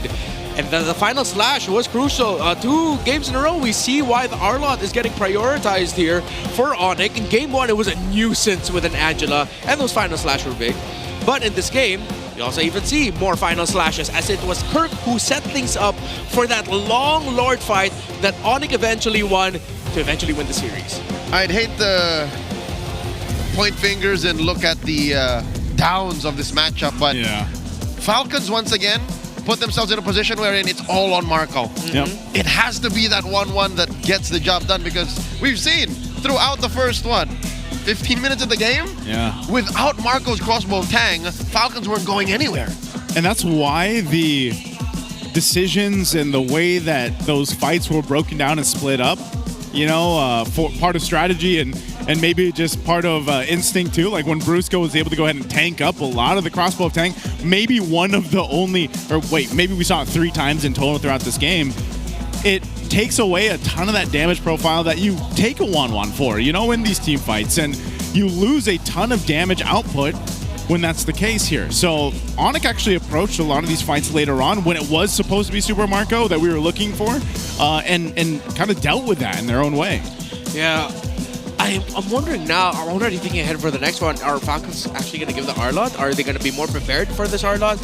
Again, it was a final slash to taunt things off. Taunts were maximized. Falcons did almost everything right. Brusco leaving the vicinity of ONIC as the rest of ONIC dashed away from the Gata Gacha. That could have been the game-winning crossbow of Tang, but it wasn't. So, are you more convinced now that it was planned out? It must have been Brusco or someone saying, Brusco, you stay there.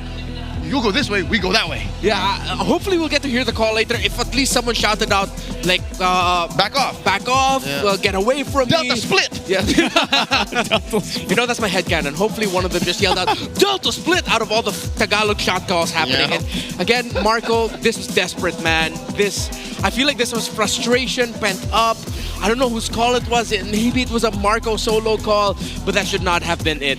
Dude, even that, the Super Prince, like he knew he was going to die, but just to get the Terrify off, to allow them to go ahead and capitalize that, and then you saw the swap there where Kirk used the Win a Crown, and then he picked up even Immortality.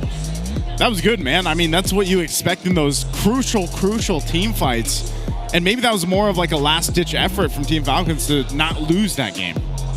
Yeah, 22 minutes of a monster game. This Alice experiment didn't work out. Too much utility. Even the damage of you, though respectable, King Kong and Keldor were just too fast to dash away out of the range of the Feathered Airstrike, though they'll be able to take down Kirk, Super Prince, the YSS, the Granger, and the Gata Gacha are a whole nother story for that. In Super Marco, it was just the big story of he could not get the crossbow of Tang to catch. Credit to ONIC, the one time that he could have gotten the big one, they did not give it to him. But this needs to be a change up in the thinking here of Falcons that yes, they do have the Farsa to supplement this 1-1. It's not just based on the 1-1 alone, but I think that's the reason why this is the meta of triple cores actually thriving. Too much utility, not enough damage. It's too difficult to win with it. And even at too much utility, this is just me, I think Falcons did not use Ogwin as much as they used him in game 1. I felt like he was just doing 2 things mainly. Flushing out brushes and threatening kills on softies. At the end of the day, those softies are King Kong and Keldor. If he can't find either of those guys, he's twiddling his fingers. Yeah, and like he tanked up a lot of damage. You know, he was able to utilize some of the dangerous grass, but ultimately, yeah, like if he wasn't able to do what he wanted to do, I feel like. He was a really good striker with great cardio, no grappling at all. Yeah. He's like just running around. Yeah, and the one time that I felt like, you and I made eye contact when it happened. When Ogun was just standing in front of the second tier tower when ONIC ran away, it's like, am I gonna do this? I have conceal. I don't see anyone there. Is no one gonna help me out here? No one? Okay, I'm just gonna stand here, reveal myself, and then run away sadly. In hindsight, my theory there is we're winning from this position. I don't need to add anything. I just have to be a sentry. I just make sure that this exit goes off. Yeah. But in reality, I think it was much worse. It was them not knowing what to do with it. Regardless, he is our sandbag, taking 222K, almost 223K, and our BPM Rich guy is still 1/2 of the KK connection. Yeah. Well, the other one is also the carry. It's Kelra. I was thinking about to say Cooper Prince, but what? Koopa? I'm never repeating that joke again. And Cusco, Criota, Crate. It's all of them. Yeah, I'm a super fan now. I mean, that's a sad thing about a Hilda.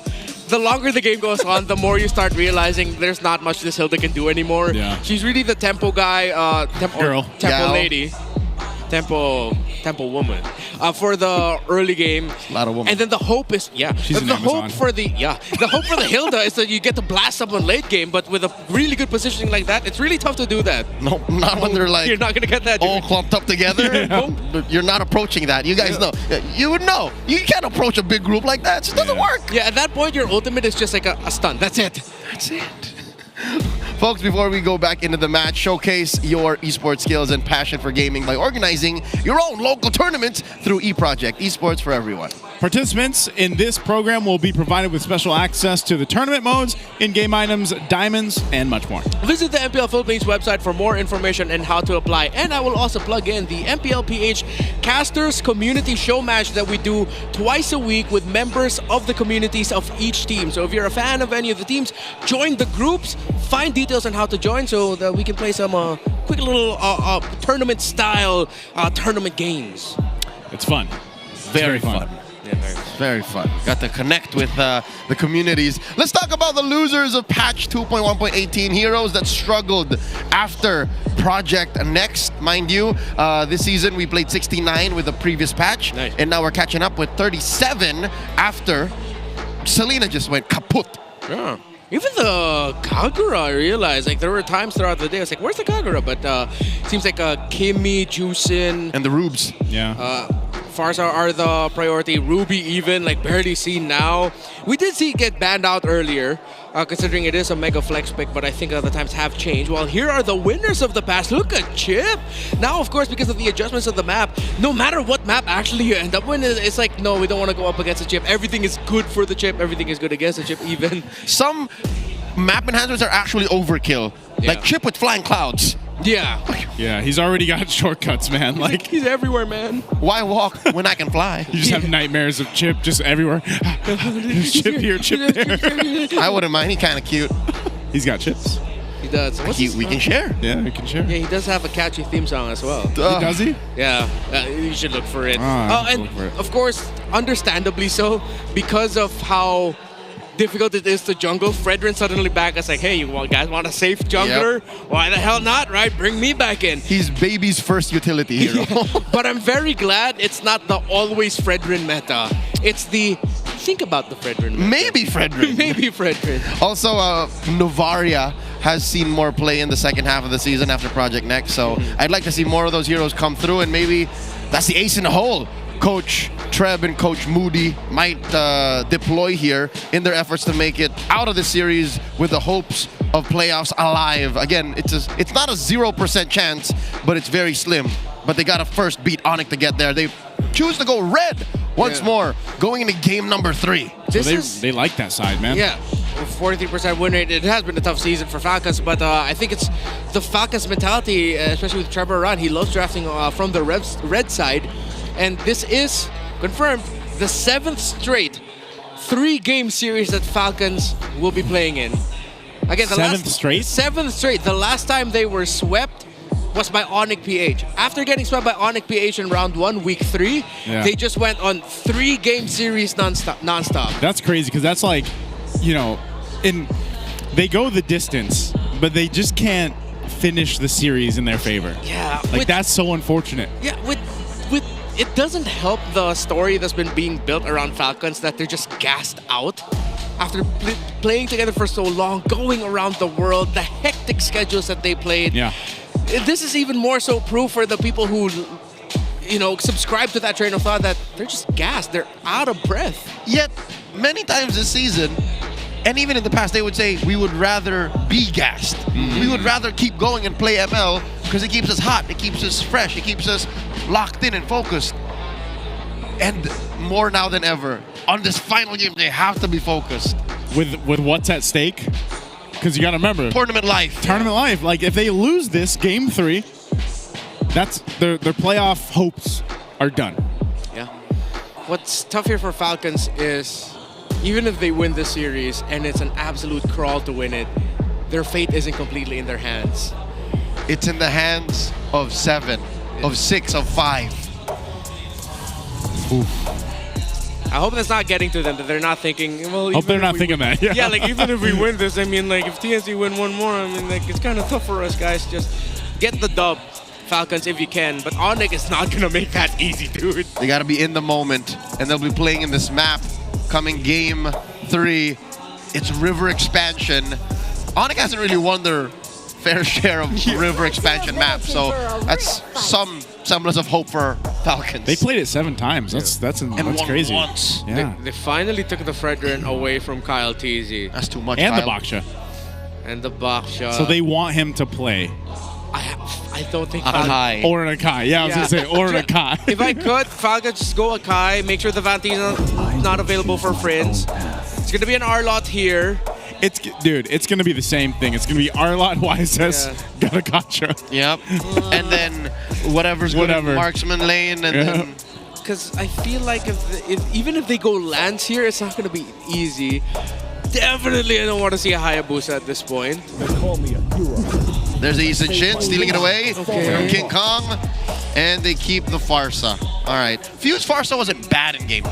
Yeah. It was a role player. Yeah, and ONIC PH, to give them credit, every time they saw the feathered airstrike, they were like, all right, let's get out of here, dude. I don't care if it ruins the flow of the team fight. I don't care if you guys wanted to fight. Let's just get out of the feathered airstrike. And Fuse just standing there like, oh, man. So does this suddenly make Valentina a first phase pick? Do you see it blue 2-3? No. Banish all darkness. I don't think so. I think they can still save it for later. Because then Falcon should ban it. Yeah, because the utility of Super Friends, it's so wide.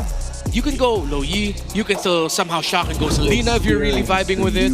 So they can save it for the latter half. Their priority is the center of the map. Right. They're looking at the trade-off there. So they get their carries first, and that's safe. These are safe up against a YSS, up against a Farsa. You're just going to be looking at, okay, what are we going to give Brusco to defend our jungle more if ever this is going to be a high invade lineup by Falcons? They keep taking out the juice in. I think they still really have to consider the Khalid here, because that Khalid gave a lot of difficulties for ONIC last time. They go for the Uranus, which was a little bit more of a passive EXP laner than I expected. Yep, in the face of the hyperactive first 3 picks of ONIC, Falcons pick a shield. They do take away Brusco's Gatot from game number 2. Good ban. ONIC, let's see who they attack. Do they attack the gold lane, since Kelra already has the Granger? Or do they lock down on the lockdown of Ogwin, take away the Franco and Kaja again? Okay, so I think, again, a big part of this is there a world where we see Super Marco not on a traditional marksman because you have a YSS here, or? He does have a record with a Ruby, but it didn't go well for them if I'm not mistaken. We're going to have to double check that. And as you saw, Ruby's fallen off since the patch, like we saw from the previous graphic. Good read, could be. Super Marco, the one Ruby game that they got to play didn't go well for him. He does have a win with the CC, and I wonder if we take it way back. What if they go Bruno in the gold lane? Because they need more speed. Yep, that would be a very fast draft. Yeah? And then, okay, you're not going to go Mathilda though, so it can't be a Mathilda Bruno last pick for Falcons. They can go Bruno last. They pick up their roamer here. Yep. It needs to be tanky. It needs to be a lot of crowd control. Gatot gone, Uranus gone. Are you going to go Kufra again or Badang? One of those two? Even the strongest wow. There's the fighter. Oh, I was thinking burst. So Angela's back on the board for ONIC. Sand rises. There's the Khalid. They are so fast. Again, the smile on Prince's face. Coach, I get one more go with the Angela. Let's make it work this time. I am the power of light. And Falcons pick the mystical Falcon with a whip. That's the Kaja coming in. ONIC banned it in game 2, but now Ogwin gets his hands on it. That means ONIC knew that this was coming for them. The last time we saw Kaja, Twisted Minds used it against Aurora earlier this season and won with it. At that time, Aurora had a mid lane Angela. This looks good for Falcons if the precedent should be considered. But my question is it good enough to go against ONIC given that they don't have a front line? Falcons has an almost non-existent front line. I have to correct myself. It wasn't a mid lane Angela that the Kaja was facing. It was a mid lane Kimmy, but yeah, pretty much the same theory here. But I feel like if they wanted to go Kaja, they could have gone for a more active, heavy damage, heavy crowd control EXP laner, not a Uranus. That's the weird part. It seems like this draft was cobbled together in the final moments of the draft. Welcome to Mobile Legends. One final go for Falcons to keep the dream alive. Game 3 between ONIC PH and Falcons PH. I'm wondering how this Bane's going to work out too, man. I feel like he works really well on this map. The expanding rivers, especially when he's in the gold lane. So helps with double laning. Yeah, I think this is what we're gonna expect from Super Marco. Like he's gonna have to be proactive in this one. That's unique. It's not a mage emblem set. It's an assassin emblem set. Huh. And we don't know exactly what kind of Bane this is. It could also be a Bane that's Assassin Emblem, but it's actually still built for magic, because he might be chasing the more adaptive pen. You can do either way. Yeah, you can go either way, but let's see. There is still a chance that it's actually a swerve to the physical, but they'll be lacking damage. Oh, whoa, Flap. You are Uranus, but okay, he's going to be fine. You can only take so much punishment. And that's actually an important part of the laning phase up against the Uranus. You can't allow the Uranus to just stack through the crab. You're going to have to contest him for it. And Kirk will be able to get it with the help of Brusco. Oh, confirmed it is a Mage Bane. See that basic book that he's building. And again, as expected, he's doing well against the Granger in lane. Yeah. Just much more sustainable. See, this time around, we'll see Super Marco pull off that flicker deadly catch right into the face of Keldra, similar to what he did to him. It's the same matchup, but reversed. Yeah, and I think that's what they're going to rely on here, too. And if they don't have that, then they at least have a Kanja that can go ahead and go for pick-off potential. But, you know, you sprinkle in the fact that you're going to be dealing with an Angela like we saw. Oh, Flap. He was trying to bait them out. Now he's going to be in trouble. Does pop the flicker, but it doesn't matter. King Kong getting the first blood here, right in time for this turtle to come up. That has to be a concession there for Falcons. Unless Few pulls off some magic. Oh, nice that's feather big. airstrike. King Kong's really low. They should be able to do something. Few trying to get away, but Kirk will clean up that kill. Yes, the turtle reset. Ogwin on the hunt. It looks like he went with Divine Judgment anyway. So we caught King Kong out. But now they're going to go for Ogwin. He tries to get away here. Stuck in the wall, stuck in a hard place, but can't get away. And now Flap just had to watch him go down. It's like multiple times here, I'm looking at Falcons and thinking, don't you wish that EXP laner had more crowd control? It has massive sustain, but ONIC are nullifying that by bursting him down, shoving him into the ground. I don't think Falcons should contest this anyways. ONIC get the first turtle clean. That was a good attempt though by Falcons to try and drag things out. But at that point, it seems like they just overheated. You delay the Lancelot a little bit, but then he got the turtle, so it's like, what's the point of losing your roamer? You just balance things out with a slight lead for ONIC. See if Falcons can find a turnaround through. They should try to commit the play before the next turtle. They shouldn't try to just play around the objectives alone. Next question would be, when is Falcons going to be ready? When will this whole Divine Judgment combo come through? If they can pick off one dude, move on. Pick off one dude, move on. Are they waiting for Marco here again? Like Holy Crystal, maybe? The same situation? Yeah, is that what they're going for? I mean, they're playing around the Farsa, so if Few does provide some strong bursts as well, we got to see it. If it's not going to be King Kong that they're picking, if they somehow can't get to Keldra when he's in his laning phase, then your next best target is Super Princess Angela. So they do have enough firepower, but Kaltizi will need to be there to finish it off. Will they be in a... Oh, okay. Your question? Flap's going to be fine. I'm wondering, though, if Team Falcons, will their damage be too mitigated once some of the magic resistance items are built here from ONIC? Because, I mean, a lot of their damage is magic heavy. I think they're Farsa, fine. the Bane, like Bane to an extent. I think they're fine. Yeah. I think there will come a point where, yes, suddenly when the Athena shield comes out, it will slow down Falcon's damage output. But also, there will come a point wherein Falcon's damage will once again spike up. If we get there. That's the question. Will we get there? Yeah, because it has been proven 3-item Bane does not care about magic defense. He laughs at your items. Like, no matter what, he will hurt. Even if it's mitigated hurt, it's still like 40% of your health hurt. All right, here's the unfortunate truth is... Oh, yeah. Flash should be fine. Marco isn't having as good an early game as Keldra was on the Bane game 1. Yeah. He is down about 300 gold with no real action happening there. Oh! Whoa, they're going to jump in anyway. Oh, they missed. Final Slash is going to be used too. Okay, they missed that one. Yeah, a lot of misses. They'll have Hard Guard available yet again, though. And the Final Slash does come back very fast. But Ogren still has his Divine Judgment. No committal on any ultimates, except for the Mountain Shocker. Oh, Brusco's going to go ahead and heal up with the Quick Guard. He's going to get pulled with Divine Judgment. They're going to force the fight anyway. Kirk trying to disengage, get out of here. King Kong will start that up, has the Hard Guard. multiple members of Team Falcons are around. Marco! There's the deadliest catch from Marco. Kyle will get the turtle. Fight's gonna break out. Super Marco falls. And now Kelra back to the turret here. 2 for 1 plus the turtle. I think that's still expensive. Yeah.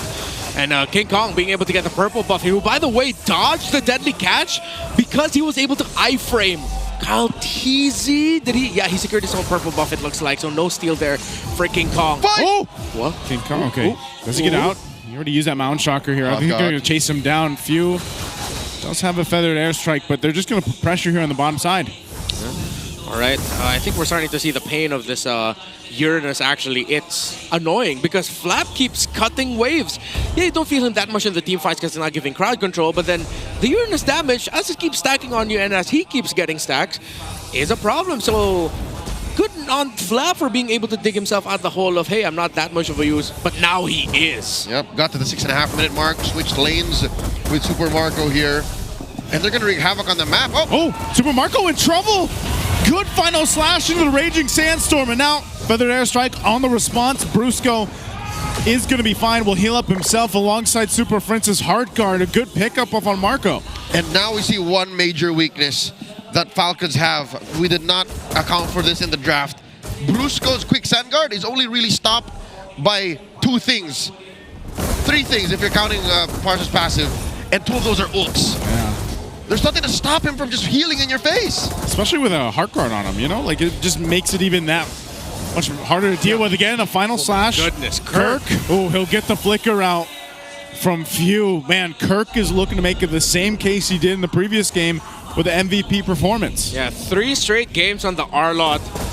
And I like this idea for ONIC. It's just like, you know what, Kirk, let's put you on a hero that you can play very well, that makes you active, we can feel your impact, and let's just keep doing it over and over again and draft around it. Oh, now they're going to have to fight this turtle. Last one of the game. Again, a final slash is available. There's Divine Judgment. They're going to go for Brusco. He's gone. Deadliest Catch was used as well. Heartguard to follow. Kirk jumped in. Kyle will get the turtle. Fight. They're still looking for more. Team Falcons will go in, forcing back ONIC as King Kong barely gets away with his health. And Flap leading the drive. They'll see if they can get this tier 1 down in the mid. Flap TZ is such a scoundrel. He literally pushed back 4 members of ONIC just by existing. Whoa! Whoa, Kirk. Again, the final slash is going to go for Few. He has the heart guard here. I think it was just to save this turret. Yep. Angela R-Lot yet again. What a menacing combo. And for ONIC, well, I don't think they'd be so hurt about what just happened there. They can still fight, but the problem is now Brusco, he's gonna think twice about just even getting vision because Ogwin and Few have their timing on point. Few actually used the first hit of the feathered airstrike max range and trusted that Brusco will just be able to drag the Kyle lead in time for the first hit. Yep. Landing the second, landing the third. That was perfect timing there by Few and Ogwin.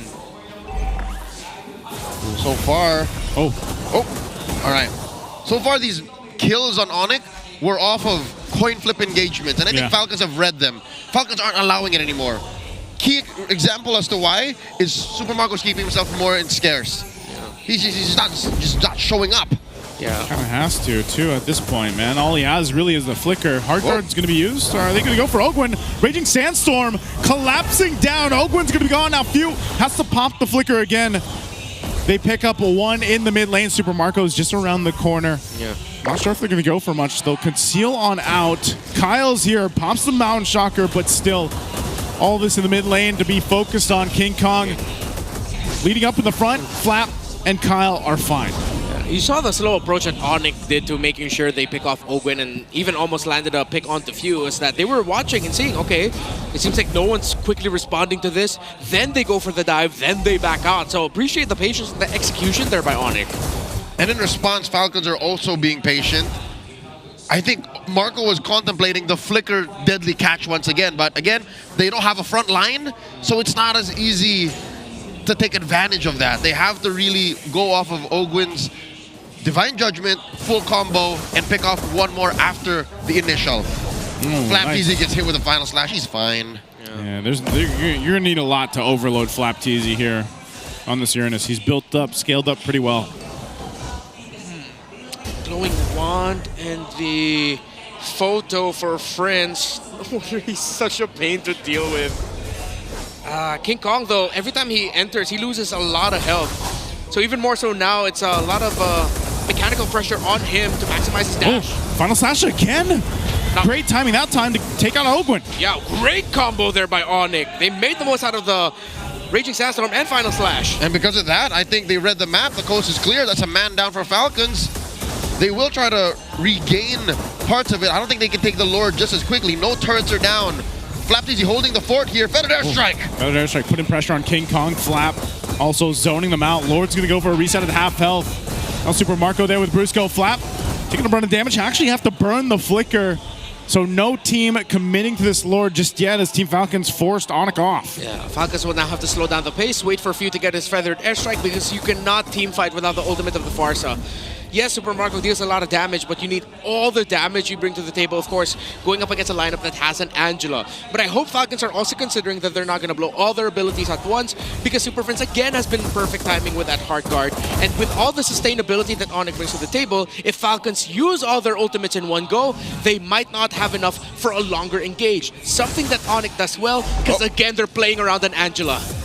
Oh, they're going Divine Judgment on Brusco. He's gone out of the picture with the deadliest catch to the heart guard for King Kong, forcing him under the mid turret, and now Ogwin's the one to follow. They're going to fight under tier 1 in the mid. Few takes some damage, but they still stay together. Both teams losing the roams. All right, those are two frontliners that they had to sacrifice to get each other.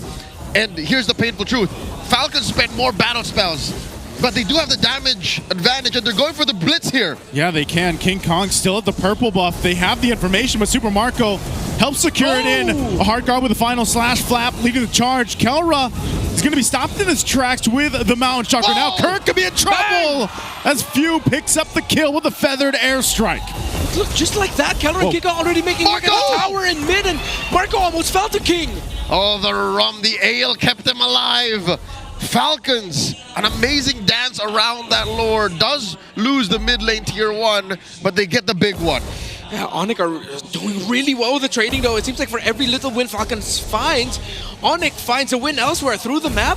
Now Kelra with the Sea Halberd. Ooh, okay, this might not be good for Falcons, but they do have the damage already. They just have to make sure that Kelra and King Kong are accounted for. Gonna push this one in the mid lane. Oh, they go in anyway. Super Marco's gone. He dropped down the deadliest catch. Again, and Brusco made the choice with the flicker, and they'll take out Super Marco. That was double point blank Rampaging Sandstorm. He relocated via the flicker about an inch just to get in Marco's face. That was perfect. And that's what they needed. Yeah. Great initiation, great call by Brusco. It was a shotgun initiation, but hell, it worked out. And good stop by Kirk. They're not allowing the Lord to charge, but I think it's about to load it up. There it is. Yeah, it does get that one in. Mountain Chakra used with a Feathered Airstrike just to push him off this base turret. Heart Guard's going to be used as well. Conceal. They hold on to the top base turret for ONIC's base, so Team Falcons not able to open it just yet. Falcons have been approaching this late game ramp up surgically and with such discipline. Again, shotgun approaches are what caused Marco to die, but 5,000 gold up. For the first time in this series, Falcons are calling shots. This reminds me of their late game in game 1. Yeah. Just sitting outside ONIC's base, asking them, what are you going to do now? Again, besides Marco, they still have Few and Kyle Teasy to play around. Although, how well they can counter a fight once the hard guard is up, once King Kong is there, once Kelra is there, it continues to be the question for Falcons. So far, they've been answering it well. That even Kirk, who has been stellar on this R-Lot all series long, has now hit a point of diminishing returns in terms of what his final slash means. Yes, he's getting a lot. Yes, he's making it work.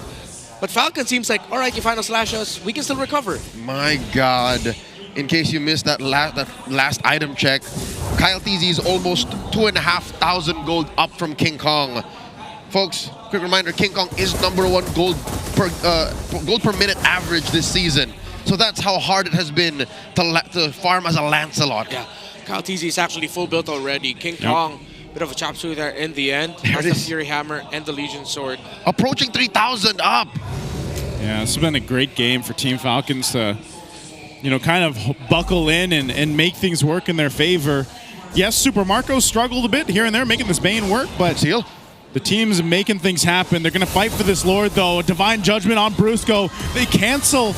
They keep him at bay. He heals back up with a quick sound guard, and now Flap had the burden to flicker himself. He's going to be the one in trouble as Kelro picks up that kill. A final slash to collapse down on Kyle. He's gone too. Marco! And it's gone so bad for Team Falcons in this fight. Super Marco in a troubling spot. He might just try to take someone with him, but he can't even with the deadliest catch. What happened, Team Falcons? A miscommunication. Marco was miles away when Falcons had ONIC right on them. Falcons was not ready for that. Marco was not ready for that. And Marco tried to make the hero play of single-handedly picking off King Kong, but it didn't work out. ONIC gets the Lord 16 minutes in. And this is going to be a very rough defense for the Falcons if they get picked like that yet again. In the blink of an eye, their 5,000 gold lead goes away just like that. And it's not like they haven't seen engages like that. It's just they took it a different way. What was the game plan for Marco going away that far? I don't know, man. And they started off with a Divine Judgment on Brusco. It was great that Brusco survived it because that's where it collapsed. But they've done that like 2 or 3 times prior already. Yeah, and Falcons were backing off away from the fight. It was just a really great call by ONIC to continue applying the pressure, but Marco was not there. Again, that was the biggest question. Why did Marco split up from the rest, and why did he still commit to try and ganking the members of ONIC? Oh, and because of that, they're going to lose this tier 2 in the bottom. Top lane as well. They're going to have to defend against this Lord. And it's not like ONIC's going to take this lying down. ONIC are pushing in. For the first time in a while, they have free farm. The Super Fam are getting resources. That is a Holy Crystal Winter Crown on this Angela. She dangerous. That's going to be paired up with an Arlott, paired up with a Lancelot. This is going to be really tough for Falcons. ONIC, they deserve this comeback. If ever they do get the win in this game number 3 and cap the win off in this series, they crawled back through it. With great gameplay, here's Kirk. Kirk jumping in again. There's Divine Judgment to bring him back. Immortality is going to be popped and Kirk is going to be gone. I'm not sure if ONIC needed to start that fight, but they went for it anyway.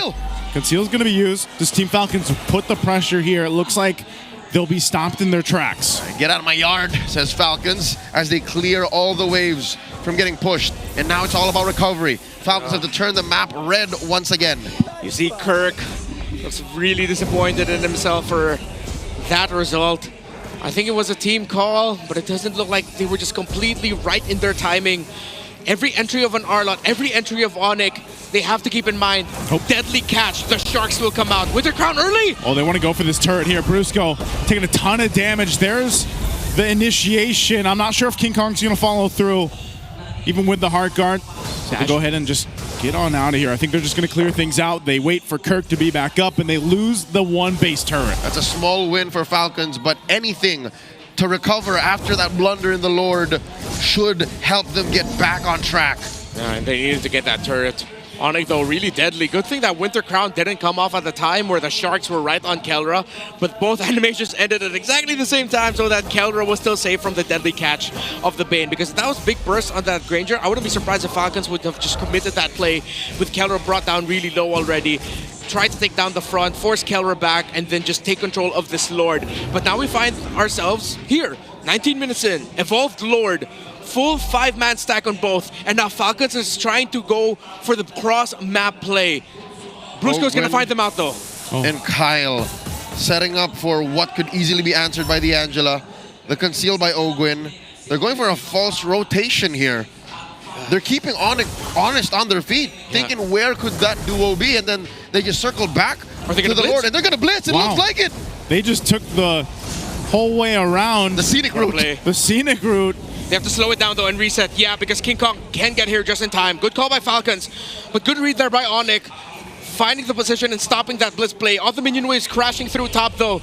Tough for Angela to deal with alone. They have to keep sending Kelra back. Yep, so it's not all in for the Super Fam. And then the blitz resumes. Ogwin holding this long brush up top. Flapped easy against 3, against 4. Marco and Few holding the river brush. Yeah. I think the coast is clear. Ogwin needs to hold this. Ogwin is in the perfect spot. Oh, Ogwin, what's he going to do? Is he just going to try to grab King Kong here? But the Lord's going to reset again, at least. Went too far.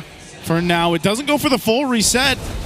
Does ONIC play this? Brusco taking a ton of damage, half health, has an immortality though. Yeah. And now ONIC might look to go ahead and capitalize in. Heart Guard's going to be used on King Kong. They might just come down to a retribution battle here. A feather airstrike, but Kyle will get the Lord. The fight's going to break out, and Kirk is gone. Team Falcons still looking to capitalize on it. Super Marco falls again, though. And now Ogre could be in trouble here. Flap on the run, but he's taken out. It's a double for Kelra. Team Falcons will disengage, but they got the Lord. 2 for 2. Prince and King Kong flushing out these brushes. They have to defend. Ogren has his DJ back again. Few has his feathered airstrike. Kaltizi coming for the back. Oh, a feathered airstrike. They'll be able to get Fritz. Fritz. And Kaltizi get a double. He shuts him down, and it's only King Kong. What a play from Team Falcons. They have the Lord. They held on to their hopes for the playoffs. What an amazing play. Team Falcons will win Game 3. More airtime for the Nest in Falcons PH as they take down ONIC 2-1. The Falcons refuse to completely fall. Kyle Teasy through the turtle ship with a perfect prediction landing on Kelra. That only was supposed to be a kill on the Angela, but it became a double kill for Kyle Teasy on that YSS. You could see it, man. Marco at the end there, he hugged Flap because he's like, oh, because I'm sure Marco just had a tough game, man, on this Bane, and what a turnaround in the last, 1 minute of that whole exchange. GG well played to the Super Fam. They did try, and there were honestly moments in Game 3 where it looked like they were going to run away with it. But they end day 1, week 7 with another L. We're about to throw over to the stage. We have our host Hans and Odin with Team Falcons PH. The dream for the playoffs is alive. Here are your winners, Team Falcons! Oh, Gwen! 3-game series ito. Saan to nanggaling? Where has this been? Yung performance nyo na to.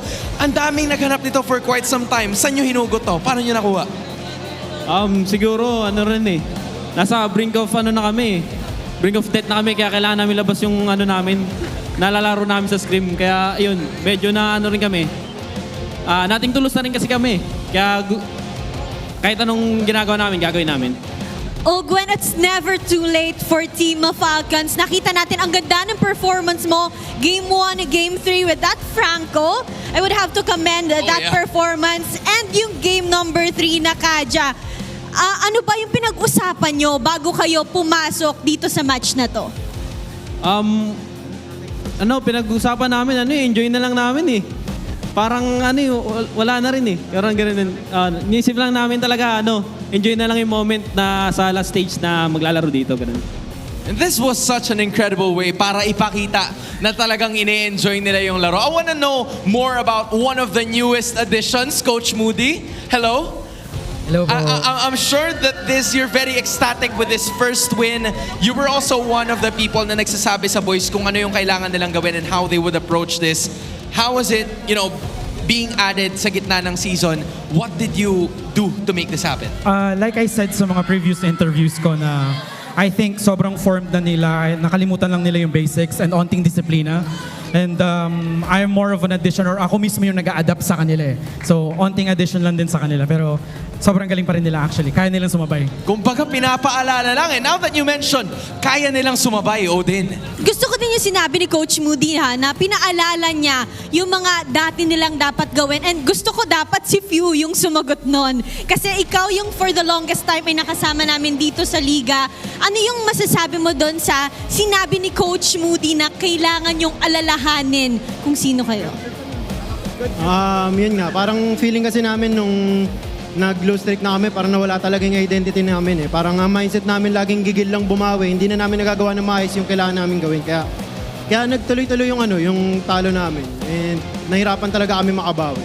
And seeing you guys today, parang hindi namin naramdaman yung pressure, hindi namin nakita sa mga aura nyo na na-pressure kayo today. And Few, ano ba yung gusto mong sabihin dun sa discussion ng community na kaya bang sumabay ng old gods sa current gods?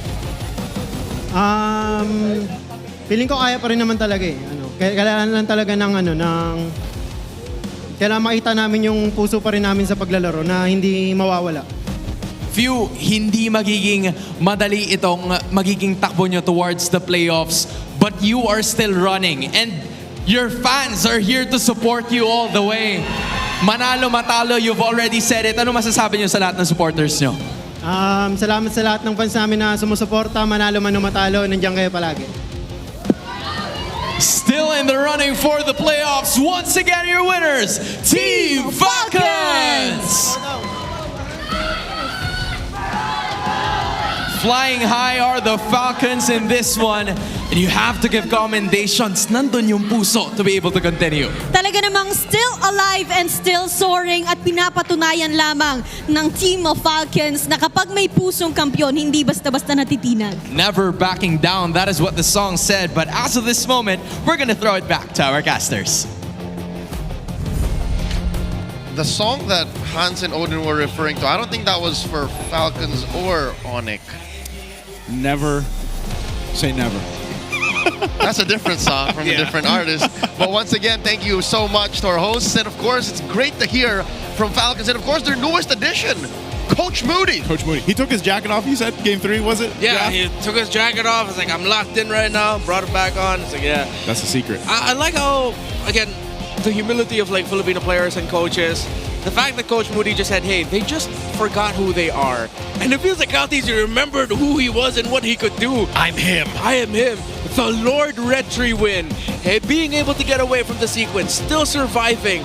The fact that he survived that 2v1 up against King Kong, up against Prince, and even helping cap that kill onto Kel. That was wild.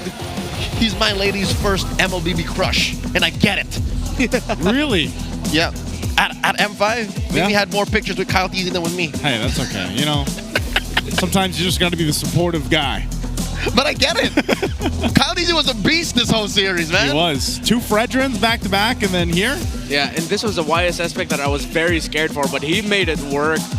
Ogwin and Few locked in as well. Again, not the perfect game. They slipped up at one point, but Kyle Teasy was hitting the retributions when it really mattered for Team Falcons. I would say even Flap, man. Like, Flap played this Uranus game really, really well, I would say. There are literally a handful of athletes who could do what Flap did with a hero like Uranus in a matchup like this. Yeah. He's, again, playing against world champion. He's playing against the lineup that took down Liquid ID at M6. And he was able to, with just one hero, push back the rest of them while they blitz the Lord. I'm wondering how much, and I will see in a bit, but like how much he was the sandbag here, because bar none, I think he is the sandbag. He's gotta be. But by how much? Yeah. Not just a sandbag, he's the whole damn shore at this point. How much he just took. And yeah. That's, Marco will be looking at the Spain performance with a magnifying glass to find out how else he could get better. And I'm wondering, is it just the weak point of a Bane in the sense? Yes. Like you don't... I've had many a Bane game where I played like this, and my team went, I'm like, Thank you. Thank you. Like yes. you give them the thumbs up at the end of the game. Yes. These allies are great. Yes. Anybody need to charge? Anybody need to... I do. Look at that turtle shot. This is that moment. This is that moment. This is the moment. Oh my God. Dude, he like see YSS's portrait? That's what Kyle looked like. He was just locked in. Dude was locked in. Yeah. Like, put a headband on Kyle Teasy the next media day that we have. Have him grow his hair for like 6 months. Yeah, keep it on there. That's him. Little baby mustache. Kyle SS. Kyle S. Kyle Sunshin. Kyle Sunshin. The Opa from Manila. That was a 21-minute game, folks. It didn't feel like it, I'll tell you now. Yeah, there was a lot of action. I love how active the two teams were with taking care of the map. Yeah. Of course, playing around the Kaja Farsa up against a Angela, Khalid. Add to that the Arlot as well. There was just a lot of movements, and I like how we didn't see a lot of static moments from these two teams. They were always playing for something. They were just non-stop playing with really good position, playing for slight minion wave advantage. That's really top tier MLBB that we saw. Then it all boiled down to not the absolute 100% perfect best execution, but you saw how those little right things but little wrong things had big effects. What? Little wrong things and little right things. What about the big things and the right things? The little details had big consequences, big effects. For the right team. For the right team. This also Short king language. Get on my level. Short king language. I don't want to get on your. Yeah, I was gonna say I don't want to. Joseph, you're trying to say. I was gonna say, man. Super Prince is like the Angela right now is not doing too hot, man. There's a lot of little things going wrong here. I will say he went 0-1-14. He did not have a bad game. That game was not cheeks at all. It wasn't his fault. It wasn't his fault. I'm just saying the stats for Angela right now. Yeah. They were desperately missing that magic damage, though. Yeah. Even though he was providing it, that sheer burst of magic damage, I feel like would have helped ONIC, because it feels like playing around an Angela and with this lineup with an Harlot. But look how much damage he did with the Farsa in comparison to Farsa. That's crazy for an Angela. Yeah, that is crazy. He was down 6K. That's it. That was the only difference. Yeah, but it's also just like... That's an Annabelle, man. This is like playing on... That's not Angela. That's Annabelle. That's Chucky. What? What? Chucky? Yeah. Who's that? It's Chucky, Yeah, right? it's Chucky. Yeah. Who's that? Anyways, all right, confirmed sandbag, flap TZ, 209. I think the closest one was down maybe 20, 30K away on ONIC side. Yeah. So, confirmed that is literally all flap TZ did. Yeah. And while dealing damage as well. I like how we saw the natural evolution of the Uranus here, which was us, I'm useless without crowd control, to, yeah, there's nothing you can do to stop me right now. Yeah. Like, all the minion wave cutting that he did was massive in the long run. RVPN Red Guys Count Easy, GPM at 827. The principle on the Uranus is, I can't stop you, but you can't stop me either. Yeah. So what are we gonna do? Yeah, he's just like a big guy who just keeps going at them. It's like, what? What? There's nothing you can do to stop that Uranus. He's a broken NPC. Yeah. And that's what they needed, because again, you do need someone to soak up the damage coming in from the Granger from afar. And I think if you look back at it, maybe that's also one of the reasons why we really didn't feel Keller as much as we could have, because Flap TZ was just there like, no. Yeah. I'm blocking all this damage for my team. That's the consecrate. Yeah, I told y'all he was a sound effect that's guy. That's the, what is it? Ionic Edge. Yeah. Do it again? That's pretty accurate. Yeah. I could have sworn my ML was open and I was playing Uranus. You're welcome, man. Impressive. Again, I had my doubts with this lineup. This lineup, 8 out of times would not work. Yeah. But Falcons made it work. I don't know how they made it work, man, but execution was great. I know who made it. I know who knows how they made it work. Who's that? Wolf. Again, he named a few set conditions, and I wonder if they fit in with how this series went, because it went all the way. Yeah, it did. I'm glad it did, because knowing what was at stake, I wanted 3 games. For sure. Let's listen to Wolf again, break down those keys to victory and how these teams use them via the Howl. He's a dog. At hindi pa tapos ang karera ng Falcons sa MPL PH Season 16.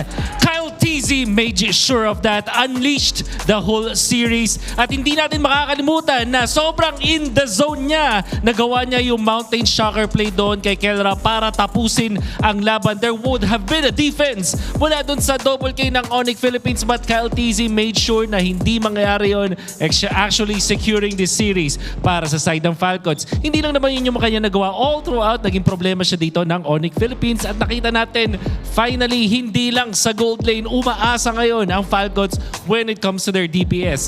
Now, for ONIC, there is a big problem dun sa kanilang roam XP dilemma. Mahabang usapan to, pero basically nalilito na tayo eh. Sino pa talaga tunay na roam, sino tunay na EXP? Game number 2 at pati na rin sa game number 3, mas nakakalamang pa ng gold etong si Brusco over si Kirk. In fact, in game number 3 doon sa late game, mas mayaman pa yung Khalid kesa doon sa ating Arlot, which is definitely an issue na dapat ay na-solve ng ONIC Philippines. You need some farm on Kirk. There was a point in time doon sa ating laban na siya yung naghahabol pa ng gold, mas mayaman pa yung roamer. And now, when it comes to the roamer, Ogwen is key. Nung game number 2, pati naman nung game number 1, and even in game number 3, there were so many times in the first 5 minutes of the game na lamang ang ating roamer Ogwen over King Kong. And I think that was a problem, and definitely nakita na natin na naging problema itong si Ogwen all throughout. Ginugulo si King Kong, napapa-late game, at kahit sa dulo ay nagiging issue pa ng side ng ONIC Philippines. Team Falcons are still in a playoff contention. And I'm very, very curious kung ano nga ba ang kanilang usapan in-game. So maraming salamat sa pakikinig sa akin. Let's listen to their mic check. Sayang nga. Atras lang, pull atras. May magkakakrips ha. Pull atras, magkakaming yun. Susugal. Kaya ano po yun? Arot. Point. Kaya nyo ba? Walang dash lang. Bruce ko. Mamatay ka. Kaya pa? Patay Bruce ko. Angela. Chill ha. May crown kayo. Mamatay Angela. Atras muna. Atras siya. Magkakana. Pwede Angela? Dalawa lang to. Let's go. Bot lane. Atake na. Wala sa skill dad. Tower lock na ako. Attack dad. Hindi mo bro. ONIC. He was yelling on the ONIC. Good one for you, but a peel back on the curtain. Renmar confirmed Kyle TZ knew he was going to kill Friends, so he threw the boat at Kelra. And that was a split-second call. He did this. Yeah, he probably just saw the Granger coming out from the edge of the screen. He was like, oh, I'll toss my turtle ship there. Just like that. He did that. He did that. If you know, you know. Shout out to our friends. He was cool, man. Kyle TZ was icy, baby. Imagine as well, like Kelra probably, like, I don't know if he dashed already to get there faster. Like, technically he could have dashed to the side. Yeah, I think he dashed into it. Yeah, he went 1 and then 2. And then King Kong's left, dude. What is a Lancelot going to do against a Lord, Waves, and 3 members of That Falcons? sounds about right when you get this. You know? Yeah. Amazing work. Kyle TZ. This win was already cathartic, but by knowing how it went down, especially when in the Lord fight, the last Lord dance, I don't know who it was, but someone from Falcon said, I think they're going to risk it. We should fight. And you see there, 3 points, and they are still within earshot of reaching TNC. Falcons still alive. The playoffs hopes are real, and they beat a team that is currently 3rd in the standings. That's a morale boost, if anything, man. Even with the Infinite standings not moving at all today, our eyes were open and we learned a lot about the teams and the metagame and how much heart is left in a team that was kicked into the mud and forced to question who they really are.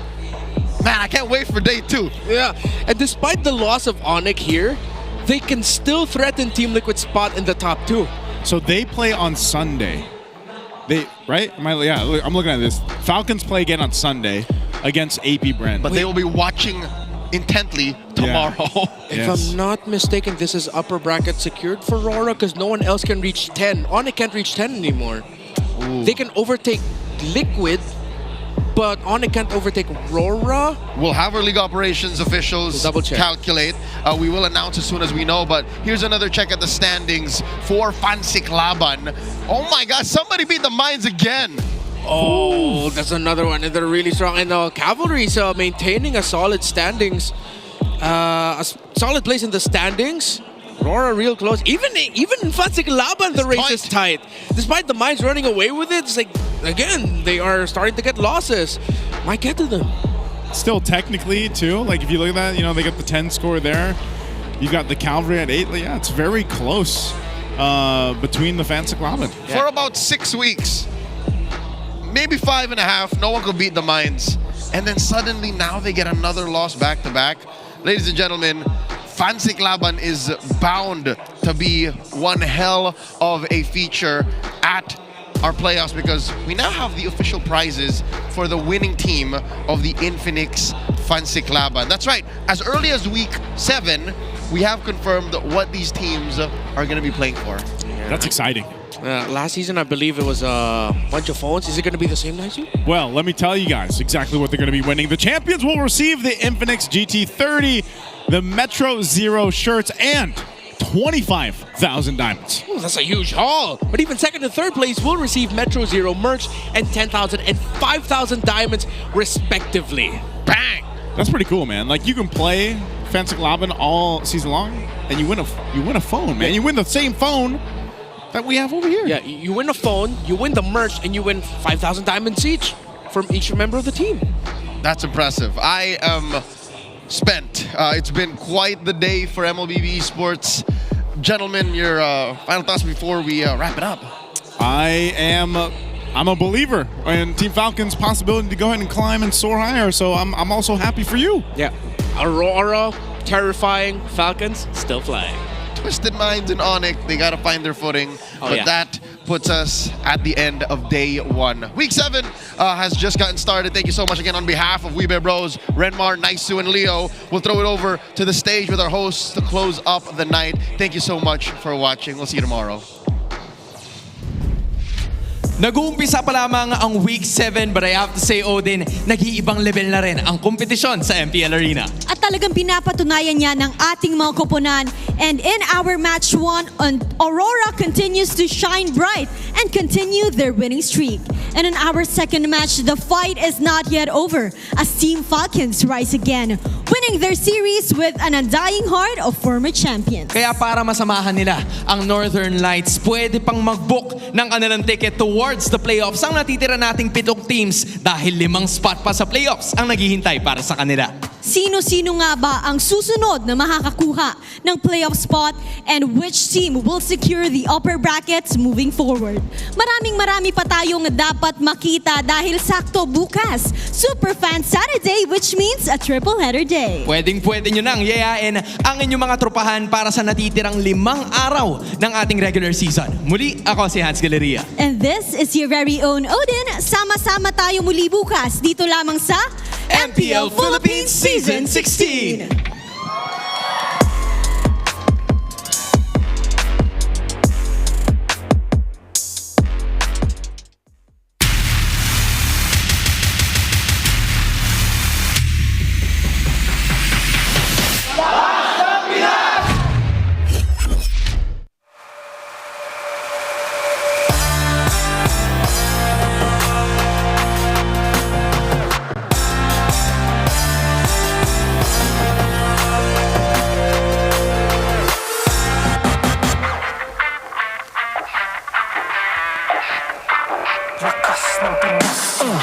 Malakas, Pilipinas, malakas, kahit anong lane, we become the monsters.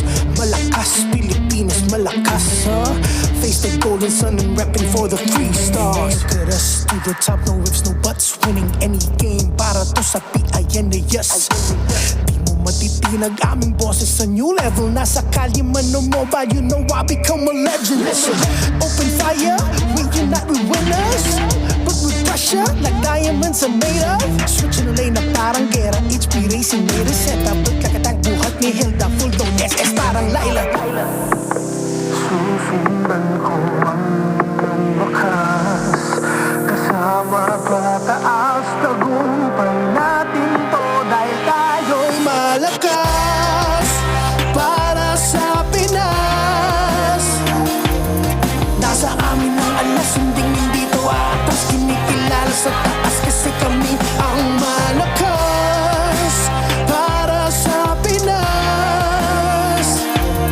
Nasa amin ang alas. Hindi to atas. Kinikilala sa taas. Ganito kami sa Pinas.